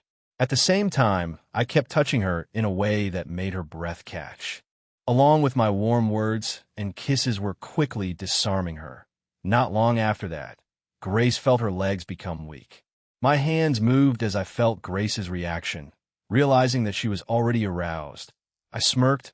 I knew Grace's body very well. The prospect of getting close to her on the teacher's office building was very exciting. Thinking along these lines, I spoke. "Grace, do you want to go to an interesting place?" Seeing that I had stopped and talked about going to an interesting place, Grace got curious. "Interesting place? Where is it?" When I saw the expression on her face, I knew that my plan had worked out smoothly, so I smiled beautifully and said, "Let's go." Grace nodded her head. Before we left, we cleaned up each other and made sure that there was no hints of what we were doing earlier. We soon started walking to a certain area in the building, but when Grace saw that I was dragging her to the corner of the building, she asked again, "Austin, why are we still in the teacher's building? Is that place inside this building?" I turned my head and spoke on. "That's right." After walking for a few minutes, we finally arrived at the washroom. Grace was stunned and immediately said, "Austin, why are we stopping in front of the restroom? This is the interesting place I'm talking about." I gave her an honest answer. What? Now Grace was completely clueless. It was cute in her own way. I looked at Grace and smiled. An interesting place to spend some time together. Upon hearing my words, Grace was stunned, but immediately her face turned worried. And she said, "Austin, this is not good. Let's go home instead." "Don't worry, it will be fine. Plus, don't you want as well? Come on, imagine at the thrill of getting caught. Plus, don't you want to mark me, to get rid of the smell from your friends?" I said as I smiled. When my last words were said, Grace's eyes glazed over. The need for showing her need came up, but still, as a noble woman, she could not imagine doing it in such a place. Her desire and her etiquette were fighting each other. This would be a first for her in a public restroom, and she was nervous about what might happen if someone walked in. Chapter 166. A Bold Adventure Find. Finally, Grace relented to my words. Her desires won her over. Plus, she still felt a strong pull of attraction from before, and she really needed to be held by me. Without any further ado, I caught Grace's hand and immediately entered the woman's washroom, because it was cleaner than the man's bathroom. After that, we sneakily entered one of the cubicle toilets. Since the bathroom was at the end of the building, there wasn't anybody in currently. I immediately sat on the seating toilet and spoke. "Come and sit on my lap." "Oh, all right," Grace said, still worried a bit, but in the end she trusted me and sat on my laps facing me. I wrapped my arms around her waist and began to kiss Grace's beautiful lips with passion. At first, Grace was still shy and had a worried face, but after a few minutes she started losing herself in lust and kissed me back. Soon Grace's body started heating up lust as she locked her arms around my neck and started kissing me passionately. As we were kissing, my hand slyly lifted her skirt to the waist, causing Grace to be surprised. "Kia?" Grace broke the kiss and let out a cute voice. She looked at me shyly for several seconds before finally kissing me again. Slowly her passion started to ignite as she began wringing my hair as we kissed. Her movements got more heated as she started sucking my lips with passion. It was like she didn't want to let go of my lips as she sucked on my lips and tongue. Finally, after some time, she broke the kiss again and started to breathe heavily as lines of saliva stuck between us. Looking at Grace's face, which was flushed with shyness, happiness, and expectation, my composure slowly began to fade. Her lips were now reddened and glistening. Her green gem-like eyes seemed to be drawing me in. She was calling out to me, and I knew that I couldn't hold back anymore. Because I didn't want to waste time, I quickly moved to join her as Grace lifted up onto her tiptoes for me and shifted her red T-shaped lace underwear aside. Grace's small mouth opened in surprise, letting out a soft sound. As I held her close, I couldn't wait any longer as I held her waist and moved her body up and down. At first, Grace did nothing when I moved her body up and down, but after a brief moment, Grace began moving gently, trying not to make any noise. Her body suddenly felt warm, and the two of us shared a quiet, intimate moment together.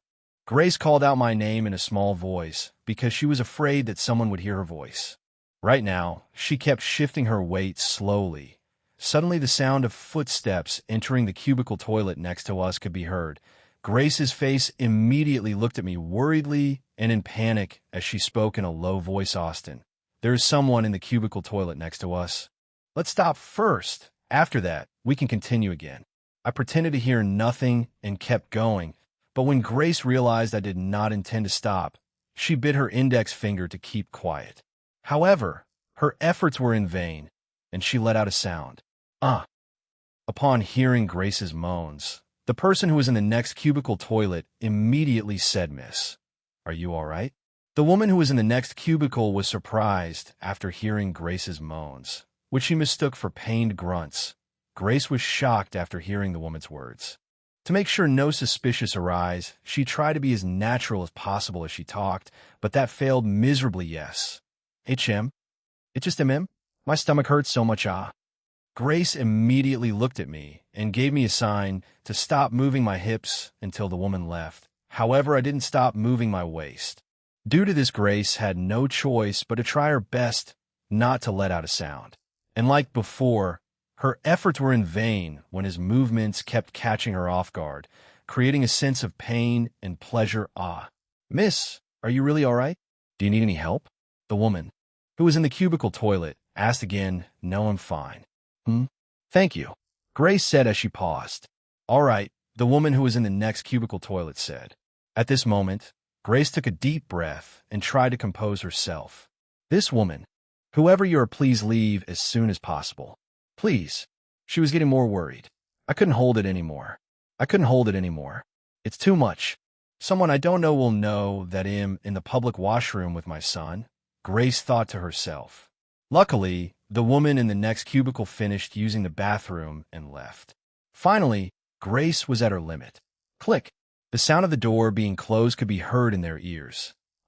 Emboosting, Because she held it in for too long, Grace had an intense reaction, causing her body to shudder in my lap as her eyes rolled up above her head. It took her a few seconds to come back to her senses, after which she faked her anger as she looked at me. "Austin, you're a bad son." What she found out. But isn't it exciting? My face broke into a smile and pinched Grace's cheeks, causing her to pout. "The way you tried your best to stay quiet was the cutest thing I have ever seen. As expected of my lover, she is adorable." Bad boy." Grace grimaced. "How could you do that to your mother?" But before Grace could get an answer, she suddenly felt him inside her start throbbing again. Knowing something like this would happen, she could only accept her fate. He smiled as he held Grace's waist and started to move again. After a few minutes, things became intense. With that, I held Grace's waist tightly as we finished together, and Grace let out a surprise sound. S leg straightened as her toes curled in as she felt something warm inside her, but she said nothing and happily accepted this. When Grace felt the moment had passed, she knelt between my legs and began to clean me gently using her mouth. After lots of time we spent together, some of her embarrassment from before disappeared. After seeing that I had already cleaned up, I pinched her nose and said, "My lover is indeed good. You understand me very well. Indeed, I know you the best." Grace spoke with a smile, after which both of us sneaked out of there and spent the rest of the day in each other's company, which ended with me in her bed at night bonding. Chapter 167. A new round on now. That was a good night. I spoke as I stretched my body and headed out of my mansion. Last night, I spent my time with Grace, and it only ended when she fell asleep while we held each other. The only annoying thing is the sneaking and I have to keep doing. Well, small sacrifices for the better good, I guess. Well, anyhow, right now, it was already a good morning after having a hearty breakfast and dealing with some faction-related stuff. I quickly headed towards Olivia's mansion. I can't keep my dear slave waiting, can I? Well, it didn't take me long to reach the hidden area where I activated the teleportation circle, which was hidden. With a quick flash of white light, I appeared in a white room where a very familiar blonde-haired woman stood. Her eyes were stoic and was filled with resentment when she looked at me. I smiled at her as I walked towards her with light steps. Reaching in front of her, I smiled as I spoke. So, how's your body? It's fine, master, she replied blandly. Her eyes looked at me with defiance. I smiled as I walked towards the sofa in the room. As I sat there, looking at her confused eyes, I spoke firmly. Take off your coat and come here. My voice echoed throughout the room, and Olivia hesitated, unsure of how to respond. After the last few days, a small part of her true self was slowly coming out. Her true desires were building, but Olivia held back. She didn't want to submit to my will, but one dominant word from me caused her to tremble with excitement. What'll he do today? Was the question that passed through her mind, as she took a deep breath and started to do what I said. I leaned back to my chair as I looked at Olivia's sexy body being stripped. The dress she was wearing was white in color and around knee length. It was held in place by a few buttons in the back, as well as a green sash around her waist. Taking a deep breath, Olivia pulled on her sash and allowed it to fall onto the ground. Next, she unbuttoned her dress one by one, filling the room with the rhythmic sound of her buttons clicking. The dress was no longer held in place by anything. Only remaining on her body from the support of her hands, a deep blush made its way to Olivia's gorgeous face and spread to her ears. No matter what, this was still embarrassing for her. Then, without a word, she let go of her hands which held onto her dress, letting it fall onto the ground at once. Her graceful body was revealed for me to see. She had a well-developed body with all the curves that needed to come out in the right places, and all the curves that needed to curve in all the right places, a wonderfully full pair of breasts that still had room to grow hidden behind a floral lace white bra. However, the cleavage she had developed could not be hidden by this risque design of a bra. The matching white thong with the same floral pattern completed the set, and the color of her lingerie seemed to bring out the creaminess of her skin, making her look more delectable than ever. Olivia moved one arm to shield her cleavage from my prying eyes as she used her other hand to unclip it. The bra fell to the ground while her arm remained in place, preventing me from seeing her milkers in full. For a moment, I was thinking that she was teasing me, but looking at her lips bitten and her face dyed red, I knew that was not the case then. She turned around to give me a better view of her well-sculpted ass. Her hips swayed sensually in a wave-like manner, and her fingers hooked onto the edges of her clothing to slowly pull it down. Bit by bit, her figure was revealed to the world at the last stretch. A thin line of moisture could be seen before breaking off. Now she turned to me with one of her arms covering her chest while the other one hiding her lower half. Even when she didn't want to, her body was still warm.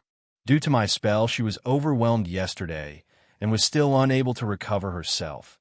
For her, I am her only path of relief. Looks like it's time, I thought as I smiled at Olivia, as my eyes became dead-like, while a hungry, possessive look took over my face. Seeing such a look, Olivia's heart started beating faster. She could feel her body twitch in excitement. I waved my hands at her come I spoke as I looked at her. Olivia could only meekly nod her head. Whenever I show my yander aside, she would become more meek. Her body would also feel hot. Within seconds, she stood on front of me as I sat on the chair. Looking up at her, I spoke. Take your hands away. Olivia took a deep breath. She knew this was coming, so she could only grit her teeth and let her hands fall as her body was on full display in front of me, her vulnerable form making the moment feel heavy with tension. I looked at her intently as I raised my right hand, my forefinger touching her stomach. I began to draw circles on it as I looked at Olivia with my possessive eyes. Tell me, Olivia, aren't I the first person to see you without your armor? Why, yes, master, Olivia spoke, trying to hide her embarrassment. My slow, small touches was slowly raising her lust. As soon as Olivia had finished speaking, my lips rose to a happy smile as I kept looking into her eyes as my hands slowly moved around her body. So how was it yesterday? Did anybody see your body? No. Good. Just how many boys did you talk to yesterday? Just a few. Olivia spoke with a troubled frown as she saw my face scrunch up from anger. My finger, which was lightly playing with her body, used force as they rubbed her inner thigh, causing pain to fill Olivia's body. Yet when she saw my oppressive, obsessive gaze, along with the pain, her knees buckled as she lost her balance. No, Olivia cried out as her body lost strength and she fell forward. I didn't let her fall as I moved forward and caught her, her body pressed against me, Her eyes were hazy as they looked into mine. I caught her body in princess style as I laid her on the table. The moment she regained her senses, she was met with my furious gaze. "To think you are this brazen. It looks like I need to teach you who you belong to." Olivia's eyes trembled as I caught her shoulders hardly. Whatever I was saying had no reason. But hey, when did Yanderas need a sane reason for anything? Under Olivia's scared yet anticipating eyes, I moved downwards toward her. Chapter 168. Discipline the princess. Only the sound of Olivia's rough breathing could be heard as I slowly went down towards Olivia, adjusting my position before continuing with her instruction. My obsessive eyes turned upward as they gazed into Olivia's anxious one. "Let me now show you who you truly belongs to." As I said so, my right hand rose as it reached toward Olivia, and with just my touch, Olivia's body started trembling. Her body rose up and down with my movement. While she seemed to be trembling with anticipation, I held back even though I wanted to continue. I ran my hands along the underside of her bare thighs as I hovered my lips over her belly button, placing light kisses on each side. Olivia trembled, already picturing where I was going to kiss her next. The anticipation and refusal only made her more excited. My lips slowly brushed their way down to her skin, where I paused for an agonizingly long moment, looked up at her, and gently kissed her. Olivia hissed, eyes screwed shut. The lingering fragrance of her perfume filled my senses, but I stayed focused. Today, I wanted to see her completely at ease with my presence. I smiled as I gently brushed my hand along her soft thighs and placed a warm kiss near her knee. I leaned in close and gently kissed her, taking a moment to appreciate her scent, and after a bit of teasing, I decided to go further. I held her close in a tender moment, appreciating the warmth between us, unable to pull away, savoring every gentle touch with care. Olivia's hesitation was quickly fading as she became lost in the intimate moment between them. Olivia had never felt this kind of closeness before, and she never expected that he would be so attentive to her needs. It was as if he truly cared about all of her, and that thought made her feel more connected to him, prompting her to react instinctively. She pulled my head closer, urging me to continue. Olivia was letting out low sounds, responding to the sensation of the moment. I then held her close as Olivia felt a warm, rising sensation. As I pulled Olivia in, the moment deepened between us. Her body pressed close. Feeling my hands gripping her waist, Olivia let out a soft sound. The moment grew more intense as I increased my focus, my mouth covering almost her entire lower face. And I leaned closer to her after pausing briefly. No. Olivia's soft sounds were heard as I moved with care, lingering around her. She squirmed, or at least she tried to, but I cast a spell that had her locked in place, unable to move, but able to feel everything that was done to her. I held her close and showed her how much she was cared for, my movements steady and rhythmic. "Austin, ooh," she whimpered, her muscles tightening, her inhibitions disappearing, while her true desire rose. The way Olivia looked right now would have flustered any average man into a stuttering mess. I leaned close to her, coaxing a reaction with light, deliberate movements. "Yes, there?" Olivia's posture shifted as her head swiveled around, lips caught between her teeth. My hands rested against her lower back, and she seemed so caught up in the moment that, at first, she didn't notice. And it was only after she felt something unexpected that she gasped and looked at me. "Up, my master?" "Not there, She couldn't even formulate her words correctly, flustered by what I was doing. An intense feeling filled her body as my finger managed to push past her resistance. "Oh, no. No," Olivia whined, helpless, her body unconsciously tightening around my wayward finger. I promptly ignored her as my finger eased further inside.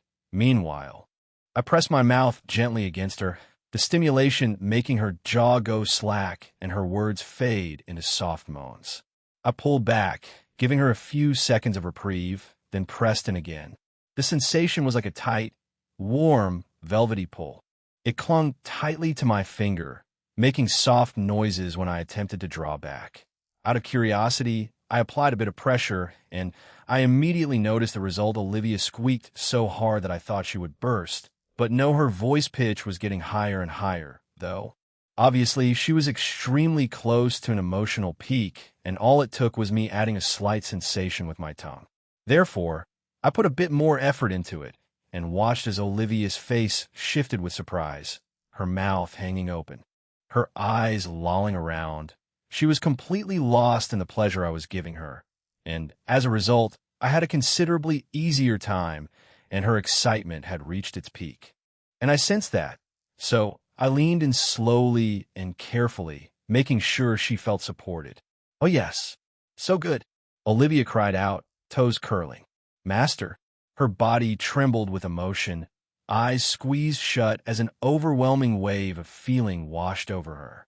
Her thighs shaking powerfully as she reached a powerful climax, which could be seen by how Olivia's eyes rolled over her head. I kept holding her, causing her body to tremble continuously, her legs flapping around as she mumbled incomprehensible words. At the same time, I cast a cleanse spell, cleaning my face and body. A minute later, it seemed that Olivia had finally got back her sense, with her arms flapped on her side. As she trembled beneath me, completely overwhelmed by what I had done to her, it would seem that her mind was in disarray. I smirked as I looked at her from above. "How is it, my loyal servant? Did you enjoy it?" Seeing my fierce and possessive smile, Olivia's mind quickly focused. Her mind was blank as she tried to say something, but I stopped her as I spoke. "Stop. Your consequence is still not over," and with that I again turned my attention back to making her submit. Seeing it, Olivia panicked. If I push her further, she might break down. She tried to stop me, but it was too late. I casted my spell as I held her in a lock again. Soft, breathless sounds filled the air, which was like beautiful music to my ears. "Ah, ah." Olivia let out relieved sighs in succession as her eyes closed in comfort. She was sensitive and her mind was overwhelmed as time quietly passed within the room for an hour. Chapter 169. A show of skills. Now wasn't that fun? I asked out loud, after which I had cleanly dressed, but no answer came. I looked at Olivia, who was a mess. She lay there sprawled on the table, her arms at her side, while her body kept trembling non-stop. Her eyes were rolled over her head, as she had fainted, while saliva dripped from her open mouth, a very unbecoming sight of one of the world's greatest empire's princess. Well, that was not the end. A large wet spot had spread on the floor beneath where she lay. Even though she was unconscious, her body continued to tremble, and she leaked on the surface below. It was an unpleasant sight to see. Seeing no response from Olivia, I just shrugged my shoulders as I activated the token and left the room with sudden white light. Now is not the time to play suitor. I already have a plan for that. I have already won her over a few more times, and she won't be able to resist. It will be then that her true training would start. Anticipating it, I headed to the library. Reaching it, I could spot a familiar brown-haired average girl sitting at a corner table. I smiled and waved at her. "Here we go again," I thought as I headed towards her as we began our debate. Well, long story short, things went well for the next 2.5 hours as we chatted and argued with each other, after which we made a promise to see each other tomorrow. My back was straight as I left the library, but my head was a mess. Fuck. That was so boring. If it wasn't for my life on the line, I would just say fuck it all and leave. My thoughts can be truly justified. I mean, how can you enjoy talking about some shit written by some fucker years ago? If it wasn't for me getting better at my acting, I would have surely went to sleep. Sigh. I just hope I can make it through.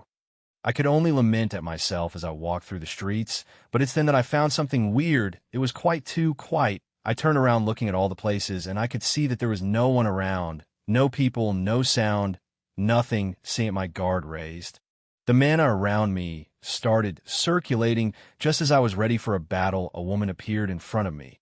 Seeing her, I sighed inwardly, but I didn't show any outward reaction of relief. On the outside, I was still ready for battle. My eyes became sharp as I focused on the beautiful girl in front of me. The girl in front of me has ash-gray hair that was a bob cut along with golden pupils with a slit in it. She's wearing a yellow one-piece dress that covered her body. Her body was lean, with quite a height as she stood tall. There was a huge, domineering dragon might from her body, Her face was beautiful, with a bit of a tomboy look. She had huge, perky breasts and a nice ass. "Who are you?" I asked out loud as I looked at her. Hearing my question, a hint of disappointment flashed in the girl's eyes, but she quickly shook it off as she asked me a question. "Don't you know me?" Hearing her question, I looked at Scarlett deeply, as I seemed to ponder, but in the end I shook my head as I spoke. "Nope, I am sure that I have never seen you. After all, I want forget a beauty, like you be beauty." Scarlett blushed as she heard my words. She smiled happily and hid her face shyly within her arms. Seeing her behavior, my expression became full of confusion. Seeing it, she pouted. Wow, for a moment I was dazed from her action. While I did not talk to her face to face, I still did keep tabs on her at times. From what I gathered, she's a stone-faced woman that won't smile at anyone. She's always cold to others. The only one she treats as an equal is Celestina. To others, she won't even give a glance, strict and focused. So seeing such a side, many would have their jaws drop at this scene. In truth, I was expecting for Scarlett to contact me earlier. So it was confusing that she contacted me this late and in this manner of fashion. At that time, that I didn't know was that Scarlett wanted to contact me much earlier, but she was too shy indeed. She was shy to contact me. In fact, she had kept tabs on me at times, and at several moments she had even come close to contacting me, but she chickened out. She was too afraid of what I would say and what kind of reaction I would have of her. But now in the end, she took the step, and the moment she stood in front of me and heard my words, her heart started beating in happiness. "Humph, are you sure that you have never met me before?" Hearing her question, my face got serious as I looked at her deeply. My eyes moved from her hair and looked at her face. In the end, my eyes widened as I looked at her in disbelief as I pointed my finger at her. As I spoke, "W8, don't tell me you are Kevin's sister." "And no, I am Kevin, you dense idiot," Scarlett shouted. She really couldn't believe how dense I could be. Hearing Scarlett's answer, my mouth opened wide in surprise. I rubbed my eyes as I looked at Scarlett with trembling hands as I spoke. "Why, you are Kevin?" "No, you idiot. My real name's Scarlett. Back then, I was just pretending to be a boy." "You big idiot." Scarlett shook her head as she looked at me like I am sort of idiot. My eyes were in disbelief as I kept looking at Scarlett. It was as if that my world was falling down. I stood in daze for a second, letting the truth sink in. At this time, Scarlett kept silent, as she kept looking at me with a hint of worry. She was truly worried that I would be angry at her for hiding whom she was all this time. While I kept calling her as my friend, soon several seconds passed before I came out of my daze. And as soon as I did, I shot forward towards her at my full speed, arriving in front of her in the blink of an eye. Scarlett was surprised by my sudden action. Even though she could dodge it, she did nothing as she let me come close to her. Reaching close to her, I moved at super speed as I pulled her to me for a hug. Scarlett's body became rigid as I pulled her into my embrace. As soon as she had gotten out of her daze, she was met with my scent and my warm hug. As she lay within my embrace, she could feel her cheeks lit up, while a sense of warmth filled her body as I hugged her. My hands held her tightly as I laid her in my embrace. Soon her face was dyed red. As her body heated up, it was then that she had a bit of my sobbing as I patted her back. "To thank God you're fine. I'm sorry. Back then I didn't know that you would be chosen by the historic world. I am so happy that you are okay." Hearing my guilty words, Scarlett was stunned for a moment, before she broke into a smile. A surge of great warmth filled her heart and body as she realized that she was not wrong. She had not chosen wrong, feeling a lot of emotions filling her. Scarlett raised her hand as she patted my back. "It's okay. I never blamed you. Instead, you did everything for me. If it wasn't for you, I would have never reached where I am right now. So thank you." Hearing her word, my body trembled. My eyes filled with a bit of tears, looked at her, who smiled and wiped it away. She gave me her most beautiful smile. Yet, as she spoke, "Yes, that's right, Austin. Meeting you and becoming your friend was one of the greatest things in my life." Hearing her words, I smiled with relief. As I spoke, "I see to thank you." With that, I pulled her into the hug. We stayed like this for a while, relishing in each other's warmth. Chapter 170. A beautiful confession. "So everything's being well for you, huh?" I asked as I sat atop a tower, giving a beautiful view of the academy. After Scarlett's sudden appearance, we just kept hugging each other for some time before we let go. After which Scarlett directly transported me atop this tower. From there on, we sat here as we talked with each other like lost friends.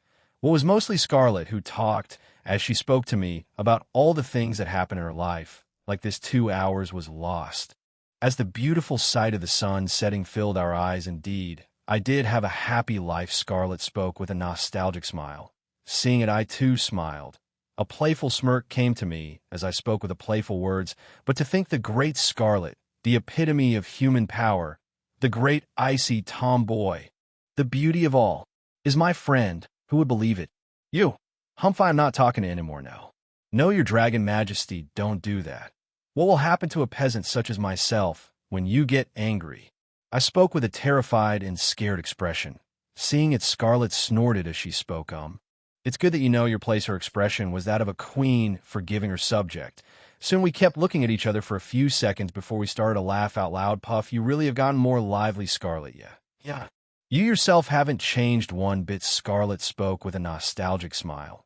Seeing it, I too looked at the sunset as I smiled. Back then, when I had asked Scarlett to introduce me through the city when we were young, we would at the end of the day sit at a hill and see the sunset. It was quite the scene, yup. Simpler times. Hey, do you miss those times?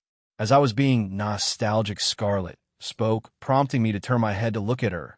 The rays of the setting sun shining on her, making a beautiful look as she held her hair and twirled it around shyly.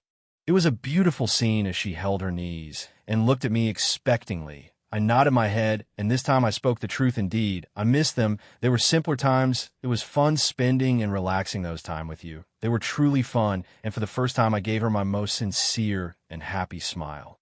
I don't know how it went, but I could say that they were good. As she looked at me in daze for a moment before she heavily blushed, I could hear some whispers like "not fair" or something like that. It's when I wanted to tease her a bit more that she closed her eyes as she held her heart and took deep breaths. I was confused. This went for few seconds before she opened her eyes again. They were serious as they looked at me. At this moment, I felt that she had come to some sort of agreement. Her eyes locked at mine as a loving smile came to her face. For a moment, my heart skipped a beat. Say, Austin, do you know? The times I spend with you were one of the greatest in my life. It was only when I did I feel like some sort of normal girl. You saved my mother. If it weren't for you, I don't know what would have happened to me. Her eyes turned soft as the smile on her face widened. Reaching one of her hands towards me, she held my hand with that. She continued, you risked your life to save my mother. You call me a friend. You made me smile and laugh. It is and will forever be one of my most treasured memories. And after all this, you changed my fate.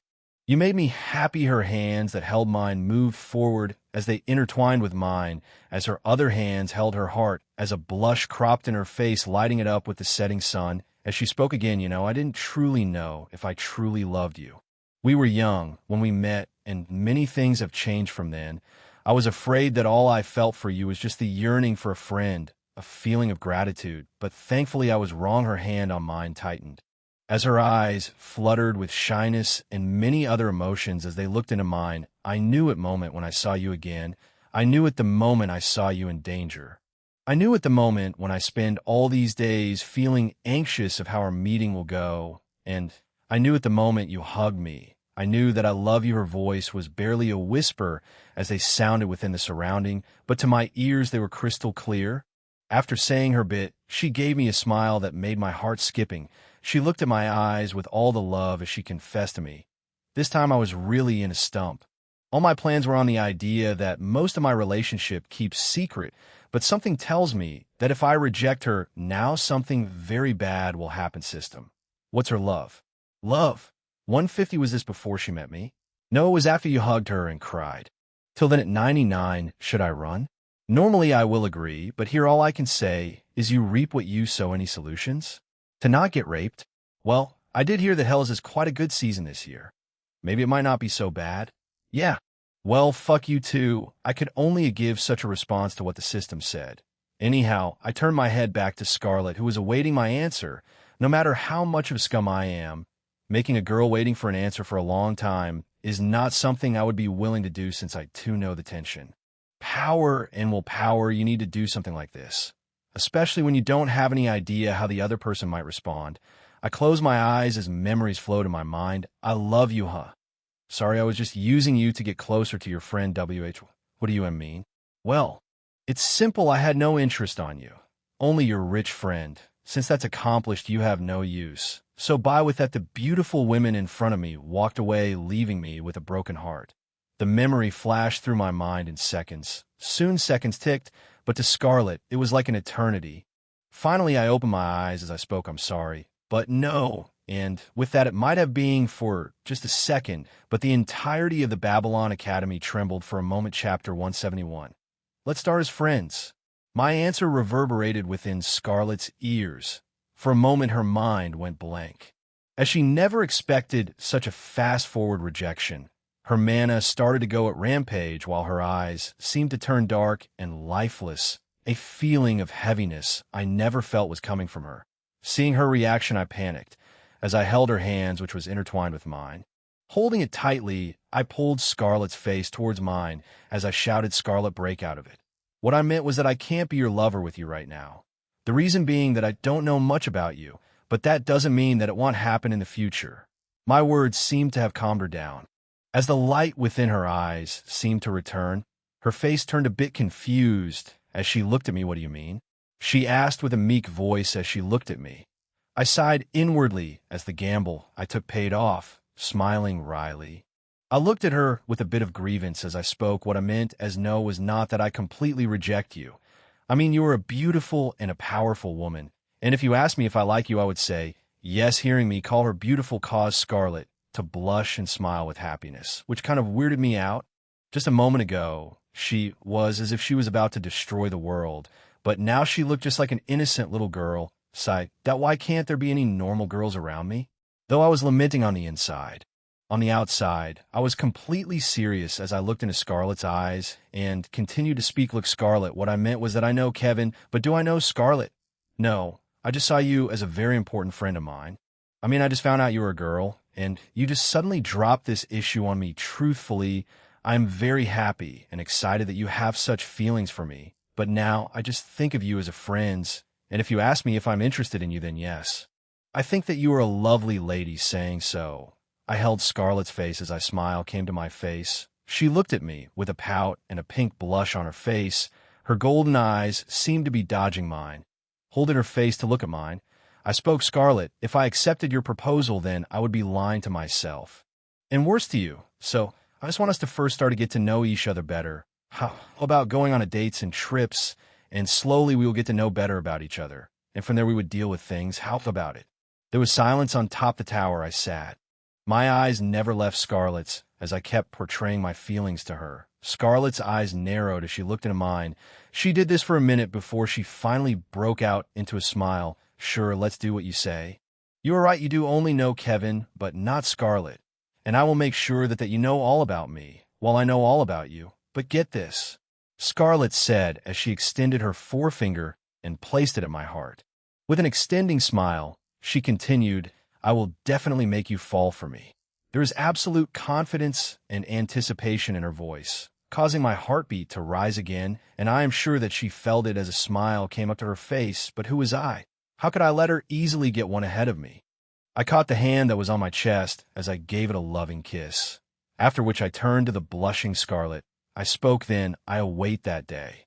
"Humph, you won't have to wait long." With that, Scarlett teleported away, running away in embarrassment. I couldn't help but find her action very cute. At times she acts very straightforward, but just one move from me would make her an embarrassing mess. It was very contradictory. I chuckled as I looked at the sun that had set. Sigh. "So, system, what did she do to me?"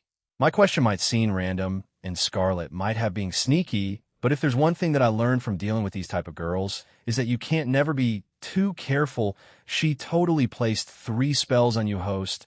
I knew it. What are they?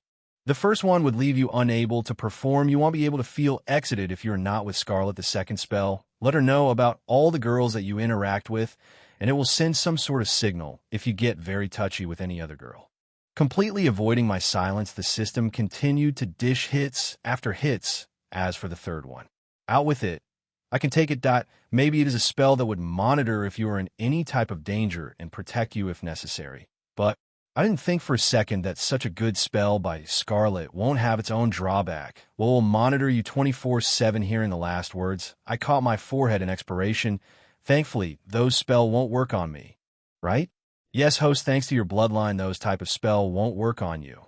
and Scarlett must have known it too. Yet she tried and hoped, wow, I really have a loving girl, don't you think? Well, if you call that love, I don't know what obsession is the system, gave me sarcastic reply. Well, it was not like I was expecting some sort of support. I was already used to its sassy ways. Anyhow, in a nutshell, I had already dealt with Scarlett and have already paved a good way forward. To keep my life, it was when I was doubting my live's choice the system spoke. Host, I have a question. Oh, ask away, what are you going to do at the end? I remained silent. While the question might not be clear, I understood it clearly. There was silence for several seconds before I spoke truthfully. I don't know, I am just going with the flow for now. Well, it's not like all those girls might go out on an all-out war for me, right? Right? Fuck. Chapter 172. Start of an unforgettable day. What a day. I wearily spoke as I walked back to my mansion. What would have been better if it weren't for loads of students running here and there? While some were talking to each other in a whisper, it was total mayhem. Well, how couldn't it be, when all of the Babylon Academy had shaken for a moment? Plus, everyone had felt it for a moment. A huge presence of mana that seemed to crush all that stood in its way. Many suspected that there was going to be an attack, but since nothing happened afterward, many started to calm down. After that, it was a search for the answers due to this. The teleportation facilities were momentarily suspended. I had to wait for an hour, after which I teleported away with a disguise. My mind and body was both wary, playing with Olivia, the discussion with Celestina, and finally the confrontation with Scarlett. A lot happened in one day, and it is truly taxing to my mind. I just want to head to my room, take a hot bath, and finally have some well-deserved rest. It's not easy dealing with a lot of crazy, but thankfully everything went well. I reached my mansion, did some talk with the others. I also got a message from Elda that she would be spending the night with her friends, and as for Clara, it would seem that she was closing up to Sonia. Maybe a week or so I will be able to initiate part one of my plans. Anyhow, after dealing with some bothersome stuff, I directly took a nice relaxing bath and went to sleep. Due to my fatigue, I quickly went to sleep. The next day began. Everything went normal then. Woke up, dealt with some stuff, and headed out. First, I visited my dear slave. Where I went with her training, I made sure to push her to her physical limits, testing her endurance and resilience.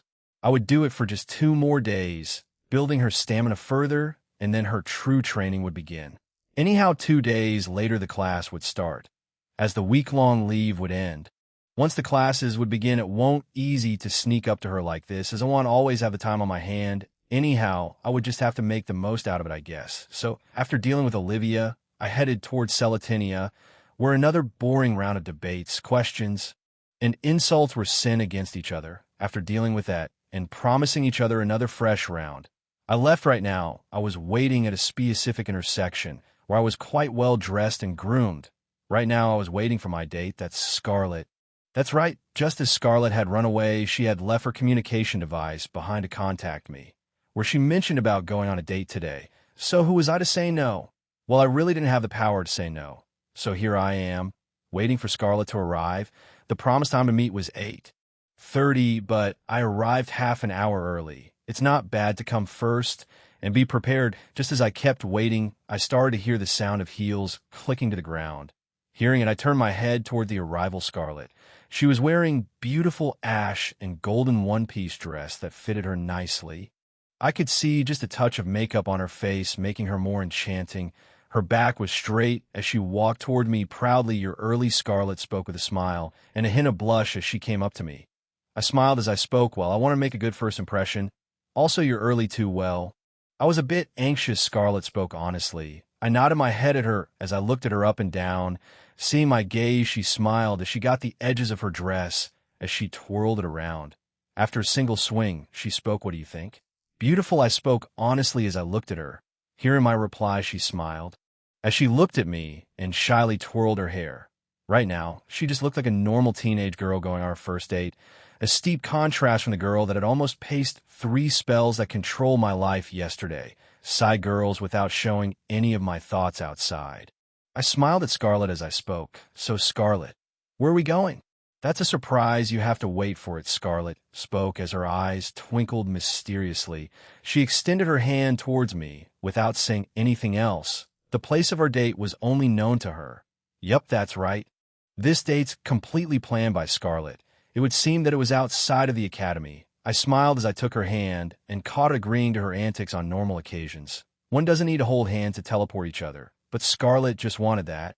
Seeing me take her hand, Scarlet smiled as she held my hand tightly, and the next moment a magic circle appeared below me. As we started to get teleported, I closed my eyes as the light of the teleportation filled my eyes. The next moment I opened them, I was in a secluded area.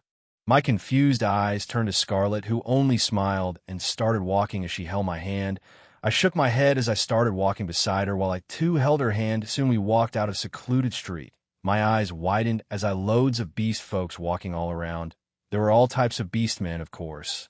There were other species, but the most prominent were beastmen. It would seem that I was at their residence, or more probably their area. Where are we? I asked, to which Scarlet smiled as she spoke the land of parted love. Rogiana, Rogiana? My eyebrows raised in surprise as I looked at Scarlet, who smiled and nodded her head back at me. If what she said is true, then we were at the area under the Loin tribe. An area of the Great Desert, but loads of minerals and other stuff were produced and imported from here. But the area of Rogiana is special as it holds a very well-known legend. It's a hot spot for couples. This place holds the legend of one of the great kings of the Lion tribe. The story of a man whose love had said to move the desert to his wish. The legend of a man who turned the very green world to a desert to save the woman, her love. Hey guys, try out my new novel, Heavenly Opposers. You won't regret it. Chapter 173. An exiting date. Rogiana was once a beautiful green land, but it was turned into the land of sand by a single man. Crowned as one of the strongest lion kings, Nicola, a man who, to save the woman he loves, activated a forbidden power, turning the world yellow. It was said that the sand moved at his will as a battle of love took place here. His heroics and his power for love was truly a well-preserved legend that the area where the final fight had taken place had turned into a very famous place for dates. Several nobles come to this area for their dates and spend their time with their lovers. An exotic place, isn't it? You could say. So I replied to Scarlet's question as I looked at the place we were walking through. We were currently in a beautiful city which shined with yellow color, but nobody around me was sweaty or hot, as the entire city was placed in a huge spell that maintains an adequate temperature, providing a pleasant experience. Currently, we were in the city of Rogiana, in the place where the love between the Lion King and his lover had helped them overcome their adversaries, allowing them to unite once again. There are several activities here for couples to do in the special program at night, one of them being the Battle of the Lovers.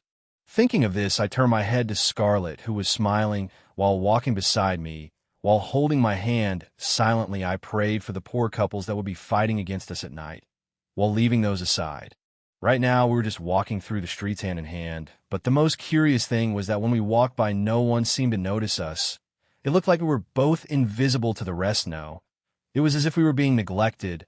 I took a sneak peek at Scarlet before I inwardly shook my head. It's only been a few minutes as we had started walking around. Within this time, we had already seen a lot of stalls, shops, and places for couples. This was a place teeming for a date. So where are we going first? I asked, to which Scarlet smiled as she spoke desserts. With that, she pulled my hand as we started walking to a special-looking two-story building that had the picture of a pancake on its top. With quick steps, we reached in front of the receptionist. At first, he didn't notice us, but suddenly his eyes enlarged as he looked at us. Well, he was surely surprised. Do you have any seats available? I asked as I saw that the receptionist was in a daze as he kept looking at Scarlet. Hearing my question, he was quickly brought out of his daze as he gave us a professional smile as he spoke. I'm sorry, but our establishment only takes in reserved customers. Hearing the receptionist answer, I looked at Scarlet, who smiled and took out some sort of paper and gave it to him. I could see another surprise color the receptionist's face as he gave the paper a look, after which he gave both of us a respectful bow. Sir and madam, please follow me. With those words, he started leading us through a certain door that led to stairs to a top floor. We walked for a bit before we reached a beautifully furnished private room. With one last bow, the receptionist left us as several maids walked in, arranging the place for us, each of them with cute tails and ears. I have to say, you didn't spare any expanse, did you? Well, I want to have the best date with the man I love, after all, Scarlet said as she smiled at me lovingly, causing my heartbeat to raise for a moment again. I could only curse myself on the inside as I walked forward behind one of the chairs and pulled it back for Scarlett to sit. With a smile, I extended my hand toward her as I spoke, "Beautiful lady, why don't you take a seat?" Hearing my question, Scarlett smiled as she extended her hand towards me, as she caught it and walked toward me to sit on the chair that I had pulled back. As she sat on the chair, I kissed the top of her hand. Feeling it, a small blush came on Scarlett's face. Seeing it, I smirked inwardly meanwhile. The maids around the room had gone into a daze for a moment from seeing the smiles of two extremely beautiful and handsome couple. They had been working here for a long time, but this was the first time they saw a couple like us. But in the end, they were professionals. Within seconds, they were able to regain themselves as they walked up to us. "What would ma'am and sir like to order?" A beautiful-looking rabbit-eared woman spoke. She had a mature and professional aura around her. Hearing her question, I looked toward Scarlett. She was the one who spoke about coming here, so I would leave all the discussion to her. "See me look at her." Scarlett smiled as she spoke to the maid-dressed woman. "We would like the ultra couple Lara. Also, could you open the site of this place?" "Yes, of course." The rabbit-eared woman nodded her head at Scarlett's words as she snapped her finger, and as soon as she did, the rest of the women in the room moved. Some started setting up musical instruments, while others started using some magic to make the atmosphere more calming and loving. As the atmosphere was getting more warm and relaxing, some of the women started playing the instruments as a calm, mood-relaxing tone filled the room. Another petite woman stood forward as she opened her mouth and began to sing. Her voice was comforting and pleasing to hear. The atmosphere around the room changed quickly as everything became more beautiful, with several maids using magic to create an entertaining environment. While the sound of music made one relax all their tension, I had to admit that the total ambience was extremely pleasing. As the maids did their job, I turned to Scarlett, who was looking at me with a smile. I could see anticipation within her expression as she looked at me. Knowing what she wanted, I spoke with a smile. "It's amazing, Scarlett." "I love it." Hearing my honest answer, Scarlett smiled happily as she shyly rolled her hair in her arms again. Looking directly into my eyes, she spoke with a sparkle in her golden eyes. "I'm happy. The past years I've been looking for many places for us to go out, and this is the first place I wanted to visit with you." Hearing her words, as well as her absolute look of love at me, I couldn't help but have my heart beating faster again. Damn it. This girl's good. I couldn't help but agree that Scarlett was doing very well, scratching into my heart. But I am not someone easy to defeat. I will make sure to return this tenfold. Chapter 174. An exiting date, too. "Looks delicious," I spoke as I looked at the arrangement of foods that were placed at the table. The services here were 5 stars. The food that we had ordered had reached us within the next 15 minutes. All of them looked extremely appetizing. Just its aroma was enough to make anyone hungry. "I picked it especially for you," Scarlett spoke as she looked into my eyes and smiled. Her warm eyes were just filled with love as she looked at me. I was taken back for a moment before I smiled and spoke back to her. "I see. Well then, I must one day have you taste my cooking. To you cook?" Scarlett looked puzzled and surprised as she looked at me. Well, it was normal after all. I mean, which powerful noble will learn to cook? Seeing the look in Scarlett's eyes, I smiled mischievously as I spoke. "Well, in the past I was really curious about cooking. You see, my family was never in the perfect state, and I had thought that maybe by cooking for them I would get closer to them." As I spoke my final words, my face had a sad and melancholic smile. Just my powerless appearance, along with my natural face, was enough to sadly shake the hearts of all the women in the room. Scarlett felt like her heart was squeezing as she saw my vulnerable appearance. "I see. It must have been hard for you," Scarlett said, trying to hide her true expression. Seeing it, I shook my head at her, as a bright and pure smile that blinded all the women in the room took over my face. "No, I am fine now, Scarlett. I learned cooking to make my family one, and I was able to accomplish that goal. I don't care about any noble customs, as long as the people I love are happy.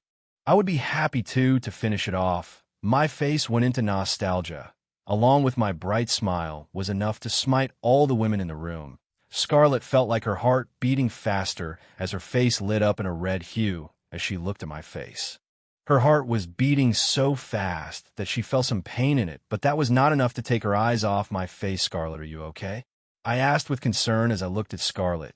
Meanwhile, I was inwardly laughing at my victory. That's what you get for messing with my heart. Hearing me call her name, Scarlett quickly broke out her daze as she smiled and waved her hand as she spoke. I am fine. Why don't we eat? Scarlett spoke, trying her best to hide her embarrassment.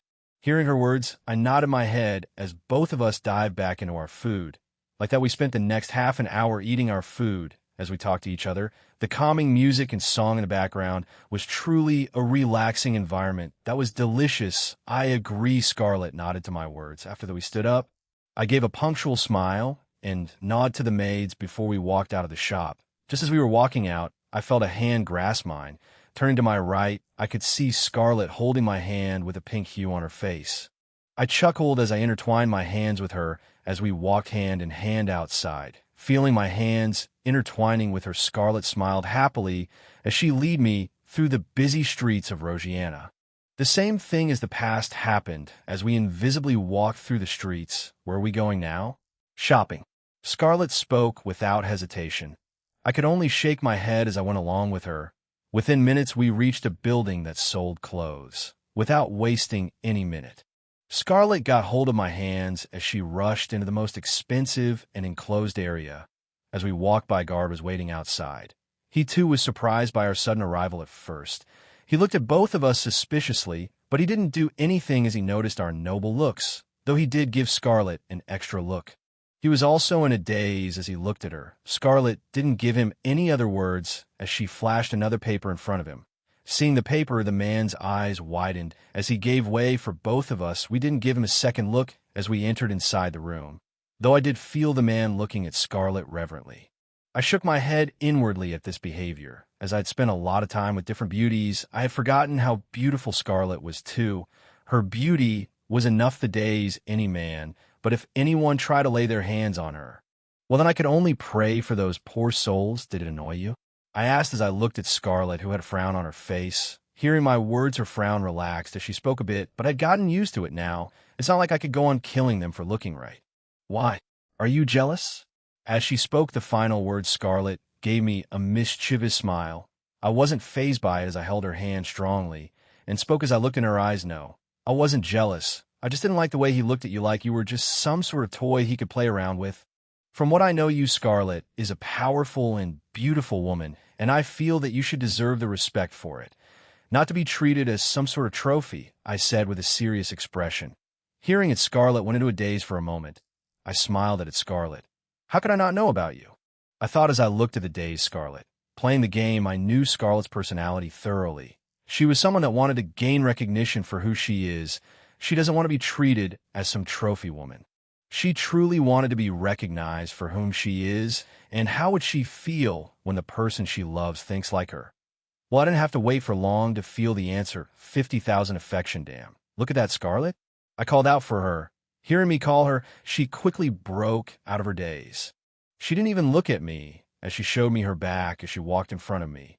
I could only laugh at her cute action, but it was a good thing that I wasn't able to see her face, and if I did, I would have run out of here at that moment, because right now Scarlett's face was completely red, while her eyes were moving around erratically.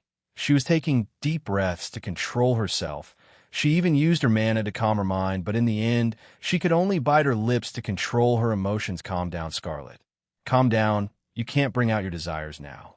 I just have to wait, but I really want to kidnap him and make him mine. I smile. I just don't want anyone else seeing it. I just have to wait. I will get my chance.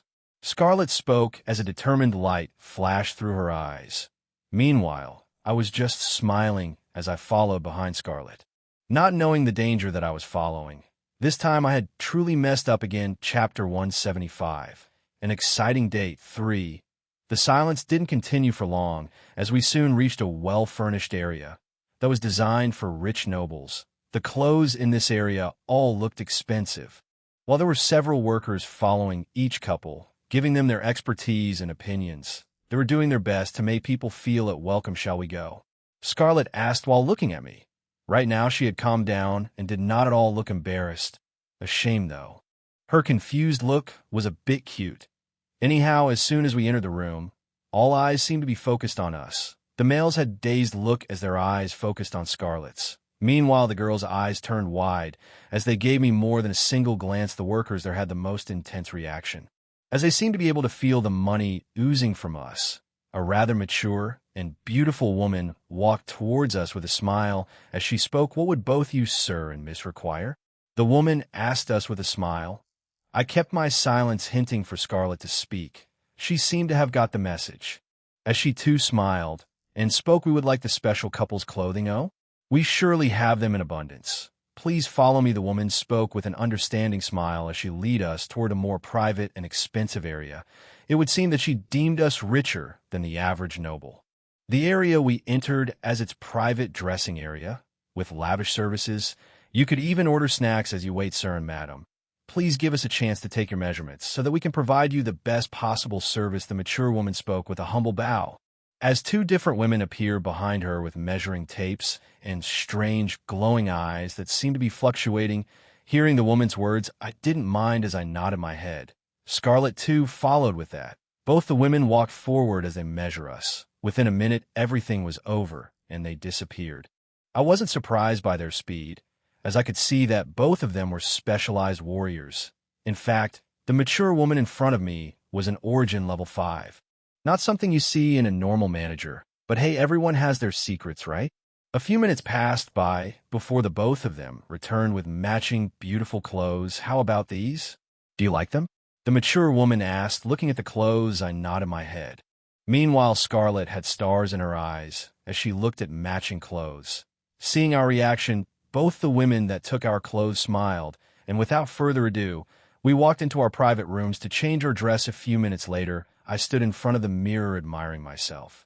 I was wearing a gray suit with purple patterns within them that complemented my eyes. The clothes were of a perfect size, fitting my body perfectly. The gray seemed to have a certain vibe as it coincided with my silver hair. All in all, I now looked a prince from a fairy tale. Yeah? That's enough being narcissistic. With a chuckle, I left my room, and thankfully at the same time Scarlett opened the door as she walked outside. Stealing my breath away, Scarlett was wearing a white banquet dress with golden patterns that was looser at the top and bottom, but tightened around her slender waist. Her ash blob hair had been put up neatly, leaving just a few strands of it hanging by the side of her face, even though the dress was loose at the top and bottom. Her huge bosom and ass seemed to be delicate here, which bestowed a touch of seductiveness to her delicate features, making her appear ravishing. That was not all. Those golden eyes with a dangerous and prideful dragon slit was a striking contrast, all giving her a rather exotic feel when all the elements harmonized together. It was hard for one's heart not to pound in her presence. Upon sighting Scarlett, I stopped for a second as I went into a daze. Well, thankfully, I wasn't the only one, as Scarlett, too, went into a daze as she came upon me. Both of us looked at each other for a second before we finally broke it off. I smiled as I spoke. "You look beautiful." "Thank you. You look handsome, too," to my words. Scarlett smiled as she complimented me back. Just as we were getting lost in our world, a cough was heard, bringing us back to reality. I turned my head to look at the mature woman, who was looking at both of us with an awkward smile. She held a recording device as she spoke to us. "How about recoding this beautiful moment?" She encouraged us with a professional smile. I didn't mind it as I nodded my head. I turned towards Scarlett, who too nodded. With that, I walked towards her and offered my hand. She didn't hesitate to wrap her arms around mine, making her well-developed chest stick against my hand. We walked to a better area as both of us smiled towards the recording device. Soon several images were recorded, and with that, we spent the next hour trying different dresses. Meanwhile, all this time Scarlett just had a beautiful smile on her face. She was filled with satisfaction and happiness. Now, an hour later, we stood with some bags in my hand, while I argued for catching it for now.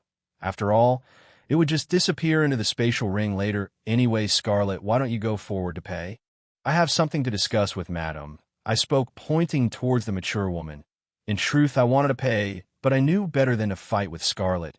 Hearing my words, Scarlett nodded her head as she walked away to pay, as soon as she had left my sight. My face turned frosty as a bit of killing intent leaked from my body.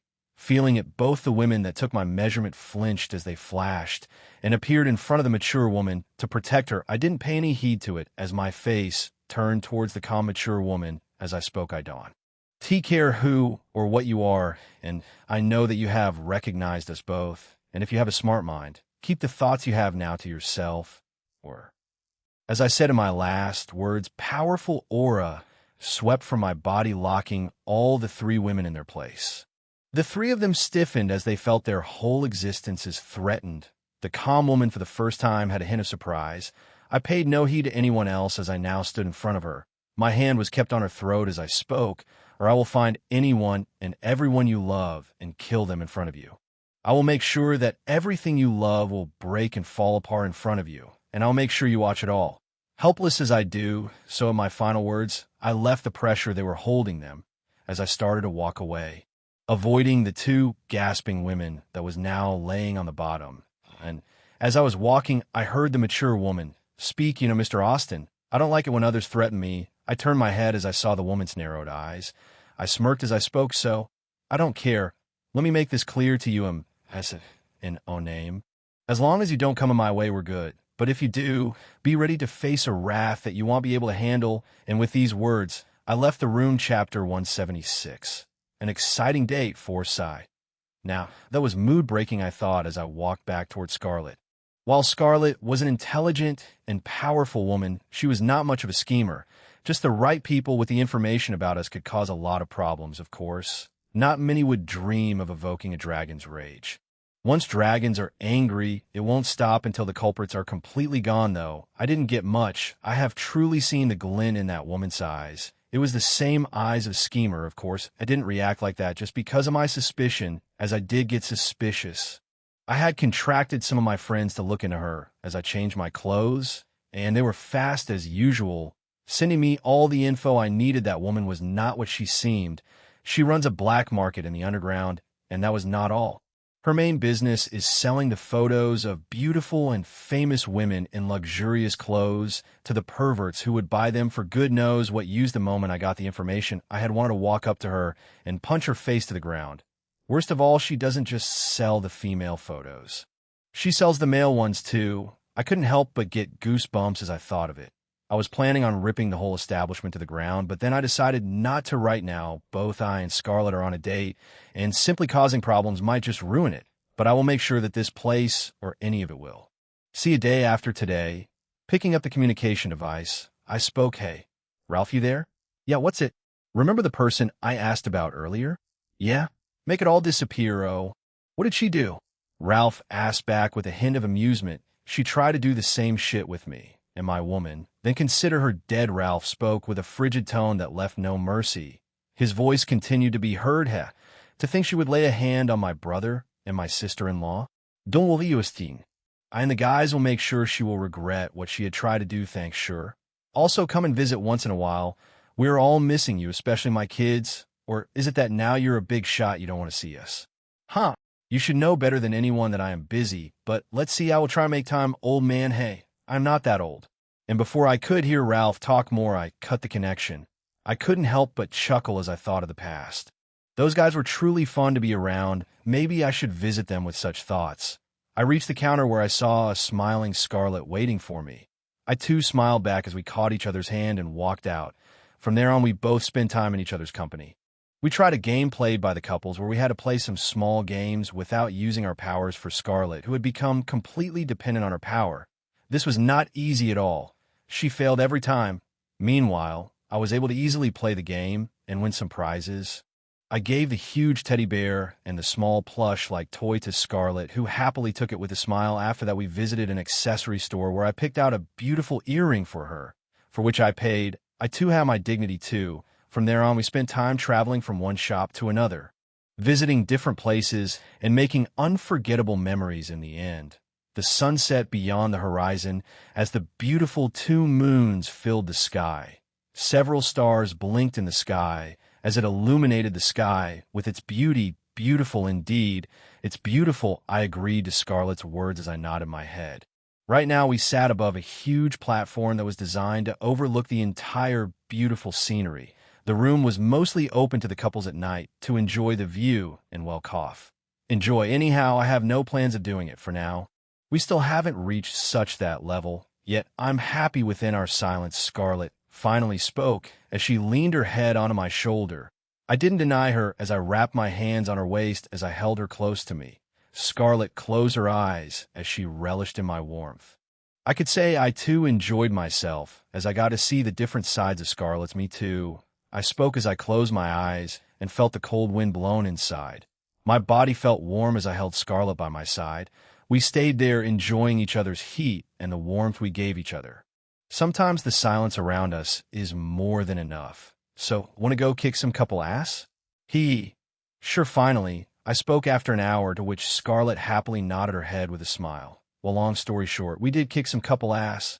Every night there would be a fighting competition between different couples, it quite famous and well looked after. The winner too will get a prize. For us, we just went there in disguise and suppressing our powers. After that it was history, as we spent the next hour kicking and beating up poor, unsuspecting couples. It was a fun event fighting alongside Scarlett. I feel a bit bad for them. They had to fight a dragon after all, I said as I walked back towards the first place we came from. I was stretching my body from side to side. The people we fought weren't that powerful, but it was fun. Anyhow, we did win, and we got the right to the all-expense-paid 7-star palace room for one night. We had the coupon to use it, and we could go there any night the prize was good, as the room itself was a palace-like place to spend the night.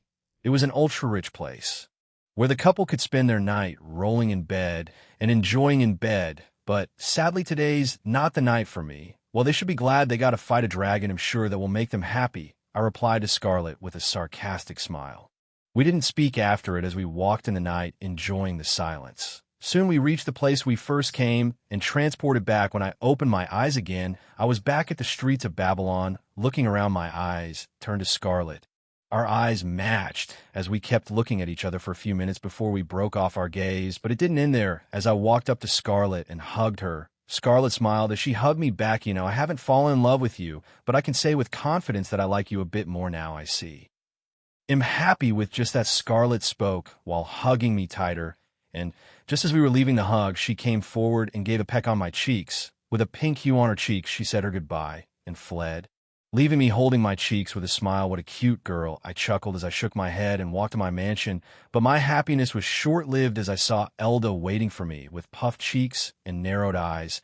She looked like a wife that caught her husband cheating. Big brother, where did you go? Sigh. Here we go again, chapter 177. Can't catch a break. Well, I can explain. I spoke out as I looked at the angry and disgruntled Elda. Hearing my words, her lips remained pouted as she held her arms as she waited for my words. Truthfully, it was getting very hard to keep my focus, especially when Elda looked too cute and beautiful right now. I'm listening, Elda said as she looked at me with suspicious eyes. I could only smile wryly at it as I heaved out loud. I walked toward the sofa in my room as I sat down. Looking at Elda, I spoke. I was with Scarlett on a date. My voice was heard across the room as silence remained. Looking at Elda, I could see that her face was of utmost disbelief. Her eyes were wavering, and her appearance was of someone that had seen their world tumbling down. Truth being, I could lie right now, but on the long run, that would only be problematic. It's always better to have at least a bit of truth in everything. Otherwise, when I weave another lie around this one, it would get more difficult in the future. It took a few moments before Elda finally broke out of her daze as she spoke today. Elda asked me with hopeful, yet a bit of despaired eyes. I didn't deny it as I nodded my head to her answer, causing her eyes to widen more, but she was able to quickly get her bearing as her eyes narrowed as she spoke. Big brother, when you said Scarlett, did you mean the Scarlett? The only half-dragon in existence? Yes, I nodded my head once again as I affirmed Elda's answer, causing her eyes to widen again in disbelief. This time, due to a different reason. She stood there in shock. After all, it is not every day you hear that the Academy's most famous girl goes out with your brother, and that too being a dragon. How? Elda finally spoke, reeling in some of her shocks. To which I sat back to my sofa in a tired way. As I spoke, it's a long story. I have time, Elda replied to my answer. She walked towards me. Reaching in front of me, she didn't hesitate to sit on my lap facing me. Her face was millimeters away from my face. Her ass was on my lap. As her beautiful green eyes looked into mine, I could feel her breath on my face as her natural body scent filled my nose. Her soft legs were on my side as her breasts pressed onto my chest. She moved her hands as she wrapped them around my neck, as she kept her eyes in contact with me. Now, this was a true provoking situation. Our eyes kept looking into each other, seemingly lost into each other's eyes. I could feel my body heat up, which I was barely able to stop with my willpower, damn it. I can't catch a break. I had spent the entire day in the presence of a beautiful and hot woman without being able to do much, and now I have to spend the night with my sister, who was using all the seductive techniques in the book to get to me, and that was not only the problem. Since it was the night, she was wearing some sort of nightgown. Though it hid much, it also arose the deep intention within me, big brother. It was only when Elda called out to me did I finally get out of my daze.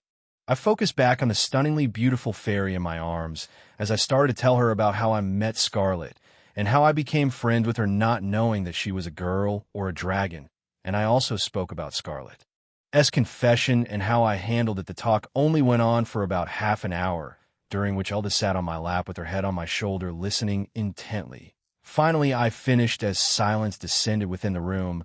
I didn't say anything else as I started to slowly pat Elda's back. Her skin was so smooth that I couldn't believe how soft and smooth it was. I see. So Big Brother's going out with her to see if he could like her? Yup, that's right, I agreed to Elda's words as I kept patting her back. Finally. A few seconds later, Elda rose as she took her head from my shoulder as she looked into my eyes. The moonlight from the window fell on her body, enchanting it. Her body moved a bit forward as it stuck to mine. Time seemed to have stopped as I took in the beauty of the girl in my arms again. Big Brother. Do you like her now? Elda asked with upturned eyes. There was small insecurity within her, and I could see it, but these are the times that I had to be truthful.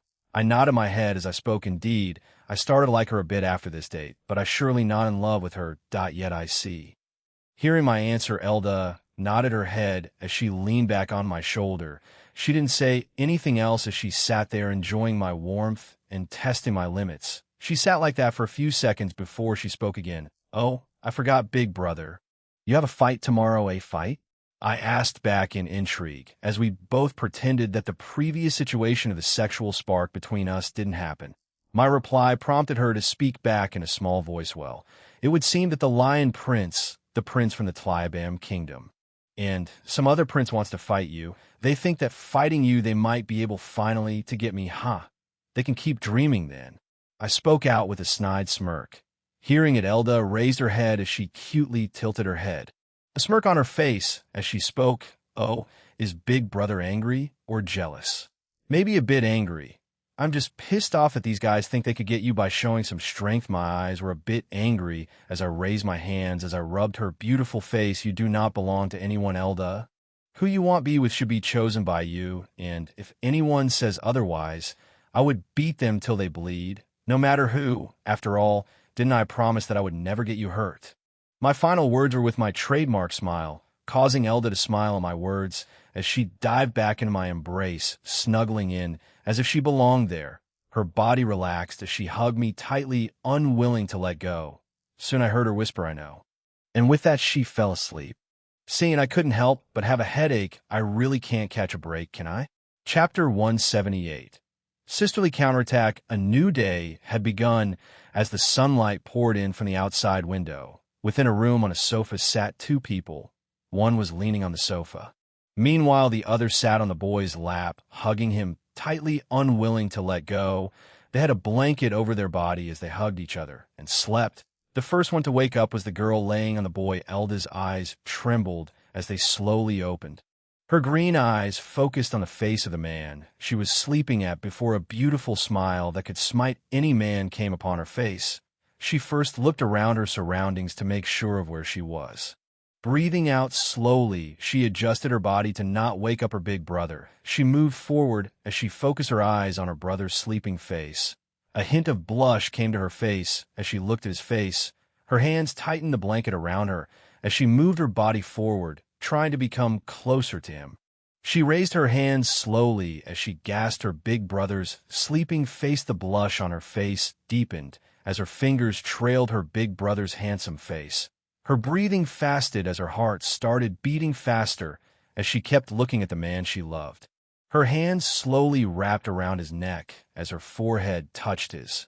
Her green eyes were predatory as she kept looking at his lips. She wanted to dive in for a kiss.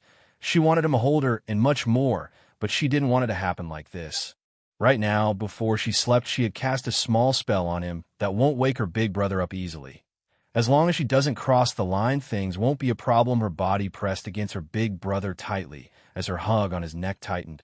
Normally, she wouldn't be this open, but after she had heard about the detail of her big brother going on a date, she felt like her world become darker. She felt like something was squeezing her heart. While she could see her brother being taken from her, and she didn't like it one bit. She knew that she had to step up her plans. She understood a bit that her brother doesn't see her as more than just a sister, and he seemed to be a bit denser when it came to love-related matters. Hence, she had to be careful, but yesterday, she did something that derailed from her plans. If anything went wrong, all the good things between her big brother would have been lost, but thankfully it went better than she had expected. She could feel that her big brother, too, had some other budding feelings for her. It would seem that her big brother hadn't realized these feelings himself, and she was sure that if he did realize it, he might push her away. "I won't let you go." Big brother Elda's eyes seemed to set ablaze as she kept looking at her big brother's face. Her blushing face moved forward as she placed a kiss on her big brother's cheeks. She kept kissing it for a few more seconds before she let go. Her cheeks were completely red as her eyes were moist. Her body seemed to heat up as excitement danced within her. She could feel her heart racing as she moved forward and took a big whiff of her brother's scent from his neck. The rush of emotion within her only seemed to be increasing as wilder thoughts formed within her mind, but then she heard her brother's voice as he seemed to be waking up. She quickly moved back as she took deep breaths, trying to control herself. Soon she could see that her big brother was waking up. An idea birthed in her mind as a smirk lit up her face. "Is she done?" I thought to myself as I finally started to act like I was waking up. I was already awake from the moment Elda had woken up. I had pretended to sleep to see what she would do, and what all she did surprised me. Up until now, I had been controlling myself. Otherwise, I would have been in an uncomfortable situation a long time ago. But I had to wake up now, because I had a feeling that if I let Elda go on anymore, I would lose all my control, and it's not easy controlling myself. Not when she's rubbing her smooth body against me, so I finally decided to wake up.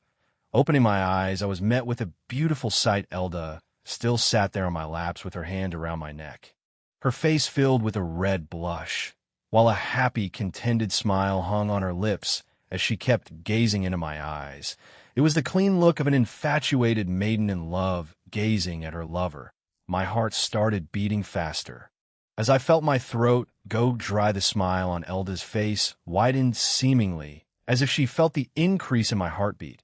I could seriously feel a greater need to take this woman in my arms and ravish her, but I took all of my will as I too smiled and raised them hands as I rubbed Elda's face. "Good morning, Elda." "Looking beautiful as always." "Good morning to you, to big brother," Elda replied with a smile as she caught the hand her face with hers. We just kept looking at each other's eyes for a moment before I took back at my hand as I spoke. "Elda, it's already morning. Don't you have somewhere to be?" "Okay." Elda spoke with a pout as she unwillingly got off my lap, but not before she accidentally rubbed her ass on my lap. I could only grit my teeth at that provocation. "Just you wait, I will pay that back." And with that, Elda smilingly walked away. While I just walked to the bathroom to take a cold shower to, well, calm myself down. Once I get her, I will make sure that my little sister will beg me to stop. Sighing to myself, I got ready as I headed to the dining table, where I came upon my friends who were already eating. "I guess you have already heard?" Alex spoke as I sat down. I nodded my head at his words as I spoke. "Yeah." "Elda spoke about it to me. So what do you plan on doing, boss?" Jacob asked me as he held a huge chicken leg in his arms and stuffed his mouth.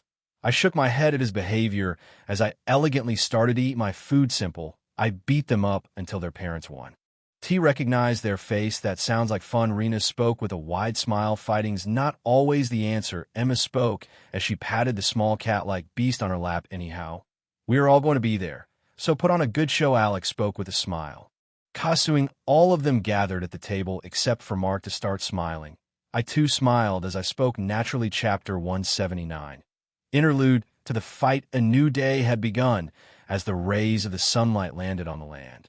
Groups of students could be seen walking through the streets of Babylon Academy, but this time there was a difference. The students that normally walked without a specific goal could be seen hurriedly running toward a specific direction. Lots of different kinds of students could be seen moving towards the same direction. be it the seniors or the juniors, all of them were heading in the same direction. They were all moving towards the dueling arena. Seeing all this, I couldn't help click my tongue in intrigue. Tisk, they sure are impatient to see me fight. Well, who could blame them? They haven't seen your complete capability. So all of our curios, as soon as I had spoken, Clara next to me responded to my words. Hearing her words, I could only agree with it. Even if I did beat Xavier, the public statement was that I had got the power of the dead soldier.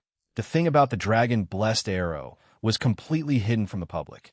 It was not good if the world got to know about a weapon that could release a power similar to a dragon god knows how many suicidal idiots would want it to cause chaos everywhere. Well, that was only if they did get it. Thinking of the shit I had to get it caused my body to tremble. Shaking my head to get rid of that memory, I turned my focus towards Clara. So how's it going with Sonia? It's good. She's very innocent. It was pretty easy to become close with her. If you want, we could start part 2 tomorrow. Oh, that good. Hearing her words, I smiled as I patted her head. Receiving it, she smiled happily as she received my praise. Though I acted like it's nothing, it's still impressive that Clara was able to reach such a situation by herself. It would seem that she had some talent in manipulation and acting. My eyes looked around the room, seeing that nobody was there. I leaned towards Clara as I whispered in her ear, I'm proud of you. We'll make it up to you later. Yes, Clara spoke out with a blush. Seeing it, I was tempted to do something here, but it was too dangerous for now.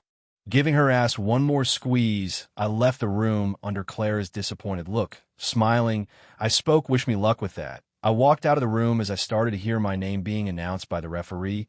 The room I was in was the waiting room. I walked silently through the long corridors as I heard the chattings from the outside.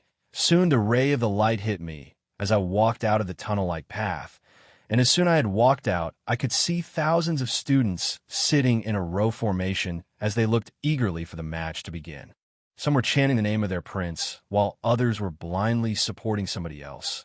Interestingly, I too had my group of supporters, though the majority of them were girls, and the majority of the boys also seemed to be against me, while I was very popular among the girls.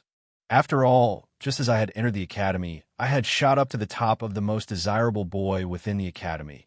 My performance at the Seth Hunt had captivated many. The song I played is a super hit among many others. I had even been contacted by some groups that wanted to use my poems.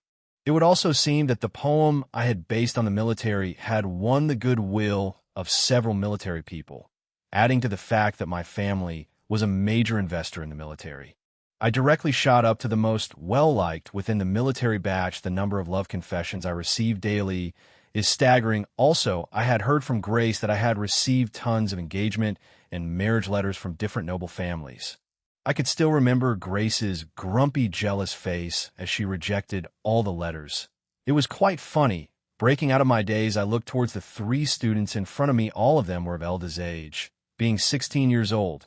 The one in the middle had golden brownish hair that seemed to cover his head like a mane. He was tall for his age, with burning yellow feline eyes, and a huge lion tail on his back with lion ears that was hidden by his hair. He would come among the handsome category. The other one had brown hair and eyes along with a handsome face. A wrapper was attached to his side. He was a human prince belonging to the Tillabem kingdom, a kingdom focused on speed and quick finishing of the opponents. They were a mid-level kingdom. The other one was a handsome man with blue hair and green eyes. His body was more on the slim side with calm and calculative eyes, but contrary to his size, a huge axe sat on his back. He seemed to be giving off a cool, refreshing feel. He was the prince of the Facet kingdom that was close to the sea. They have a high level of trade due to them being close to the sea. The kingdom itself is an economic and highly rich place, and the prince in front of me is richy rich of this world. Just as all of us were scrutinizing each other, the judge's words were heard. Austin, as to challenge you to have the right to choose who you would like to battle, I nodded my head at the referee's words before which I spoke. I wish to challenge. As I kept saying my words, my eyes traveled between the 3 of them as my words lengthened. Everyone watched with deep breaths, seeing whose challenge I was going to accept, and soon they heard my answer. All 3 of them. Everyone had eyes wide as they heard my answer. Everyone was stunned as they looked towards me. Well, who could blame them?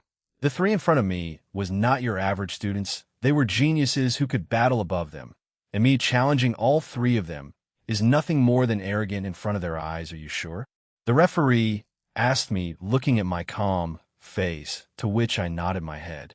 I could see that all three of them was angry at my remark, but they didn't blow their lid off, nor did they shout out. Their eyes just turned focused as they looked at me. It would seem that they were not underestimating me. That's good now. When I beat them up, no one would complain that it was not a fair fight. Chapter 180. The fight. He's quite arrogant, Carmel spoke, as she looked down upon the area the battle was about to take place, but surprisingly for her, she didn't receive the normal snarky response she usually receives from Olivia. Eyes furrowed, she turned towards Olivia, who was looking at the fight that was about to begin without paying any attention to the surroundings right now. They were on a viewing platform. It was solely booked by Carmel and Olivia. They had just arrived as they waited for Austin's battle to begin. They were not alone, as Ella and Nora was with them. They stood behind them as they focused on the battle that was about to take place. Olivia? It was only when Carmel called out to her a few times did Olivia break out of her daze. She looked towards Carmel as she asked him, "What are you saying?" Olivia asked with a completely clueless expression. Seeing it, Carmel became confused, but she soon forgot about it. As she spoke, "I was saying that he's quite arrogant." "I don't think so. Maybe he has a reason to be confident." Olivia spoke, surprisingly supporting Austin. Hearing her, Carmel was surprised. Her eyes looked at Olivia intently as she turned back to the fight that was about to begin. Only her mummers filled the room as the four girls focused on the fight. "We will see." They looked serious, I thought, as I looked at the three of them that was standing at a distance from me. The referee had moved to the sky to watch the match and to intervene if the situation got out of hand. Surprisingly, he was an Origin level 8, a powerhouse. Right now, all three of them stood at a distance from me, looking at me intently. They knew that they couldn't take me easily. Each of them looked at each other, seemingly transmitting to each other their thoughts. Soon the three of them nodded as they looked towards me with a battle-hardened gaze. My gaze traveled between the three of them before it settled on the Lion Prince, Merrick. Right now his body seemed to be wiggling, and within less than a second his body grew to a huge height as muscles ripped from his body, as yellowish-brown hair started to come from Ho's body. Surprisingly, his clothes adjusted to all this change, and now in front of me stood a powerful and dangerous lion tribe genius capable of accessing his second form of battle. Each beastmen are born with a unique power that lets them access a certain form that boosts their power to an unimaginable level. The normal tribesmen could access up to the second level, but the ones of the royal family has up to 4 forms, and for Merrick to access his second form at just his age was indeed pointing to the fact that he was a genius. Soon Merrick's eyes gained a bit of madness as he screamed and spoke, "I will make you regret underestimating me, and I will make Elda mine." It would seem that he was not completely calm. Well, the more form he accessed, the more his sanity will disappear. That was the only drawback of accessing the several forms and gaining strength that defied all, of course. The older ones had trained to be able to retain their sanity when they transfer, but Merrick was only getting there. "Sure, give me your best," I said with a smile as I stood tall with my hands at my side. I could see that the other two wanted to observe the battle fist, and as soon as I had finished speaking, Merrick disappeared from where he stood as he appeared in front of me with razor-sharp claws that extended from his hands, but before his arms could even reach my face, I caught it with my hands as I flipped it back, and with boom, he was sent flying. Many had their eyes wide open with surprise. Moreover, none was able to get a grasp on my Origin level. The power I showed was not simple, and none was able to see through it. But this was just the beginning, and just as Merrick was sent flying, he was able to get a grasp of his body quickly as he clashed on the ground and flipped his body to stand straight. His feline eyes became focused as the madness within them seemed to be increasing. His muscles rippled as he dashed towards me again, the only difference this time being that the huge hammer in his hand was aimed at my head. At his current power, an Origin level 4 would be smashed to death, and an Origin level 6 will be deeply wounded if they faced it head-on. But to everyone's surprise, I just raised my hands to the incoming hammer with a calm face, and soon under everyone's astonished eyes, my forefinger came in contact with the hammer that seemed to destroy all that was in its path. And with a boom, my legs went a bit into the ground due to the sheer force that was behind the hammer. But my hands and everything remained safe. The hammer was stopped from attacking me with just my forefinger. Merrick's eyes widened, but then something else happened. A brown-haired boy with a wrapper appeared on my back. The wrapper in his hand was so fast that with a blur it reached towards the back of my neck. Ronero, the prince of the Tiliban kingdom, had a grin on his face as the Reaper moved towards my neck. But that wasn't the end. A huge axe was moving at lightning speed as it aimed towards my leg. The prince of the Phasic kingdom, Neriak, had the same calculative look in his eyes as the axe moved with the purpose of taking my leg. Within all this second, I could see a smug grin on Merrick, which proved that this was all planned. They never underestimated me in the first place. In all aspects, I was stuck. A checkmate to me, said. Everybody knew that I was an archer, hence being cornered like this in a close fight meant the end. But was it so easy? A smirk came upon my face, and my other hand that was freely laying on my side opened. Within it a huge power was compressed, and I opened them as they blasted out. Narek's eyes widened, and so did the other, but they couldn't do anything as a huge whirlwind-like attack blasted out from my body, blasting the three far away from me, as they flew and crashed to the ground heavily, creating crates on the ground. Chapter 181. The fight to silence. Silence descended to the stadium as everyone watched with ragged breath, as I easily deflected their attacks. To those who couldn't see it, a small reply played above a screen in slow motion. Right now they all understood one thing: I was strong, very strong. As for how much? Well, they were about to see. Soon the dust cleared as the three princes were visible again. All three of them had a serious look on their faces as they coughed up and stood up. Seeing it, I smiled as I placed one of my hands on my back and used my other hand to make a pointing motion towards them, making them frown. No matter how calm they were trying to be, they couldn't take it anymore as I kept looking down at them. Soon Merrick gave out a beastly roar as his body started to shake up more. His body started to wiggle as he grew taller, his body bigger and more powerful. He had partially entered the third stage. It was not complete and the power was not full, but just reaching this level was amazing. Sadly, the sanity that was left in his eyes seemed to disappear. Soon his body hinged as stood on his fore, and then there was no then as he disappeared and appeared in front of me. A great power building within his body as he punched forward. I reacted as I moved my body dodging it, but that only seemed to enrage him more as he started to attack me more recklessly. Soon our figures were flashing across the ground as Merrick kept attacking me, as I moved my body barely enough to miss the attack. Soon Merrick kept growing faster, but I too grew faster along with him, dodging all that he threw at me. It's at that time I felt a tingle in my back as an axe moved at lightning speed to cut me. A punch was aimed at my front and an axe at my back. Now my right hand rose as I punched towards a fist that was headed towards me.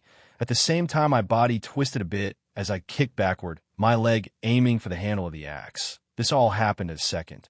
Faster than Merrick and Narek could react, and within a blink of an eye, our attacks landed, and a sonic boom was heard that spread across the ground. As dust rose, soon everyone focused their eyes to see what had happened, and the scene they saw caused some to have their eye bulge out from shock. There I stood on the ground, safe and fine. Meanwhile, the hand I punched towards Merrick had connected, causing his hand to blast back and bend in an unnatural angle. One must know that the power Merrick could use at his current form could only be said to be monstrous, yet I was able to beat him at pure strength. Something that's not at all easy to accomplish, and that was not the end. My leg that kicked was able to stop the axe at its place, unable to hurt me, but that was just the beginning as the axe shined blue and several whips of water broke out from it, aiming at my body. I moved fast, dodging the attack as I flashed and appeared in another place. But it would seem that it was a trap, because just as I had appeared in a safe place, a huge, powerful attack seemed to be blasted to me. Turning my eyes, I could see Ronero bending as he held his rapier. A huge amount of mana seemed to be accumulating within him. It would seem that as I fought, he was preparing a spell, and it was too late to stop it as he waved his rapier forwards, causing a bright silver light to be released from it. As it aimed at my head, it was so fast that it appeared before me in a blink of an eye. Moreover, Ronero was smart, as he only attacked me just as I had landed safely. Just as the attack was reaching me, I could feel the power behind it, and I knew that this power was more than enough to hurt an Origin level 6. But to it, I just raised my hands as the attack just hit my hand, and to those watching, They could only look with disbelief as the attack hit my hand and caused nothing. That's right, the ray-like attack was hitting my hand, yet nothing happened.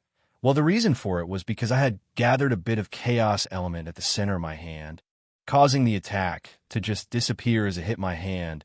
But to the ones watching, I was just taking the attack with my body. Some even started to think that I was a dragon in disguise, but the ones who were feeling the worst were the three princes who were looking at me with eyes wide in disbelief, especially Rhaenyra, who knew the power of his attack well.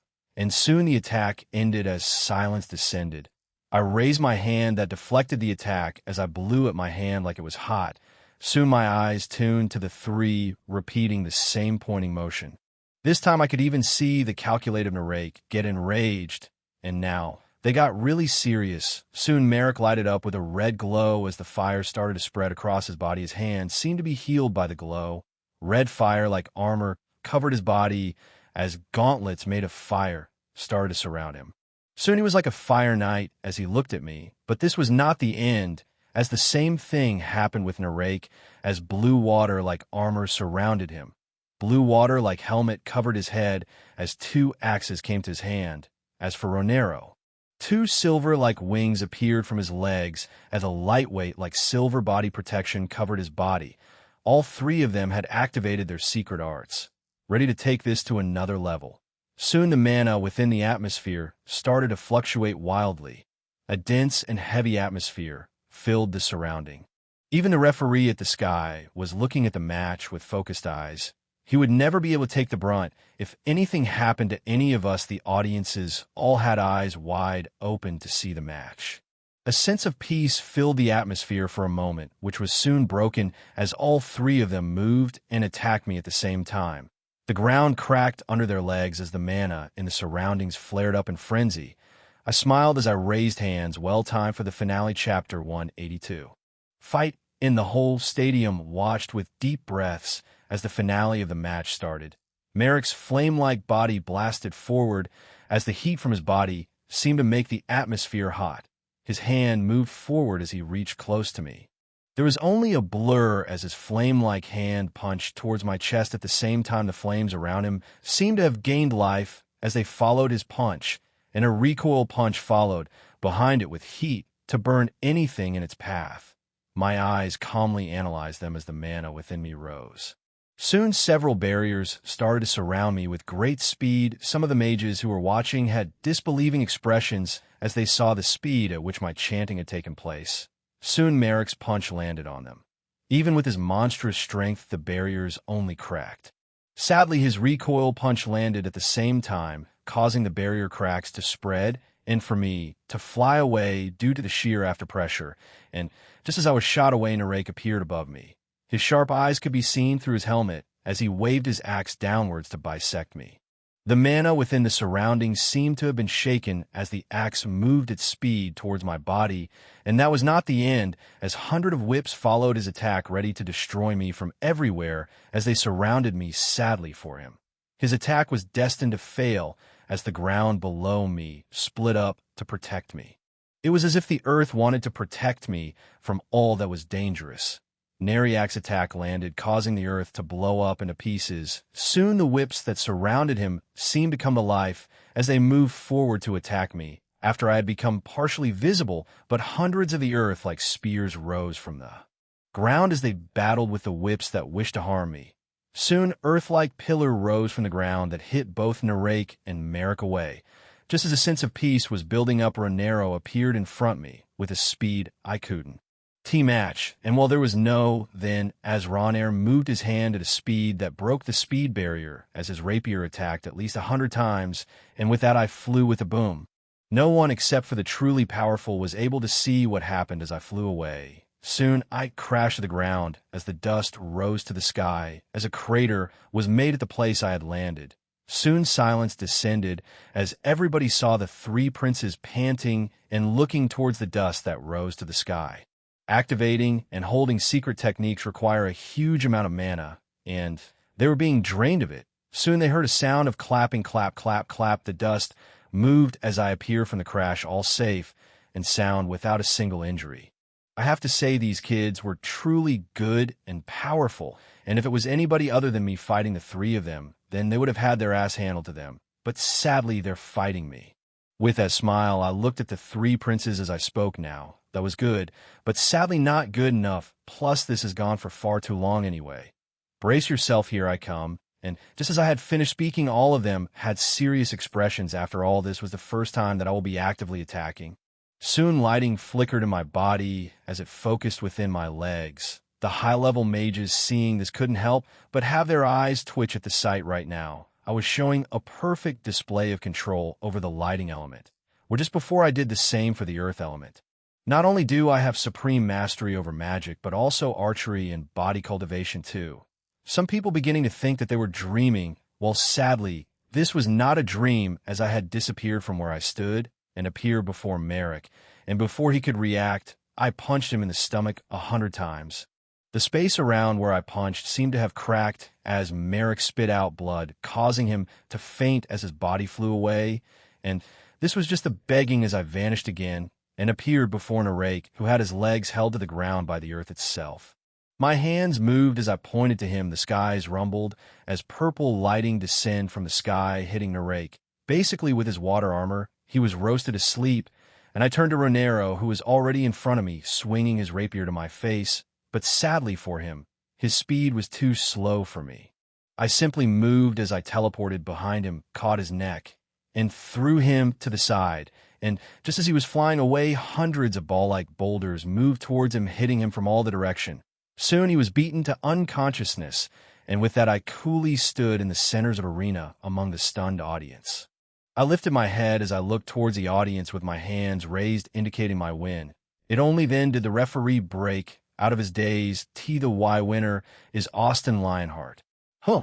And with the referee's words, the audience broke out of their daze as they started clapping. Soon they fervently started to chant my name, Austin. Austin. Austin, I smiled as I waved at them. I did this for a few more minutes before I started to walk away. Meanwhile, the strong and powerful were truly left speechless and apprehensive. Unlike the common people, they were truly able to understand the depth of what I had done, and the strength brought them more fear, because I didn't show them my limit.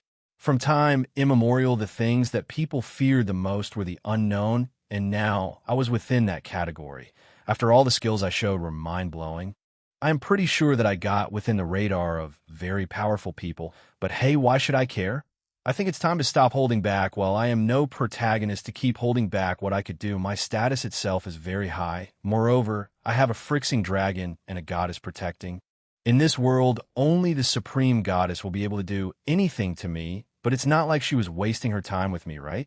But sadly at that time, I didn't know that a certain pink-haired goddess was watching me, and that watching me was becoming an obsession too. He's strong, Ella spoke as she frowned, but sadly only the response she got was silence from the three girls in the room who were looking at Austin, leaving with different gazes. Nora was proud. Meanwhile, Olivia had a frown, and Carmel had a serious expression on her face. Turning to Ella, she spoke. Ella, change the danger rating for Austin and his group. Sure, what should the rating be? Carmel looked at the leaving Austin before she spoke again. Saint rank. Chapter 183. A good luck charm, big brother. That was amazing. Just as I had entered my room, I was hugged by my sister, who jumped at me. I smiled as I caught her body. Looking at her, my expression was playful as I seriously spoke. Elda, you shouldn't jump at me like that. What if I didn't catch you? Of course not. I'm sure that big brother would catch me. Elda spoke with a chuckle as she looked at me. Seeing it, I shook my head, and soon I focused her face and her beautiful red lips. I couldn't help but remember what had happened just this morning. I couldn't help find her more attractive right now. Elda seemed to have noticed me looking at her as her smile widened, but just as we were going to our world, Nyla's words were heard. It was nice to fight. Hearing Nyla's voice, I turned towards her, who was walking up to me with her a huge smile, showcasing her vampiric fangs. Putting my attention on her, I placed Elda to the ground as I spoke to her. Well, it wasn't as fun as beating you up. Hearing my reply, I could see Nyla's brows twitching in annoyance, but she soon smiled as she spoke. Sure, why don't we fight again? I'm sure that I will make you regret what you did in our past fight. Hearing her confident reply, I was a bit astonished, but in the end I shook my head. I could easily understand Nyla. She's just a battle maniac, She will surely keep getting stronger to defeat me, and truthfully that's annoying, while I could entertain her for knowledge. Though I am sure that she will never surpass me, then I will surely take up that challenge of your good. You won't regret it, Nyla said with a sadistic smile. It was then that she was hit on the back of her head, Lenora, who had a smile on her face as she cheerfully walked up to me and spoke. Austin, that was amazing. I never knew that you were that powerful. You are a genius. And just like that, Lenora started speaking excitedly in her own world. In a way, I too was pulled into it. Just the atmosphere around her was calming. I smiled and started speaking with her. Hey, Lenora, it's nice to meet you too. I hope everything's good after joining my group. I made sure not to add much restoration to you, as I know that your clan don't prefer being retrained. You know about my clan? Lenora asked, surprised. Her clan was mostly reclusive, and not much was known to the outside world about them. So it came as a surprise to her as I knew about her clan. I smiled at her as I mysteriously spoke. Well, I have a good information network. Hearing my reply, she pouted. She made a funny expression as she pretended to stab me with her goat-like horns, to which I acted like I was stabbed by her. Soon we looked at each other before we started laughing. Sure, keep your secrets, but still thank you for being considerate. It's nothing much. You are dear friends of my sister. It's the least I could do, I said, as I shook my head at her with a smile. Well, it was truly fun talking with her. It was relaxing, to say the truth. At the same time, we were getting, well, Nyla entered between both of us, as she looked at both of us suspiciously. Did you two meet before? Why? It's just that both you seem extremely used to each other, and I have never seen Lenora being so easily friends with anyone. Hearing her words, I looked towards Elda, who too was looking at the bot of us suspiciously. Seeing it, I spoke. Nope, I am meeting him for the first time. Nope, I am meeting her for the first time. Surprisingly, both I and Lenora spoke at the same time. Seeing we both looked at each other surprised before we smiled at each other. Jinx. And again, we both spoke at the same time. Seeing it, both of us smiled at each other before we gave each other a high five. Seriously, it's truly mysterious. I was able to get comfortable with her easily. And just as both of us were getting closer, I could hear the mummer. So Nyla and Elda, who kept saying the word suspicious. It was only then did I notice that a certain person was missing from their group. Looking at Elda, I asked Elda, "Where's Nathalia?" Hearing my question, Elda froze for a moment before she pointed her hand towards a part of the wall where I could see a green and blue-haired, three-eyed beauty peeking from the wall at me. A purple blush on her fair skin as her dark eyes were looking at me shyly from the wall. I could only smile at her cute reaction before I called out to her, "What are you doing there, Nathalia?" Hearing me call out to her, I could see her flinch before she shyly walked away from the wall as she, as a cute, shy way, walked up to me. Reaching in front of me, she raised her hands and waved it like a cheerleader as she spoke. "Hey, Austin, that was amazing. You were wonderful." Seeing her cute way of speaking to me while her three eyes seemed to be moving left and right, I couldn't help but smile at that cuteness. Really? If you said it then, I must have been amazing. Hearing my words, Nathalia furiously nodded her head like a chicken pecking her food. Soon her three eyes focused on me as she took out something and gave it to me. Her hands were stretched to me while she looked at me, anticipating. I looked at her hand as I saw a paper with some sort of design on it. "What's this?" I asked as I took the paper from her hands. Seeing me take it from her, she smiled happily as she looked at me shyly. "It's a good luck charm, a charm?" Yes, Nathalia nodded her head at my question. I caught the paper in my hands as I looked at it. I could see some beautiful interactive pattern on it. The drawing was beautiful and mysterious. I looked at it for a bit before I thanked Nathalia. "Thank you, Nathalia. I will treasure it." My words seemed to lift her up as she gave a nod with a beautiful smile. "Sure." While at the same time, I asked the system to analyze it and give me its real function, and when I did, my eyes almost burst out from my pocket. Suddenly, Nathalia didn't look as innocent and cute as she's chapter 184. Fairy's affection? "So, Elda, what is this gift you speak of?" I asked as Elda lead me to her room. After my battle, I had to deal with a lot of the things related to the faction and congratulatory words from Nora and the others.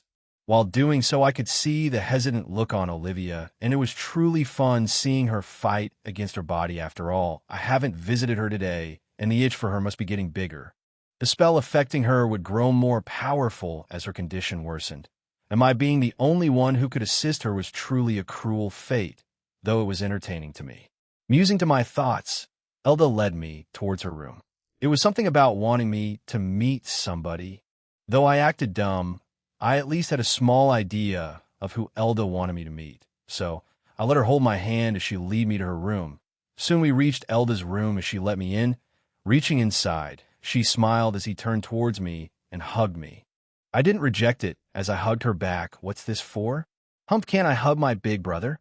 Elda retorted back as she hugged me tighter. I smiled at her lame excuse for a hug as I too hugged her back.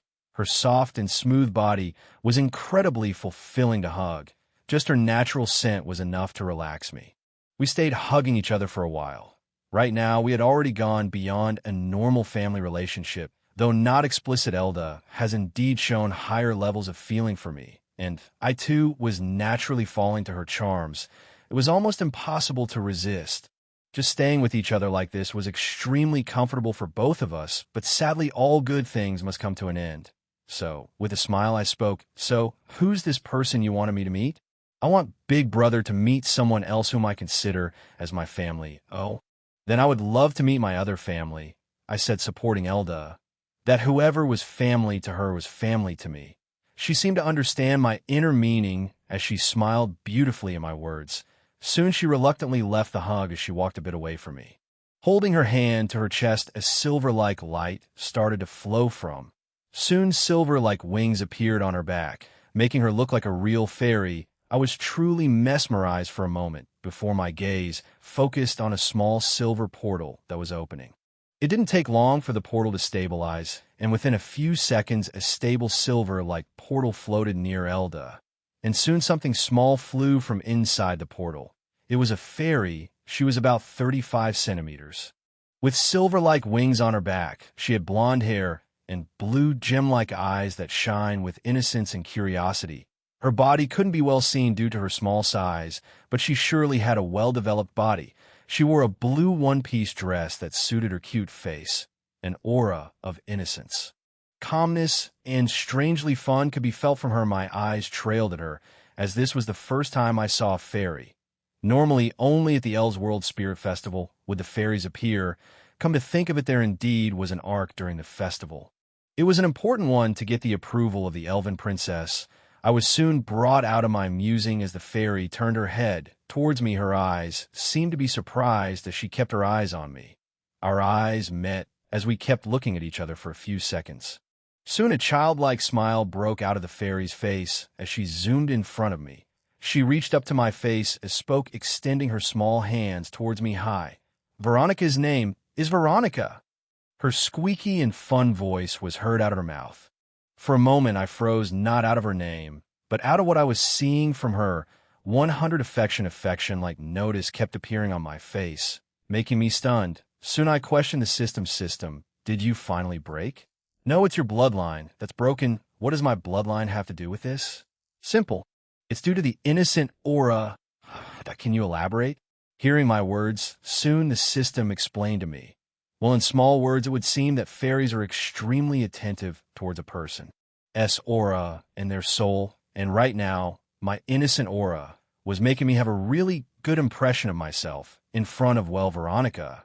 Seeing that Veronica still had her arms toward me, I smiled and moved my pinky towards her, who caught it with her both hand and started shaking it. "It's nice to meet you, Veronica.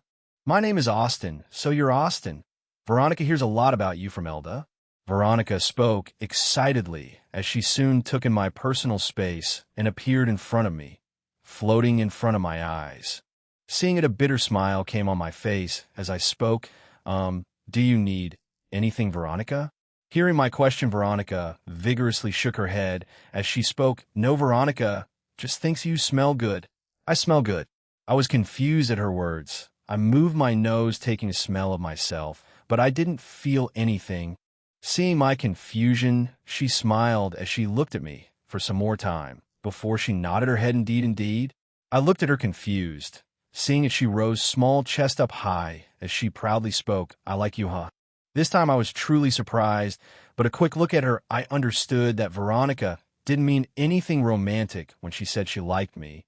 Well, after dealing with these crazy girls, I could notice whenever someone had romantic feelings for me, if my guess is right, then what she meant was that she just liked me. Just like how you could take a liking to a normal person her like was the same, a pure form of affection, nothing more. And before I could react, she flew up above my head and settled there, and as if a bird which that found a nest, she lay on my head, and along with it a message appeared ding. Contract with a fairy acquired. Huh. Was making a contract with a fairy always this easy? Chapter 185. A twin fiesta. Just as I stood there surprised by the events that were taking place, Elda seemed to have regained her senses as the wings behind her faded. She opened her eyes as they focused on the portal that was still open. She kept looking at the portal as she spoke to me, seemingly not having noticed Veronica, who was on my head any minutes now, big brother. It just takes some time for Veronica to the app. Just as she was talking, she turned her head towards me, causing her eyes to widen, and the thing she wanted to be said lost. Soon silence filled the room, which was broken by Veronica, who was the first one to speak out, with a squeaky voice. Hey, Elda. You were right, Veronica. Did like your brother. It would seem that time resumed after she spoke, as Elda kept looking at me with a shocked expression. Well, I wouldn't blame her for it. I mean, in a way, I've already got used to dealing with a lot of shocking things that at some point they became numb to me, but that was not the same for Elda. The reason for her extreme reaction was because the fairies aren't exactly good at dealing with men. It's not that they hated men. It's just that they seem to have difficulty coming to be close with them, and up until now, there never being any report of any man being close with a fairy, and now seeing one sitting happily on my head would surely be a surprise. How? To Elda's question, I could only smile wryly and shake my head, causing the fairy on my head to be shaken. Speaking about her, it was truly getting annoying with her sitting on my head. I mean, how would it feel with some sitting on your head and playing with it? To a boy, his stylish hair is his life, and anyone that messes with a boy's hair is his mortal enemy. Well, except for his mother. But no matter how much I want, I couldn't just hit her off my head. Well, not if I wanted to be beaten black and blue and make an enemy of the goddess of life. I already have a crazy goddess on my back, and I have no interest in adding another one. Sigh. Things just happened, that's all I could say to the stunned Elda, who was finally regaining her wits. And just as she did, she sighed and smiled as she spoke. Sigh. I am relieved. Why? Well, I was afraid that both of you won't be comfortable with each. I see. Hearing Elda's reply, I nodded my head at her. Well, I wouldn't lie when I said that I wasn't worried, but it would seem that it was for naught. Moreover, it looks like Elda can't feel that both I and Veronica now have a contract, and that's good after all. I didn't want to crush Elda's confidence, and thankfully at this time Veronica floated away from my head as she flew towards Elda. Reaching Elda, she gave her a small hug with her body, causing Elda's smile to widen. I could see that both of them cared for each other. Meanwhile, I quickly moved my hand, fixing my hair. Veronica, didn't I tell you that my big brother was special? And just as I was fixing it, I could hear Elda's prideful voice talking to Veronica. You're right, Veronica was wrong. Your brother's really good, Veronica said as she floated beside. Soon her eyes focused on mine as she floated towards my shoulder, taking place there, and soon she fell asleep. I couldn't fathom how some could fall asleep so fast. Looking at Elda, I could see a wily smile on her face. As she spoke, it looks like Veronica really has taken a deep liking to you, big brother. Yeah. I guess she's a handful too, that I can agree. I exasperatedly nodded my head at Elda, who chuckled, but the chuckle soon ended as a serious face came to her. She seemed to have made a decision as she looked at me. With a hint of anticipation, Elda looked at me as she spoke. Big brother, can you come and meet me tonight? Why? I wish to take you to a place, Elda said with a serious expression. Looking at it, I nodded my head. Soon we spent the next hour in leisure talk, after which I left Elda's room to deal with some stuff, leaving behind the reluctant sleeping fairy at Elda's hands. For some reason, it was very tough to get her off my neck, and soon I was in my head office as I looked through some important documents. It's at this time the door to my room was opened as two girls walked in. Both Rika and Mika had a smile as they looked at me. Austin, are you free? Rika asked as her white-haired ponytail swayed behind her back. Mika kept quiet as she stood beside Rika looking at me. Both of them had a serious expression on their faces. Seeing it, I sighed inwardly. I carefully placed the documents to the side as I smiled at both them as I spoke. For both of you? Always. Hearing my answer, both of them smiled. Even the cold-looking Mika had a wide smile on her face. Their wolf tail and ears seemed to be shaking in happiness. I could only chuckle inwardly, seeing how easy it was for me to make them both happy, but that was short-lived as Mika's and Rika's serious expression returned. Seeing it, I too kept a serious expression as I asked, "What's it?" Simple. Both Mika and Rika spoke at the same time, without breaking, amplifying their sound and their feelings. "We just wanted to tell you that we love you." And with that, only silence remained within the surroundings, leaving me surprised for real this time. I didn't expect them to confess to me at the current time. The silence in the surroundings remind me, as both Mika and Rika stood there looking at me expectingly with a hint of apprehension. Time ticked by before the surprised expression from my face faded away, as I looked at them with a serious expression. "Since when?" Seeing my sudden change made them both fearful, but they stood their ground as they both spoke at the same time. "For years, I see," I replied, before which my serious expression faded away, breaking into a loving smile. I looked at the beautiful twin girls in front of me. As I spoke, "Me too, I have liked both of you for a long time." I wasn't able to say more as two bodies jumped at me, drowning me in their hug. Sigh. Here we go again. Chapter 186. Breaking it in. "So you two will just sit like this?" I asked as both Mika and Rika sat on my lap at each of my sides, clutching to me like chicks that found their mother. Mika sat on my right as her white ponytail slid to my side. Meanwhile, the usually cold-faced Mika had a smile as she rested her head on my shoulder. Both of them smiled hearing my question as they spoke at the same time. Of course, hearing their synchronized words, I couldn't help but shake my head with a smile, even though I planned to act as the naive, dense type. That won't work with both Mika and Rika, as they grew up with me. Due to that, they knew me well. Of course, they don't know about my true side, but they definitely know that I am no dense idiot. In fact, in the past at times, I have even acted passionately with both Mika and Rika. Though not much, I have indeed acted like I knew how they felt like. As for my act before, well, that was just to tease them. It was funny to watch them squirm, shaking out of my thoughts. My hands moved as they both held Mika's and Rika's waist. My hand at times would pat their back, while at the same time causing both of them to have a small blush at their faces while their tails moved sideways at the excitement. A sense of peace filled within ourselves as we rested on each other, but I couldn't let it go on for long, before which I spoke. "Mika, Rika, I have something important to say." Hearing my words, both of them opened their eyes as they sat straight within my lap. Somehow they both knew just how much to sit as not to cause any issues. "What is it, Austin?" Mika asked with a sweet, charming voice, just like an obedient wife speaking to her loving husband. Hearing it, I smiled as I kissed Mika's forehead. Feeling the kiss, a small blush came up Mika's face. And just as I was admiring it, I felt a tug at my side, only to see a jealous Rika looking at me with a pout. I couldn't help find it extremely charming when she was acting this way. So I relented as I moved forward and placed a kiss on her forehead too, which she quickly melted the frown on her face into a full-blown blush through her face. And just like that, I spent a few minutes indulging both of them. But then again, important things had to be spoken. The thing I want to say to both of you is that you two are not just the girls I like. And as I finished speaking, I looked towards both Mika and Rika, who was now sitting on my laps with their heads at my shoulder. I could see that both of them were calm about what I said, as if they were expecting it. The silence remained like this for a few seconds, before which Mika spoke. "We knew, Austin." "That's right," Rika supported Mika's words, who soon looked at me as she asked me a question. "Is the other girl you like Clara?" Yes, I nodded my head, not objecting to Mika's words. She seemed to have anticipated it as she asked me another question. "How far have both of you gone?" Hearing this question, I hesitated, but in the end, I replied honestly, all the way, and this time I felt the atmosphere around me become heavier, and I could swear that I almost saw a lifeless and chilling look on both Mika's and Rika's at the same time, but they disappeared as soon as they came. Mika nodded her head as she whispered, "I see." Well, that's not the end, there's more. This time Rika spoke with a frown.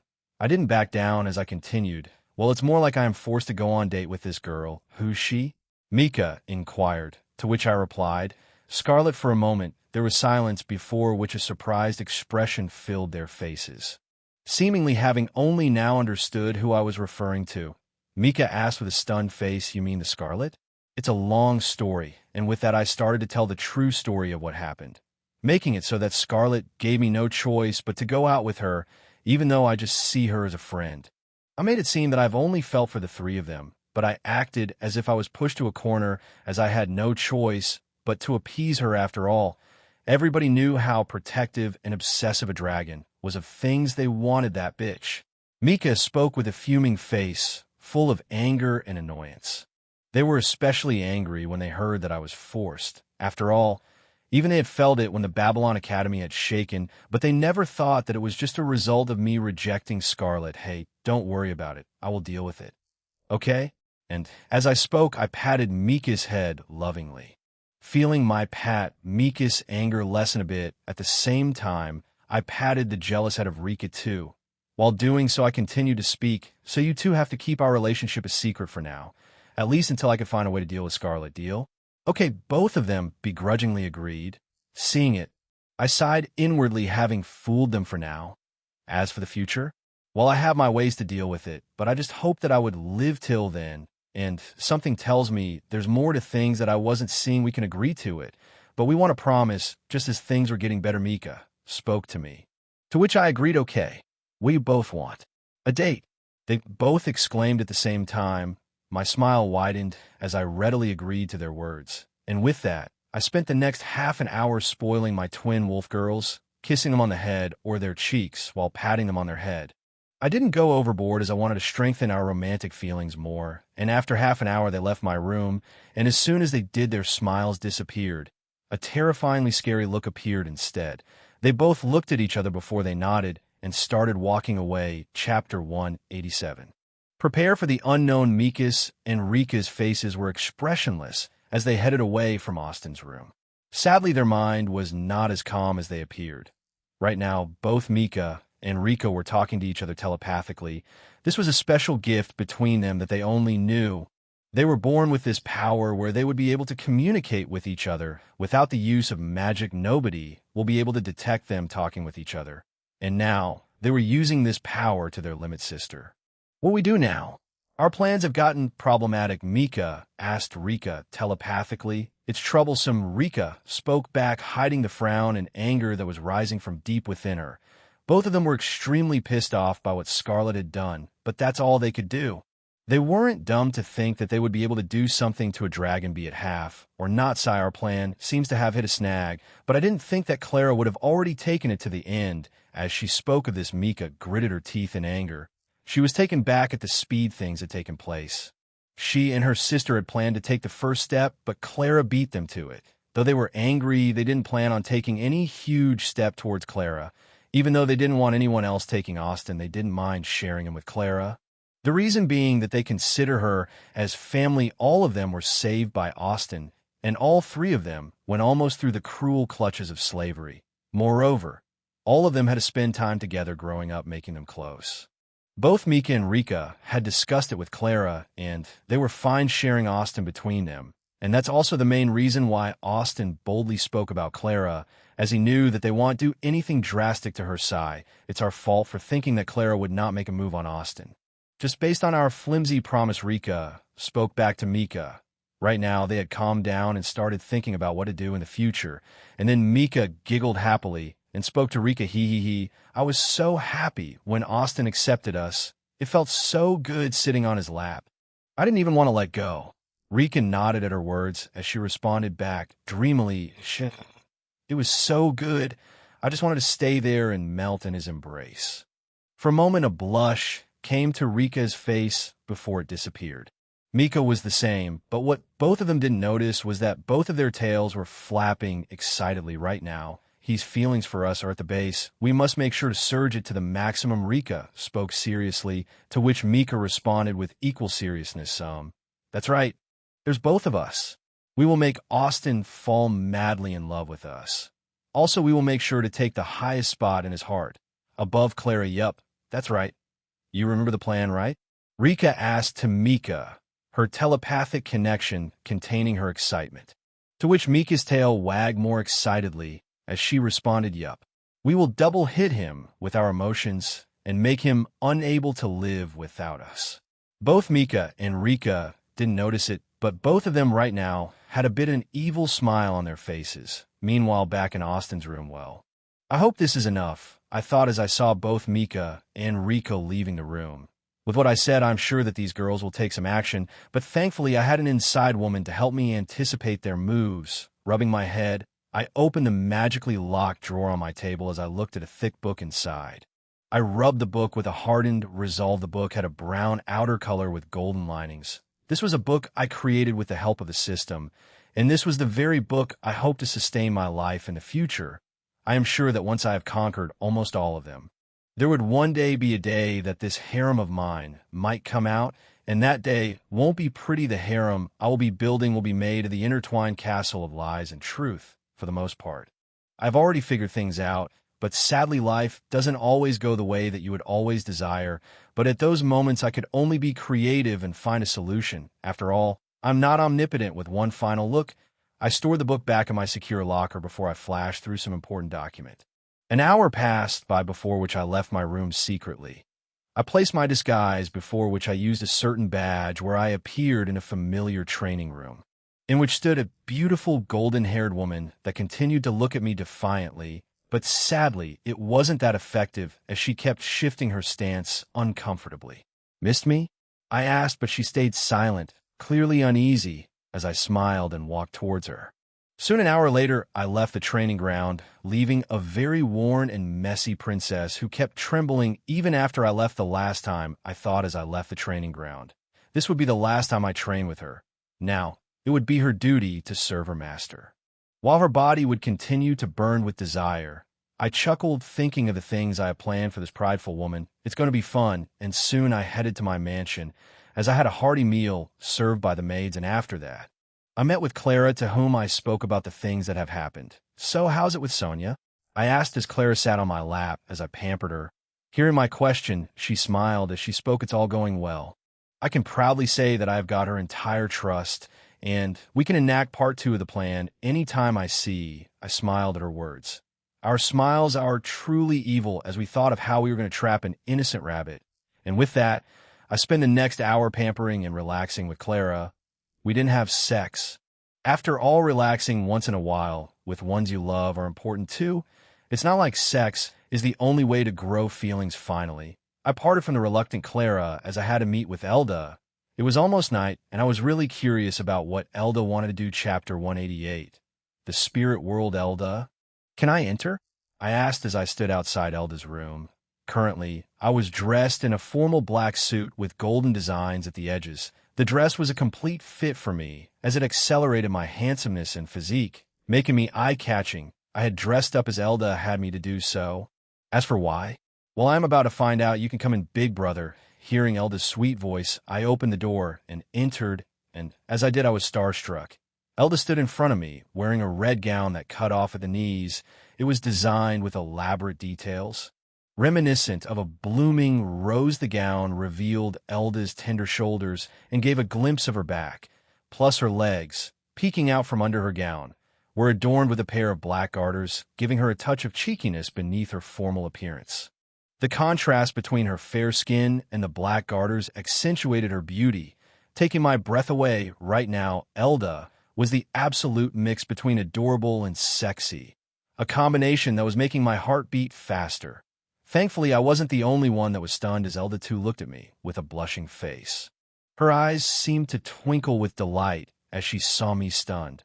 A smile that would make any man smitten with her came up to her face as she lifted her skirt a bit, trialing it around. As she spoke, "How about it, big brother? Am I beautiful?" "Beautiful.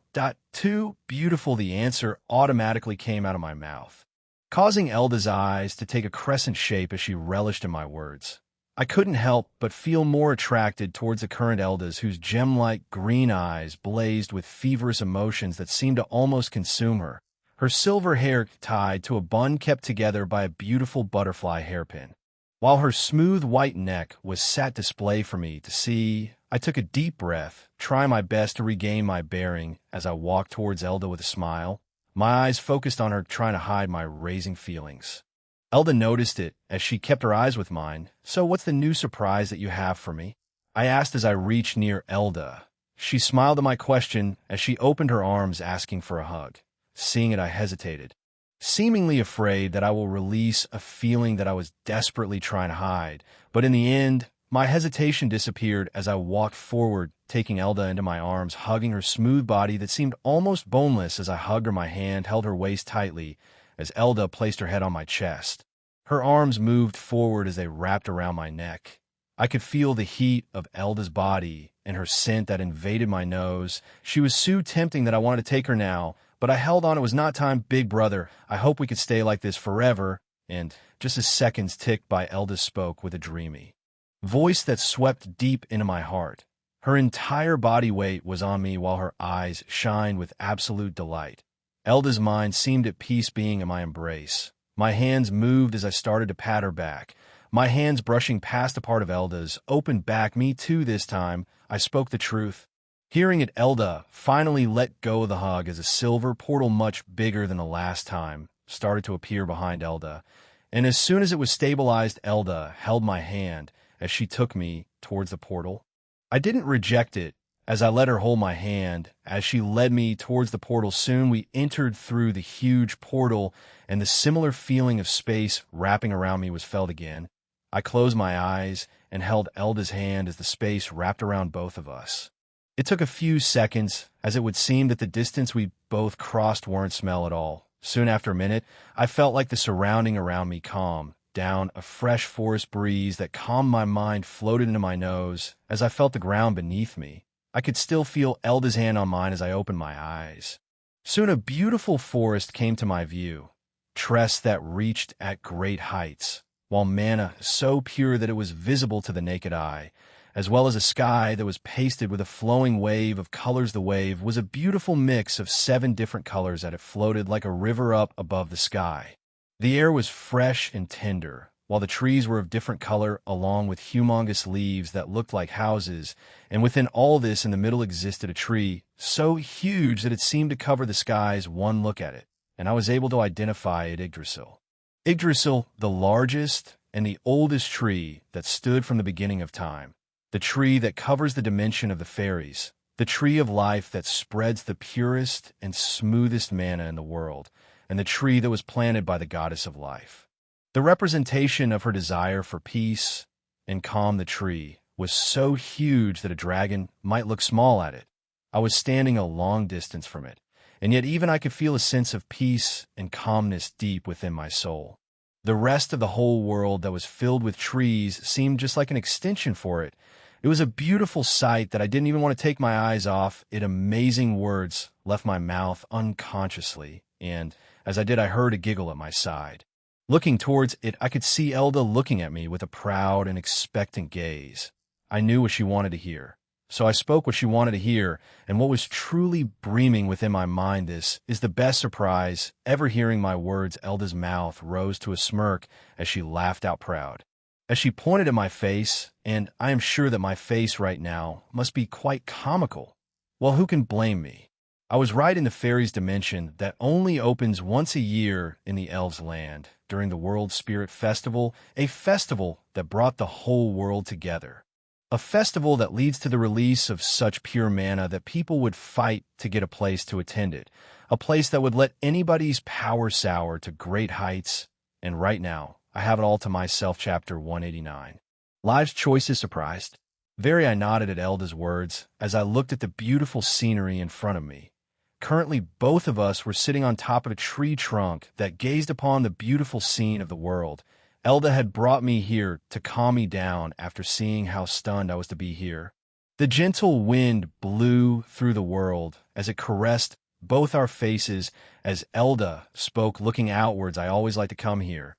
It always seemed to make me more relaxed. There is something about this world that makes me calm. Elda's words, in the end, was affected with a bit of confusion from her. I looked at her face that seemed to be hiding some pain, while her expression burned with confusion. The light from the sky fell upon her, enchanting her beauty more as her legs dabbled through the tree trunk where her fair and beautiful leg at times would peek out. I didn't respond to Elda's words as I moved closer to her, placing my hands on her waist. As I pulled her closer, she didn't hesitate as she placed her head on my shoulder. As the silence reigned, third Perron POV. Elda felt like her mind relax, and the pain she felt lessen as she lay within her big brother's embrace. For a moment, she felt like Austin, and she was the only people in the world, and she wished this could go on forever with both of them spending their life with each other, and unknowingly her desires left her mouth. I hope this could go on forever, Austin, who was beside her, heard her words. A light sweep of contemplation burned deep within his purple eyes. Soon seconds ticked by before he spoke. The true world is never a beautiful place. No matter who, they would all have to go through things in life they do not wish to, but running away from the problems never solved anything. In this world, there might be hundreds of things for us to be sad about, but among all that we would only need one reason to move forward. The place right now does not have a hint of impurity. It's the accumulation of innocence and safety. Nothing here will lie to us. Nobody here will stab your back when you show it to them, and everybody here will trust us unconditionally. It truly is amazing to be here, but would we be just throwing away who we are if we did it? We are who we are because of what we had gone through. There might be a ton of darkness and filth in the true world that will push us to our knees, but we go on. Why? It's simple. Even with all the things within this world we have to hate, there would still be one thing for us to love, and that would be more than enough for us to push forward. Austin's words were light as they resounded within the world. Elda's eyes twinkled with some understanding as she heard her big brother's words. A bit of tear appeared at the edge of her eyes as she understood what her big brother was pointing towards, and it only seemed to further catch her heart as Austin seemed to have it. Inkling of the pain she had to go through. Elda's life wasn't all that beautiful by having the fairy bloodline. Fairies by nature are beings of purity. They were capable of seeing much more in this world than others, especially when it came to filth and darkness that existed within this world. That's the main reason that all the fairies live in this closed world. It was because they were unable to deal with all the darkness they saw outside, and Elda, with her bloodline, was the same. At the beginning of her bloodline path, it wasn't easy for her. She could see much more than others, and this was hard at first. Her bloodline was a curse to her, and all those whom she saw was too much for her. But within all this, one person was the same. It was her big brother. Unlike the rest, he was like a beaming beacon of light and comfort that brought light to her world. He was her pillar, and he was the one who helped her see the light in all those she had lost faith, even in the deepest pit of despair. He was the only person that shined with such a bright light that it drove away all the darkness that threatened to consume her. It was only and only with her big brother would she be calm and relaxed. It was only when she was with Austin was she capable of being happy, and nothing in the world brings her as much as joy as being within his embrace. The bloodline that gave her strength should have been a curse to her, but her big brother was an umbrella that held the skies for shielding her from all that wished her harm. Nothing in this world is important to her heart as Austin, and nobody else will be able to take that place too. As Elda's mind raced, Austin too felt nostalgic. He was nothing more than a normal college student before he was thrown into this place. He had lost his family, and he was alone. There were indeed times that he thought of giving up, for what was he fighting for? But during all this time, there would be someone that would help him through it, and they became the reason for which he strived harem. Sure, it sounds amazing, but is that the only reason for which he must live? What does he strive for? All these questions had once plunged him into an abyss, but thankfully, there was someone beside him that helped him break apart the thoughts that were crushing him. Vina, how are you? Austin's mind raced with the image of a beautiful dragon that accompanied him during the initial part of his travels. The woman that took apart his heart. He dearly wishes to feel her warmth again, but he knows that he must wait for now. His chance will arrive. Elda, I cannot feel nor understand your pain, but that doesn't mean that I can't be the tree that you could lean on. With me, you can be yourself. After all, you are my beloved little sister. As Austin spoke his last words, he lovingly patted the emotional girl's head, who gave out the most beautiful smile she could as tears rolled down her face. Elda knew it before, and she knew it now, and she will continue to know it in the future, that I love you, big brother. With those words, Elda dived deep into Austin's embrace as she hugged him tightly, unwilling to let go. Feeling Elda's hug, Austin smiled dotingly as he hugged her back. The beautiful rainbow-like wave continued to float above them, as for a moment two beating hearts became one. Chapter 190. Bloom the Forbidden Love, third-person POV. Austin sat on the tree trunk with Elda in his embrace. By now the tears from Elda's eyes had dried. Her hands were completely itched to him. While she sat in his lap, her natural scent mixed with the gentle wind as they blew deep into his nose. At the same time, notifications kept appearing in front of him. 500 affection. It was a bizarre cycle that seemed to be repeating itself, but for the current moment, Austin decided to ignore it as he focused on his little sister that was in his embrace, slowly patting the part of her exposed back. He spoke, "Elda, are you all better?" Hearing Austin's question, Elda wiped the last of her tears as she raised her head to peer into Austin's eyes, and as she did, Austin took a deep breath to control himself. The current Elda had a blushed face on her face as her eyes turned into crescent shapes that were swirling with emotions that wanted to gobble him up. Her pink, enticing lips were parted a bit as her entire face screamed for something only he could give. Austin felt his heartbeat fasten as he felt a deep attraction towards the girl in his arms.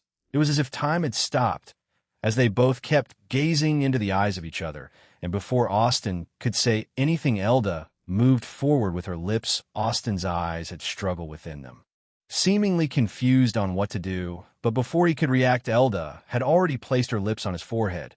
Austin closed his eyes as he felt Elda's kiss on his forehead. He felt his body melt as he felt Elda's kiss.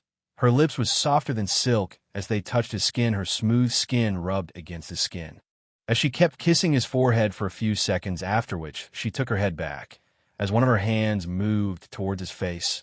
Feeling it, Austin opened his eyes as he saw the most happiest and content smile he ever saw on Elda's face appear. Her eyes, which before held some hidden pain, seemed to have found some answers, while the feeling she hid from him was on full display, as her eyes and body screamed with affection for him. Her smile turned sweeter as she spoke, while rubbing his face. "Thank you, big brother, for what?" Austin asked, to which her smile widened as she replied, "For everything, for protecting me, for helping me, for being my big brother, for being the light in my dark tunnel, for being there for me when I am at my lowest." And as she reached her last words, she took a deep breath, seemingly controlling her emotions. Her eyes softened with undying love as she spoke the last words, "And for being the man I love," and fell for hearing Elda's last words. Austin's eyes widened with disbelief as his eyes started to move around erratically. Austin appeared to be extremely confused and in disbelief over Elda's words. He opened his mouth to speak as a strained smile took his face. "Don't joke like this, Elda." Austin looked desperate, trying to hide his anxiety. But his words only seemed to assure some of Elda's doubts, as she spoke with the same smile. She had, "Don't worry, big brother. I will make sure that you will recognize your feelings too." What do you mean?" Austin asked with a panicked look, but Elda didn't say anything as she rose from his embrace. Standing on the tree trunk as she took his hand, guiding him to a certain place, Austin didn't say anything as he let Elda guide him. He seemed to be in deep thought, seemingly contemplating something, and soon before Austin could react, he seemed to be brought into a huge flower field. His eyes widened with surprise as he gazed upon the beautiful sight.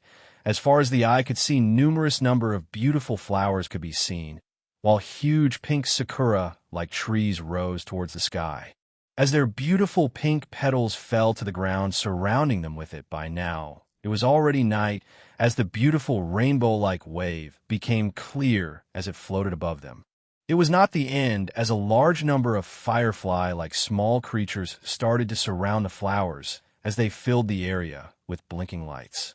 The scene was right out of a painting, as the beauty of nature all came together to give a breathtaking view that would make anyone open their eyes with surprise. Care for a dance. As Austin stood there stunned, a voice reached his ears as he turned towards Elda, who now stood in a Nobel Leda-like manner as she asked him for a dance. Austin looked dazed by all this, but soon he shook his head and smiled as he gave his hand forwards for a dance. Elda, too, gave out her smooth hand as both of them joined together for a dance. Austin didn't know how, but suddenly music started to play. It was both relaxing and enjoyable, and it somehow prompted his inner desire for dancing. Austin held Elda's waist with his one hand while the other one held Elda's hand. They looked at each other without saying a word as their dance began. Their body moved with rhythm. As they danced within the flower field, the pink petals kept falling to the ground, while the fireflies lit their night. They forgot about who they were and all their responsibilities as they freely danced within the flowers while enjoying each other's company, and it was then that Elda leaned forward and whispered some words into Austin's ears. Big brother, what would you feel about me marrying someone? Elda's question was sudden, but it got to him quickly. Austin's eyes widened with anger, but he quickly tried to hide it, but it was not useful as Elda saw it. Her smile became bigger as she kept whispering into Austin's ears during the dance. How would you feel, big brother, if you saw me happily hugging another man? Maybe even kissing him? How would you feel about me being married to anybody? How would you feel about me having a family with some boy? The more Elda spoke, the more twisted Austin's gaze became. He looked like he was about to explode, and he didn't know. And with that, their dance stopped as silence filled their surroundings. Austin's face was filled with complex emotions as he gazed at Elda, while Elda's eyes tuned loving as she looked deep into Austin's eyes and spoke. Why? Why did you get angry, big brother? Austin's entire look was extremely complex and saddened. Seeing it, a pang of pain and guilt passed Elda's eyes, but she stayed sharp as she looked at the person she loved and asked again, why, big brother? Why are you getting angry? Because Austin didn't complete his words as he looked at Elda with hidden bitterness. She noticed it as she held his face and spoke, I don't care, brother. I don't care that we are family. I don't care about our connection, and I don't care about what people will say. All I care about is that I love you, and I will never give up. What about you, brother? Elda's words filled Austin's mind as some of his hesitation disappeared. His mind cleared up as he gazed at Elda. Soon his face turned into a loving one as he spoke, you're right, Elda. I don't want to give you up, and I will never give you up, because I love you. Hearing Austin's words, a single drop of tear left Elda's eyes, and soon Austin's hands moved as they interlocked around Elda's waist, sticking her close to him. Their face was centimeters apart as Austin moved forward, catching Elda's lips in a kiss, as fine as the world's softest self to the touch. That was the feeling that Austin felt as his lips interlocked with Elda. His arms stayed strong as he kept her close while Elda's hands moved as she hugged him tightly, unwilling to stay apart. Elda felt like she found her place as she pressed her lips to the one she loved, and as they stayed within their kiss. The fireflies around them still kept flying as the petals fell from the sky. Now, within this beauty, two forbidden lovers found themselves. Chapter 191. A loving connection. Austin's POV. If that was close, I thought, as I held Elda within my arms. After our single kiss, we just stood like this, hugging each other. Thankfully, things went as smooth as I thought. My plan to act like the dense guy in front of Elda worked out. Gladly, she seemed to have caught up to it. She seemed to have found out what to do and acted upon it. But still looking at the delightful girl in my arms, my face couldn't help but scrunch up a little. She's good at manipulation. Perhaps it runs in the family? Thinking of it, I couldn't help but chuckle a bit. While her techniques weren't too flashy, they were deadly in their own way.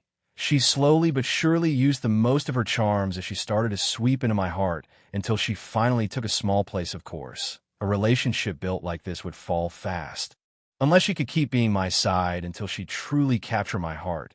Her way was silent but deadly, and I couldn't help but agree that it was a flawless use of her beauty. If I was truly the dense idiot I showed I was, then I would have fallen thoughtlessly in love with her. Thankfully, I wasn't one. Though I had to go through a lot, in the end, it was worth it, as this was the best way for me to keep Elda by my side while I add Nora to my side too. After all, I wasn't the one who proposed first. It was Elda who made the move, so it wasn't my fault, and I just have to do the same for Nora. And finally, I would have Elda and Nora deal with the rest. Well, everything might not go my way, but then I would just have to improvise. After all, there's never a perfect plan, only a perfect correction. And just as I was lost in my world, Elda spoke, big brother. Hearing her voice, I looked down at my chest, where Elda placed her head, seemingly having fused with it. Her head was now turned to me, while there was a happy and contented smile on her face. It was as if she had finally gotten everything she needed. Seeing me look at her, she asked, "Were you thinking about?" "Nothing." I was just thinking about the future hearing my words. Something flashed deep within Elda's eyes as she asked, "Is Big Brother worried about us?" Hearing her question, I smiled as my hands on her waist tightened. I moved my other hand as I rose her face to look deeply into mine. My eyes bored deeply into Elda's as I gave her a reassuring answer. "Why?" I said, "You're right.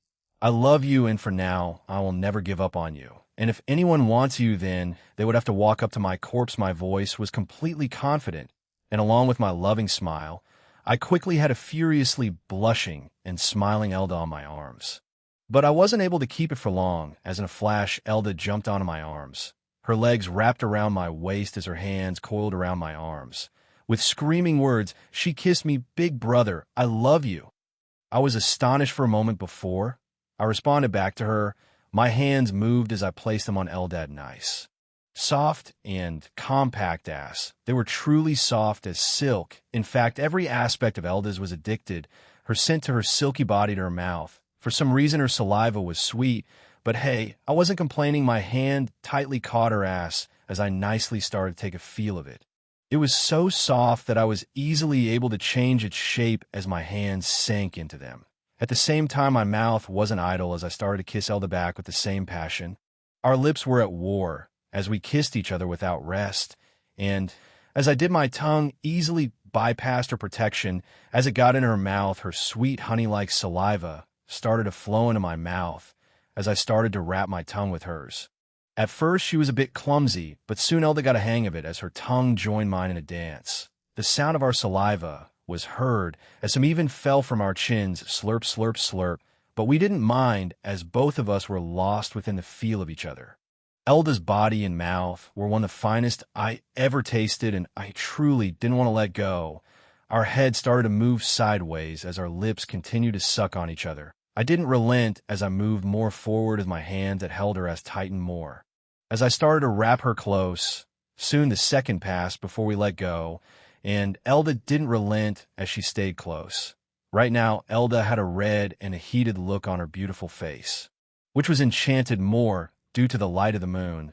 Her bold and sexy dress contradicted her innocent face, creating a truly tempered scene. Aha, it looks like you lost your control a bit. Elda, I spoke as I took deep breaths to regain my breathing. It was the same for Elda. She panted. She took a moment before she spoke with a bit of a flushed and embarrassed look. Ha, isn't the same for you, Big Brother? With her words, she shifted her lower body a little, pressing closer against Elda's stomach.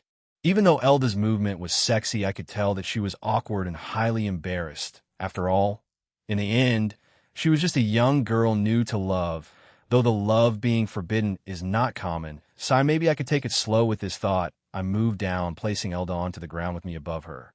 Seeing it, a hint of panic passed through Elda's eyes as she said, "Wait. Big Brother, we can't do that yet." This time I was truly surprised. Chapter 192. Rest, what do you mean I can't? I asked Elda with clear confusion on my face, and seeing it, Elda understood that she had misinterpreted my actions, causing a small blush to come to her face. Seeing it, a sly smile came to my face as I whispered to her, "Oh, could it be that my little sister is a pervert?" Hearing my words, the small blush on her face deepened as she started to stutter with an embarrassed look. "Teeth that I puff."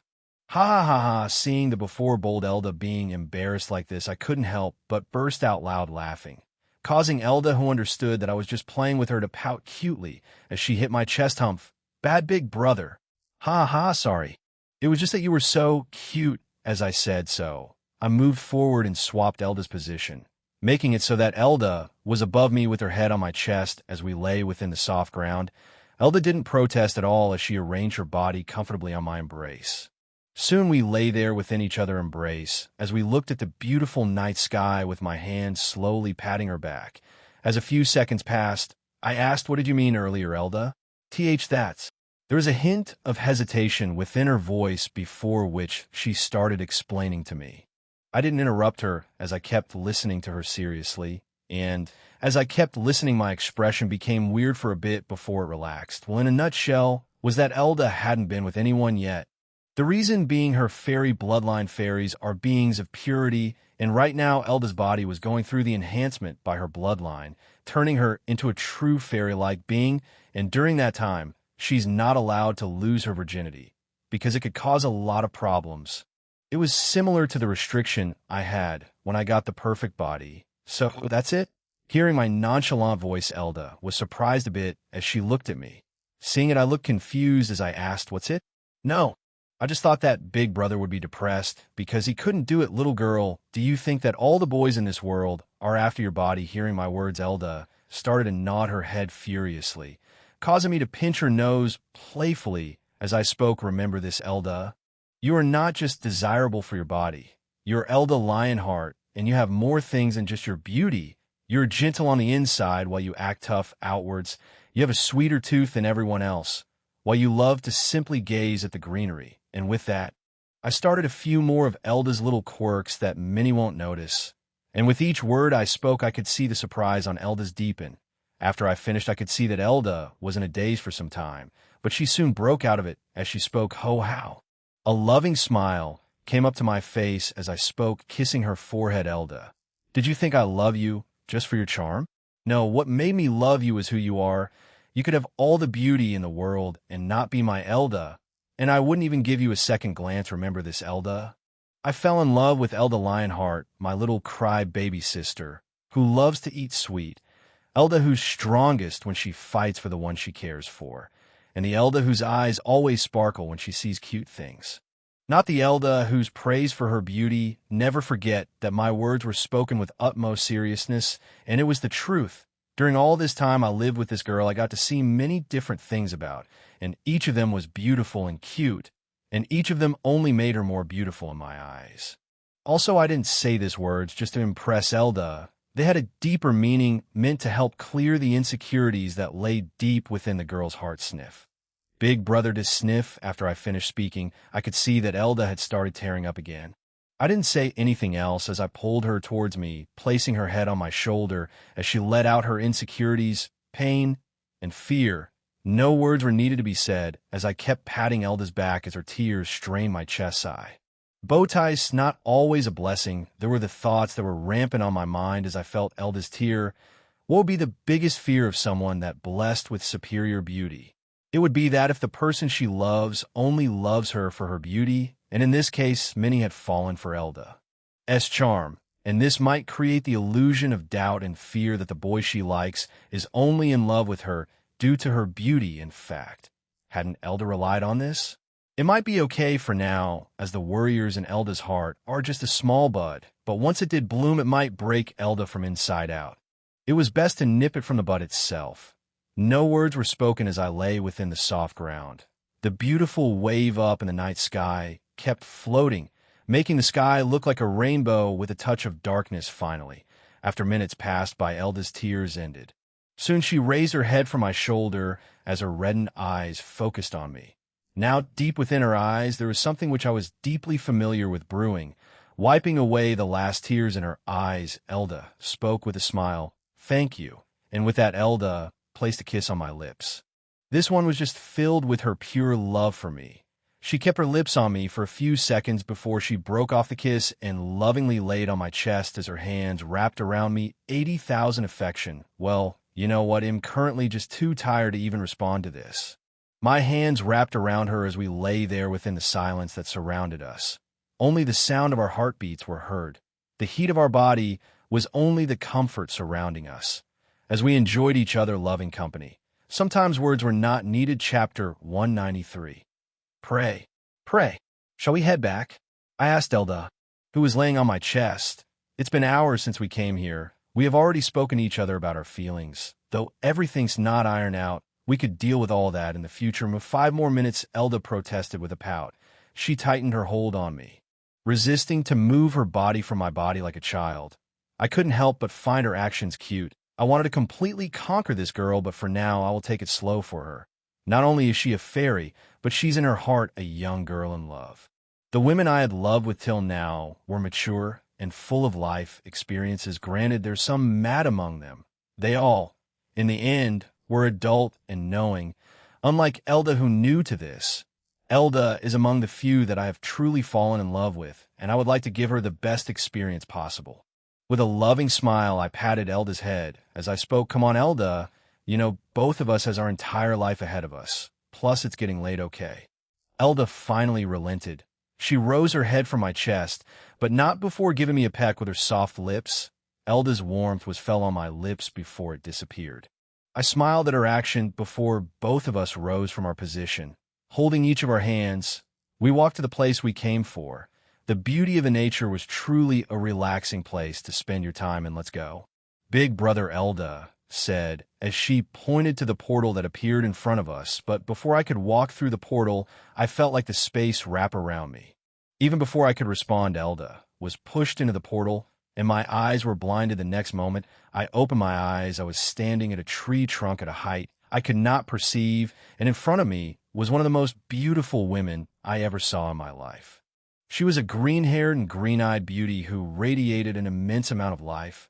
Her ass and breast both were huge, along with long legs. She had what others would call a sinful body, but for a moment my eyes could not help but stay on her breasts. Those were truly the biggest I ever saw in my life. For a moment, I couldn't help but think if she might fall forward due to its size. Then the other thing that I felt amazing was her aura. I've already seen different types of powers and how they fell, but the one I get from the woman in front of me was a motherly aura. She seemed both a mixture of sinfulness and calmness. It was truly a bizarre feeling, but I didn't let that distract me for long, as I used my read function on her.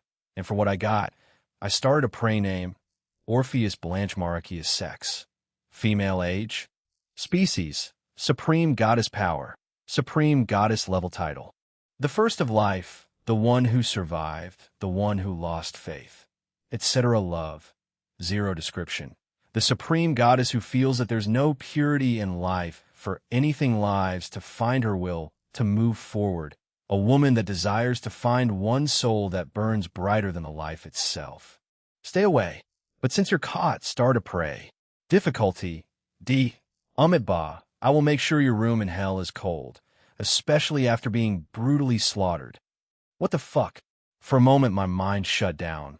Looking at the woman who was looking at me intently, I suddenly felt a strong déjà vu hitting my mind. Just why is my life so shitty to come to face with this goddess? And why the hell is she looking at me like that?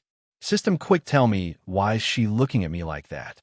It's due to your innocent aura and the specialty of your soul, other than the creation goddess. The only other being that could peer into one soul is the goddess of life and the goddess of death. It would seem that your soul has something that she's been searching for a million years, and that would be... I asked back, trying to hold my fear back, but sadly, I didn't get the answer I want. Sorry. It would be best for the host to find out what that is on your own, you. For the first time, a great irritation filed my mind about the system, but I soon reined it in. I knew that at this time I could not be reckless. Up until now, the system has only moved to help me.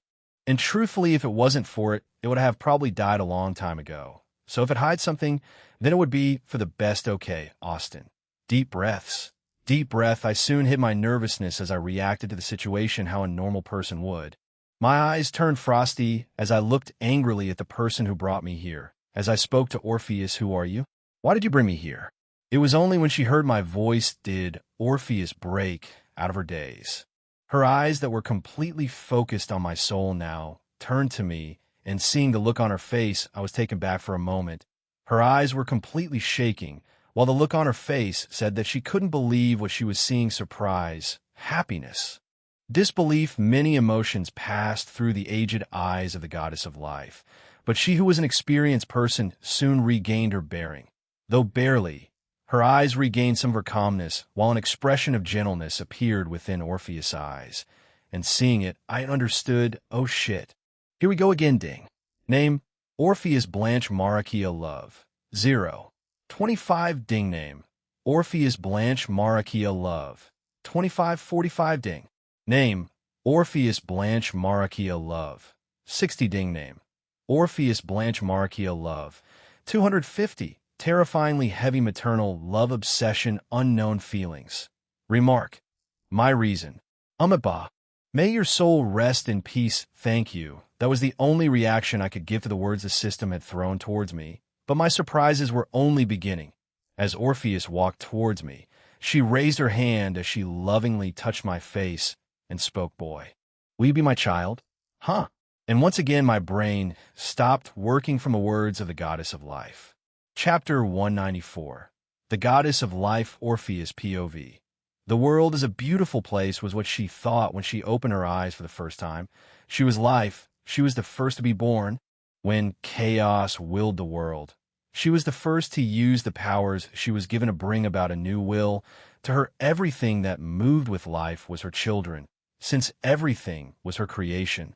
It also meant that they should also have the purity she saw, but that was far from the truth. The infinitely changing white clouds floating above, the ultramarine-colored boundless sky, old Titan-sized trees that gave off a sense of holiness, new sprouts filled with bursting vivacity, were all things she enjoyed to her heart's content. Such forms of natural beauty were things that brought calmness to her, of course. The world was neither gentle nor easy. Orpheus still remembers the war that took place when chaos wanted to take it all back. The wars she fought still lay fresh within her mind. The bodies of her sisters, the deaths of her creations. Many were lost. She followed the will of the goddess. She chose as they led the war that decided the fate of the world. She fought in a war that spanned across space and time. Watched her friends and companions fall in the embrace of the Mother Chaos one after another, or faced unholy beings. She was life, but within her eyes, the life of many passed away. Many of the life that she had created didn't hesitate to move as they stabbed her in the back. The very being she had created to balance chaos soon became her nightmares. She was their mother. She was their creator, yet all she could see within their soul was just darkness. Why? Why aren't they as beautiful as she expected them to be? Why are their soul so ugly and filled with disgust? She had seen the innumerable life that she had built fall. Many among them were wiped by her hands. She whose life had brought about death to many. So why? Why did she continue to fight? If it wasn't for death that leaned her hand to help, her life would have faded away long ago. Life was so beautiful yet so frail, but she didn't give up hope. She fought the war with her friends that was the base of all that was born from chaos itself. She believed it with all her heart that one day she would meet one soul among the countless in the world. One soul that burned with the most beautiful light possible, wounded, sad, alone, afraid, scared. Again and again she fought. Even then, she never once gave up on hope and continued to advance. Determined in her beliefs. Her belief was ever firm. She believed in the possibility of this world. She believed that one day she would meet that one soul that blazed with the passion of life. A single soul that even when born naturally would outshine the brightened path of light itself. So her nightmares continued. She and the goddess she followed had done it. They had banned and rebelled successfully. The lives that were lost were innumerable, but they were successful. All the lives that were lost was on her. If she wanted, she could bring about life, but she refrained from it. She didn't want to disgrace the life of all that fought, and like this millions of years passed. As she kept seeing the darkness of life itself, why? Why couldn't there be one life that shined with life? In her desperation, she used her power of life to create a race that shined with purity. They were the fairies, but it wasn't enough. In the end, they were all fake. All of them were created to fill her will. What she wanted was one that outshines all born naturally, but by now a small part of her heart had already lost faith. Until that faithful day, she had just left the meetings of the gods as she returned back to the dimension she had created where all life was pure. The moment she had returned, she had already grasped the presence of two who shouldn't be there. Back then, thousands of fairies had surrounded her as they excitedly talked about the human that felt good. She who wasn't always curious about humans had her curiosity ignited. Her eyes peered through space and void as they peered deep into the soul of the human. And the moment she faced the shinning soul, her eyes winded. It was beautiful among the trillions of souls she had gazed upon. None outshined the one she gazed upon. It glowed brilliantly like the sun. It was built with such a life that for once she couldn't take her eyes off it. Yes, this was the very soul that shined brighter than life itself. A life that was far beyond what should be. A soul that burned with innocence in life. A soul that she was waiting for, that she didn't hesitate to rip the very fabrics of space as she brought him in front of her. And the more she gazed into his soul, the more she fell into a trance for the first time in her long life. She felt a soul that brought her peace, a soul that ignited the deepest passion of her maternal side. To her, all with life was her children, but that didn't mean everything resonated with her. In fact, no life resonated with her, but this very soul in front her strung against her heartstrings, bringing forth her millions-a-year obsession. Finally, she had found someone worthy to be raised by her. Finally, she had found a life that she could be happy about. Finally, she had found her child. Chapter 195. The Oath of Life, Austin POV. Boy, will you be my child? Looking at the woman who spoke these words, I was stunned. I stayed silent as I kept looking at the woman in front of me. I never thought I would hear such word from somebody in my life. It took a few seconds before which I was able to regain my wits. Keeping a thoughtful look outside, on the inside my brain started running with full power, trying to get the best out of the situation. In truth, no one should be able to lie to a goddess. They all have the capability to see through all lies and deceit. After all, they're gods, but it doesn't seem to apply to me. After all, back then I played around with Roselia. She didn't notice anything out of the ordinary, and I should be an idiot to think that she was dense to notice my acting. They are all beings that live for too long. Me being good at acting doesn't mean that I should be able to lie to them, and the best proof is now, as Orpheus doesn't seem to be suspicious of me at all, nor did it seem that she's able to peer into my acting. It's as if there's some kind of barrier preventing her from seeing through me. I had first asked about it to the system, but it refused to comment on it. But right now my main priority is to deal with this mommy Yandra goddess of mine. Truthfully, I have no problem with her sugar mommying me, but it would be too suspicious if I readily agreed to it. So soon my surprised face faded away and an angry look took over it. As I spoke, "Why would I be your child? Moreover, who are you?" Hearing my sudden outburst, Orpheus was surprised, before which she seemed to have understood her mistake, as she smiled and waved her hand, vanishing away the power that gasped at me. And just as it did, I moved to a quick fighting position. She seemed unbothered at it, as Orpheus gracefully lifted her skirt as she spoke with a motherly smile. "My name is Orpheus Blanche Marachia, or you would know me better as the goddess of life." Hearing her reply, my body stiffened as I looked at her with a stunned expression. Seeing it, she smiled, but my next words froze her expression. "So, you're related to Roselia? Roselia?" Hearing me speak the name of a goddess so easily, a frown came to her face before she peered deeply into me, and as she did, a surprised expression filled her face, before which an understanding look came upon her as she spoke. "So you're the one she kept talking about, Looking at Orpheus' expression, I tensed up, but before I could say anything, the space around me tensed up as I was locked in an unmovable position again, and this time Orpheus raised her hands as she pointed it towards me. A humongous magic circle filled with the authority and divinity of life spread from me. As the center, all the beings within the dimension trembled as they all stopped moving. All of their gazes traveled to the top of the world tree as they felt the power of their creator choosing her will. Meanwhile, I looked at Orpheus, who smiled as she spoke in the name of life, creation, and everything old and new. "I hereby decree you as my closest child. All that belongs to me now and in the future would belong to you. You are the bearer of life. All that breaths with life shall be under you. You are the prince of the fairies, the king of this world, and the child of the world tree itself. You shall bear life, and its future. Your enemies will tremble at your name, while to you allies you will be the breath of life. You are my child." At Orpheus' last words, the whole dimension started trembling. The mighty beast that lived in the realm all bowed towards my direction. The fairies flapped their wings as they bowed and paid respect to their prince. The world tree trembled in delight for its child and prince. The whole world celebrated the birth of its prince. A huge amount of life force started to wrap around me as the magic circle below me rose up, enclosing me within it. Soon, with a flash, it shirked as it zoomed deep into my soul. The promise that Roselia had with me became dissatisfied, but feeling the power it could not overpower, It could only reluctantly be joined with the will of life. Soon a green, powerful life burst out from deep within me. An infinite amount of life force suppressed and became enclosed within me. In a nutshell, I became unkillable.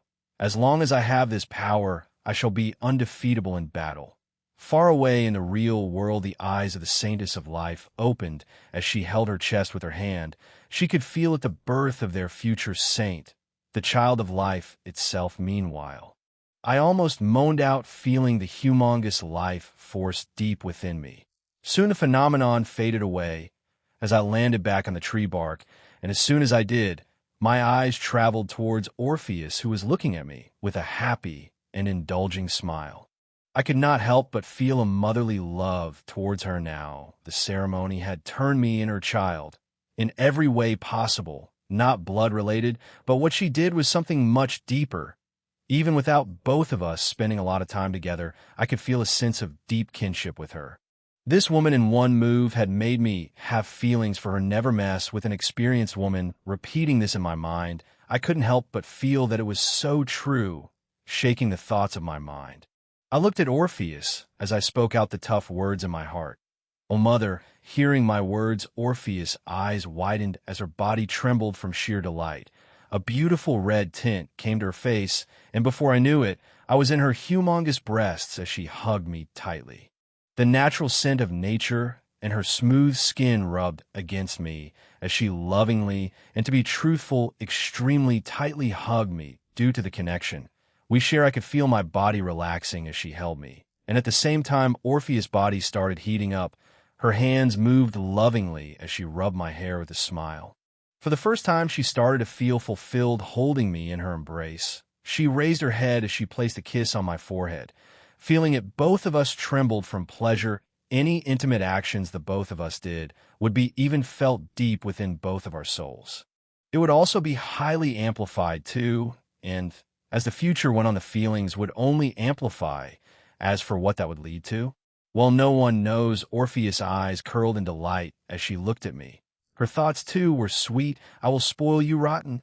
Chapter 196, Friendly Chat here. "Say, Orpheus said with a smile as she pointed a spoon filled with a tantalizing dessert towards me. Right now, both of us were seated in a wooden furnished room that was huge and beautifully decorated.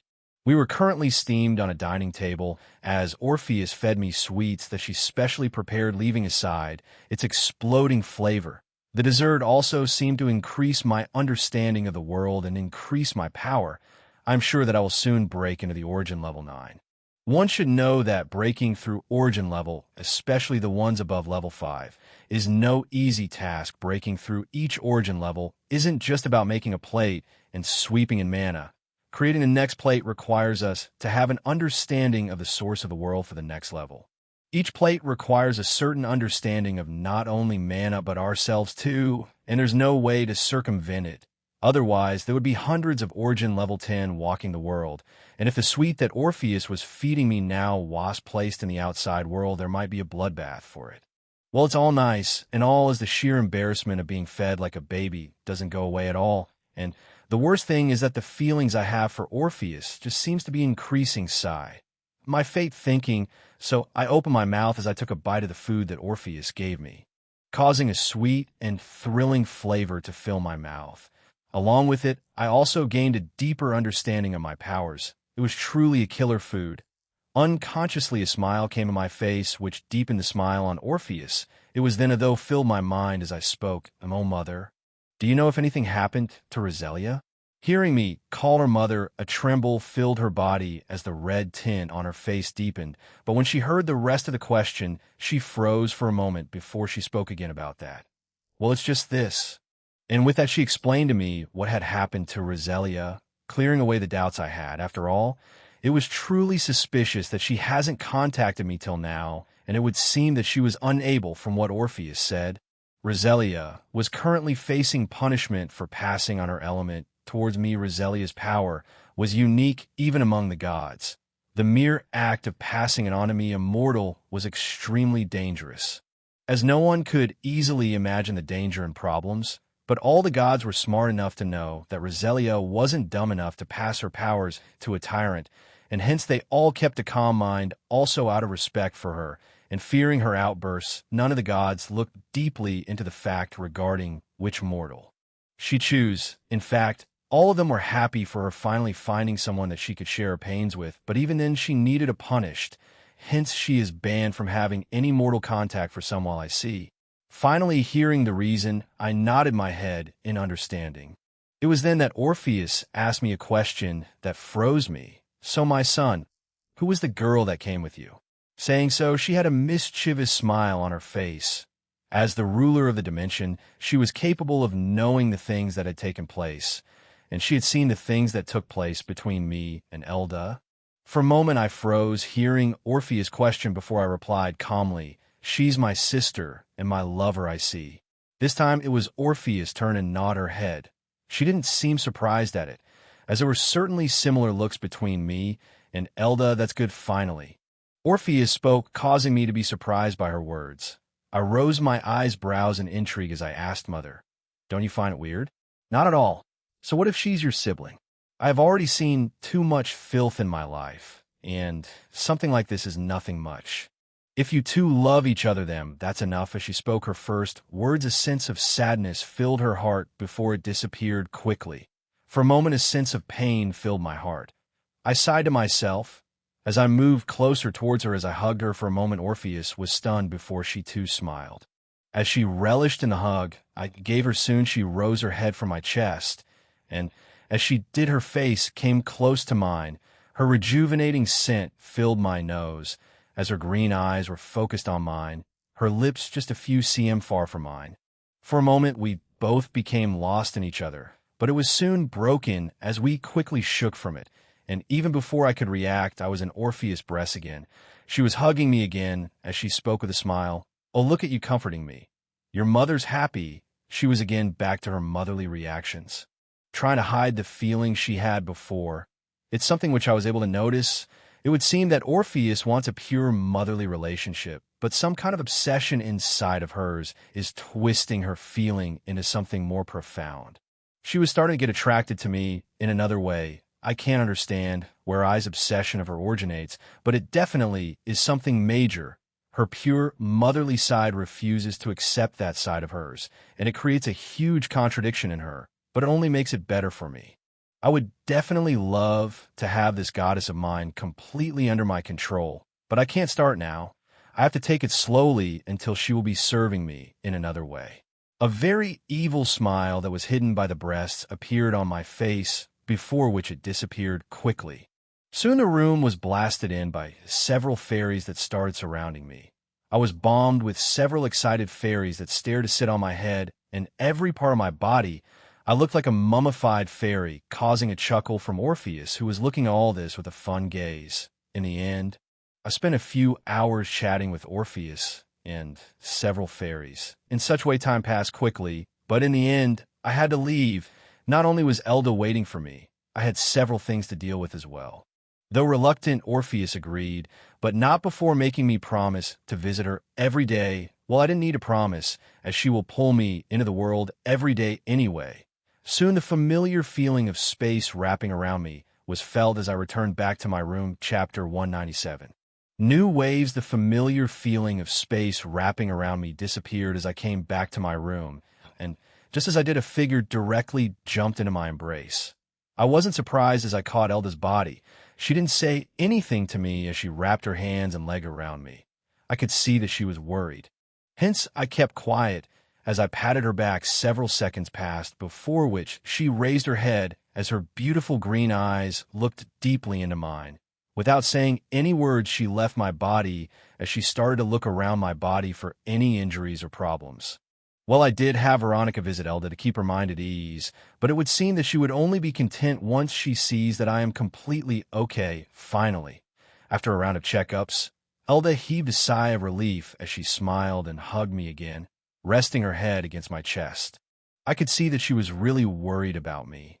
Causing a smile to come to my face, there was nothing that needed to be said between us, as both my hands moved sneakily to Elda's ass, cupping them nicely and raising her up. Elda was surprised for a moment, before which she blushed and wrapped her hands around my neck. Without saying another word, I placed Elda on the bed, leaving her there for a bit before I changed my dress to something convenient. Meanwhile, Elda's I didn't even once leave my body. As I changed my dress, I could see her watching me closely as I changed my dress. It was pretty funny seeing how Elda's expression kept changing. At once she was surprised, then she was shy, and now she couldn't take her eyes off me. But sadly, things had to end as I wore my comfortable clothes. Soon I was in the bed again. As I pulled Elda's smooth and soft body in mine, she didn't resist as she laid her head on my chest as she happily wrapped her arms with me, laying atop. Her green eyes focused on mine. I smiled as I gave a peck at her lips. Looking deeply as her I spoke, sleep hearing my words, she nodded her head as she made herself comfortable in my embrace. Seeing it, I smiled happily. To be truthful, I too desired to take the girls completely, but I knew that it wasn't time yet. Leaving aside her problem, I truly wanted to take things slow and proper for Elda. Due to her fairy bloodline, to her purity has a high meaning. I only learned about it from Orpheus. As a fairy, it would be hard for her to be completely open. Her bloodline will create some sort of contradiction to her, so for now, I must take things slow with her, as I slowly but surely take this fairy as mine. Slowly I could see Elda falling asleep, and as she did, my hands wrapped with her in a protective embrace. Her scent and the soft body was truly a piece of art as I could feel myself relax. With a kiss on her forehead, I closed my eyes as I fell asleep. Please wait a moment as we contact the head, a professional and athletic-looking woman said as she took the badge I gave to her and walked away. Looking at it, I sighed as I looked at the place I was. Currently, I was in the Archer Association head office outside of Babylon Academy. After falling asleep, I woke up the next day with Elda in my arms. She was tightly glued to me and was completely unwilling to let go, but sadly, I had to move her to her room. After all, it won't be good if anyone saw her leaving my room. It could create a lot of unwanted rumors. Hence, without anybody knowing, I moved the lovely girl to her room, but not before promising her a date, to which she reacted with delight. Soon the rest of the day wasn't exactly special. Elda was smart enough to know how to act in front of others, as she didn't do anything special, but everyone was able to understand that something good had happened to her, as Elda was smiling much more than before. No, her smile was the purest that everyone had seen, and many fell under it. I'm sure that her followers would now increase more. It would seem at the time I'd spent with her released some kind of chain that held her heart, and once it was released, her charms only seemed to have exploded. A lot of troubles will definitely come now, but I wasn't worried, and just as I was about to go my way, I was contacted by Eleanor. She seemed to want to meet, and she also seemed grumpy. Well, even though we can't meet physically, I still keep my contact with her. Though she said that it was important I could see that she just missed me, and who was I to say no? As I pushed all my responsibilities to Alex and left the academy normally, it isn't easy to leave the academy, but when you have a doting aunt whose feelings for you is chaotic, it was easy to get out. Since I wanted to avoid attention, I just used the Dimension Bracelet as I moved stealthily towards the Arrow Tower, the head of the Archer Association. In that regard, I couldn't help but agree that the floating city was definitely prosperous, leaving aside the great number of experts here. The mana here was to die for. The people who actually live here are the richest of the rich and powerful. Just giving it all a glance, I reached the Arrow Tower, the head and dream, and of all the archers, founded by the Empress of Archery. Eleanor, the tower was in the shape of an arrow with the arrowhead facing downwards while the top looked like the end of an arrow with a T shape. It was truly beautiful. In truth, I will be inheriting all this in the future as I am the next head and the one and only disciple of Eleanor for now. It was secret, but Eleanor's already planning on conducting a huge ball to break out the news. Musing a bit about the future, I entered the tower as I sent a message towards Eleanor, who quickly replied. Looking at all the people that were working and moving within the tower, I reached the location Eleanor spoke about as I gave the receptionist the badge. And now, I was just waiting, but I didn't have to wait long as she came back with a respectful look. Sir, please follow me. Some people were already keeping their eyes at me as I appeared abruptly and was wearing cloak, but their surprise only deepened as they saw me being respectfully led by the receptionist. After all, the women working here were powerful on their own right, and the number of people to which they were respectful could be counted on one hand. I nodded my head at her as she took me to a certain room that had a teleportation circle. I looked at it for a moment before I walked up to it, and within seconds I was transported. The next moment I opened my eyes, I was in a huge room that looked like an office. I wasn't able to get a good look before which a hug came from behind me. The scent, I remember, flooded my nose, while two humongous breasts pressed against my back. Chapter 198. Teacher and student. As the person kept hugging me, I heard a voice from behind me. I miss you. Hearing it, I smiled as I caught the arms that were hugging me tightly and turned around, taking Eleanor in a hug. As I too replied, I missed you too. Looking down, I could see a happy smile on Eleanor's face. Both of our eyes met as we gazed deeply into each other, but it didn't last for long as our lips met each other, but it didn't take long for it to be turned into a passionate kiss. Sucking in her soft pink lips into my mouth, my hand were caressing all over her body before squeezing her breasts. While I held her close, Eleanor let out a soft sigh, a blush rising to her face. Normally she wouldn't be this affectionate, but having not seen me for a while, her affection burned deep, making her lose her inhibition. After tasting her tongue and experiencing the wetness of her warm mouth, I broke the kiss as I looked at her flushed face, making her look even more enthralling. Eleanor unconsciously lowered her eyes as she asked in a low voice, "Should we do this here?" I chuckled as I spoke. "You still haven't changed, acting all shy, but I know that you're already losing your composure," I said with a steady gaze as I held her close. That's not true," Eleanor said with a pout. If anyone were to see it, they would definitely pull their eyes out of sheer incredulity. The calm, frozen, and cold-blooded Eleanor making this face would drive anyone crazy. I smirked, seeing her seductive face. Though the time we spent together was small, I was able to bring out a whole new side of Eleanor, and I was able to see some of her playful desires. With a smirk, I reached toward her, letting my fingers gently explore her intimate area.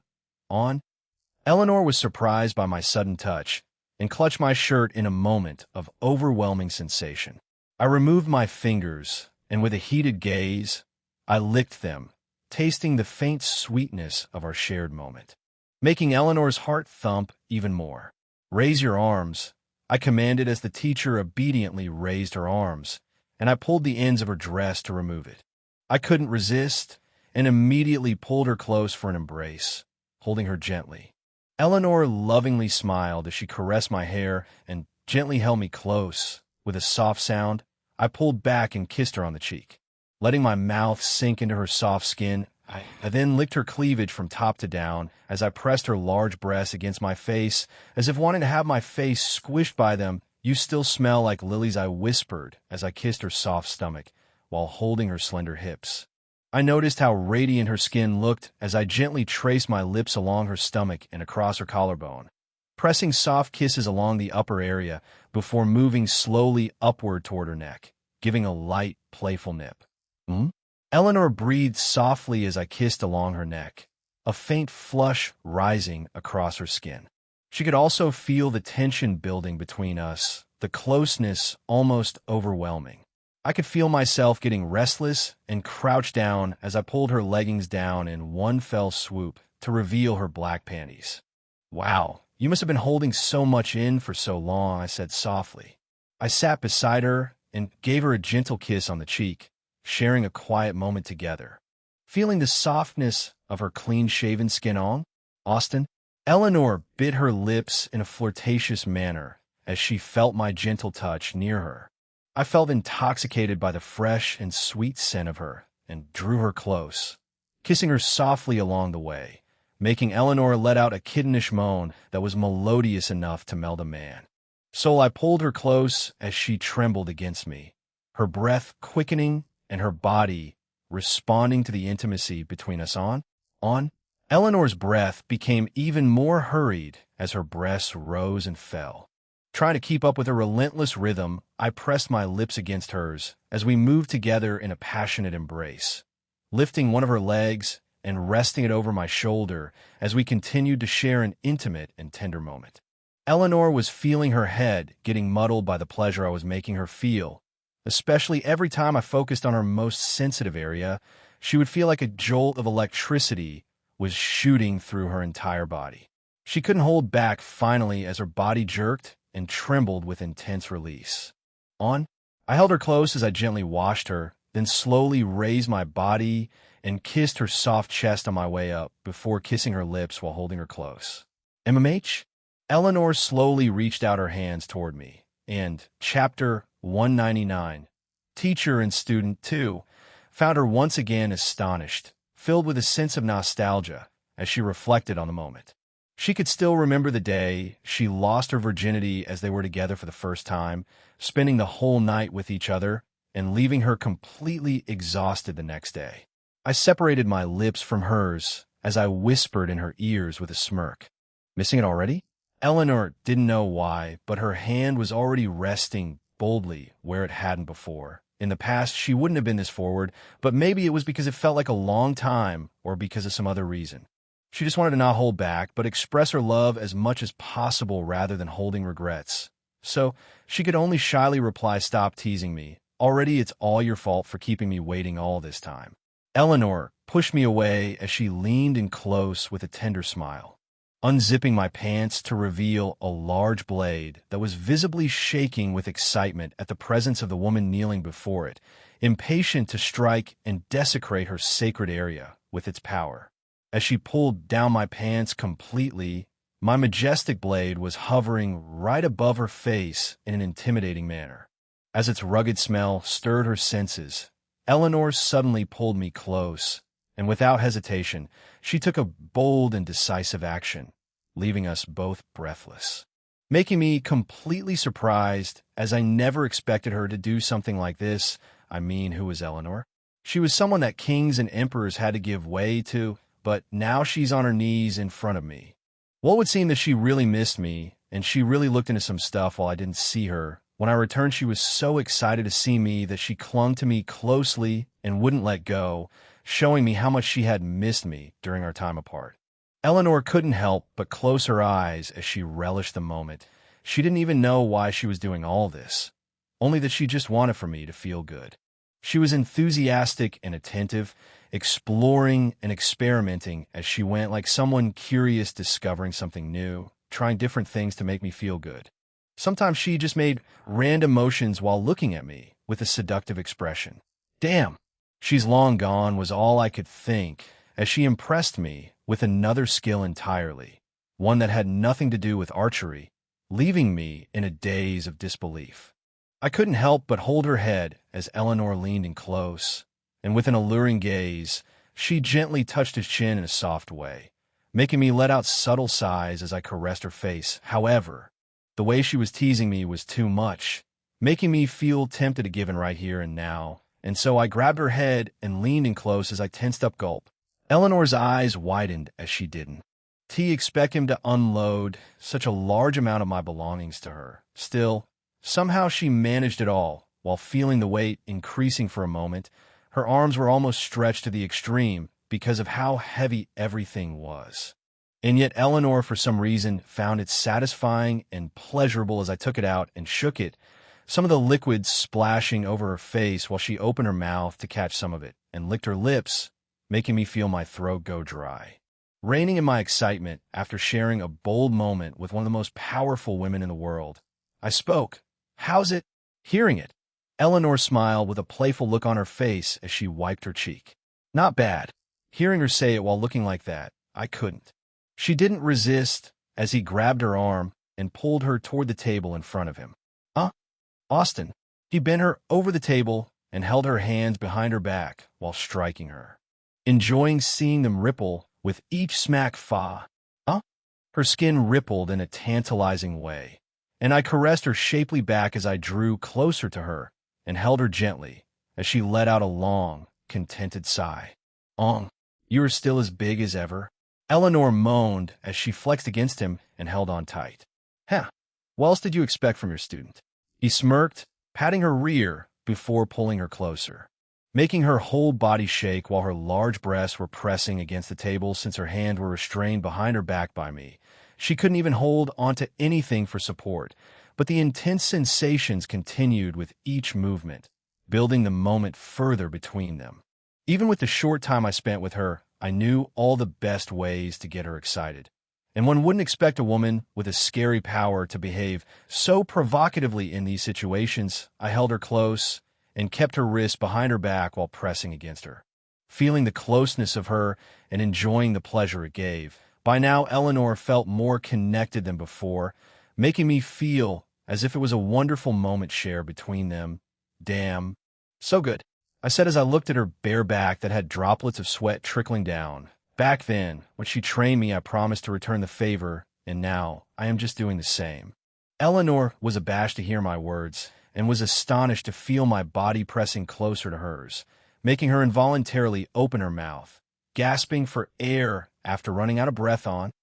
She couldn't help but let out a loud, melodious moan as she trembled, overwhelmed by the intensity of the moment.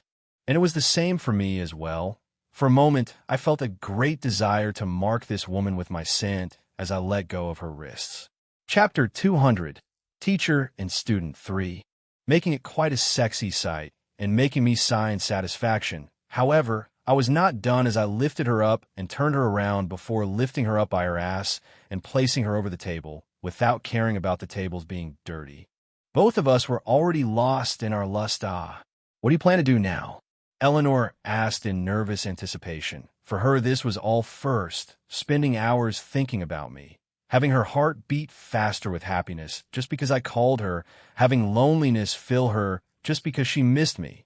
All of this was completely new, and to be truthful, she loved it all. My eyes blazed with passion as I looked at her eyes that were now burning with feelings for me.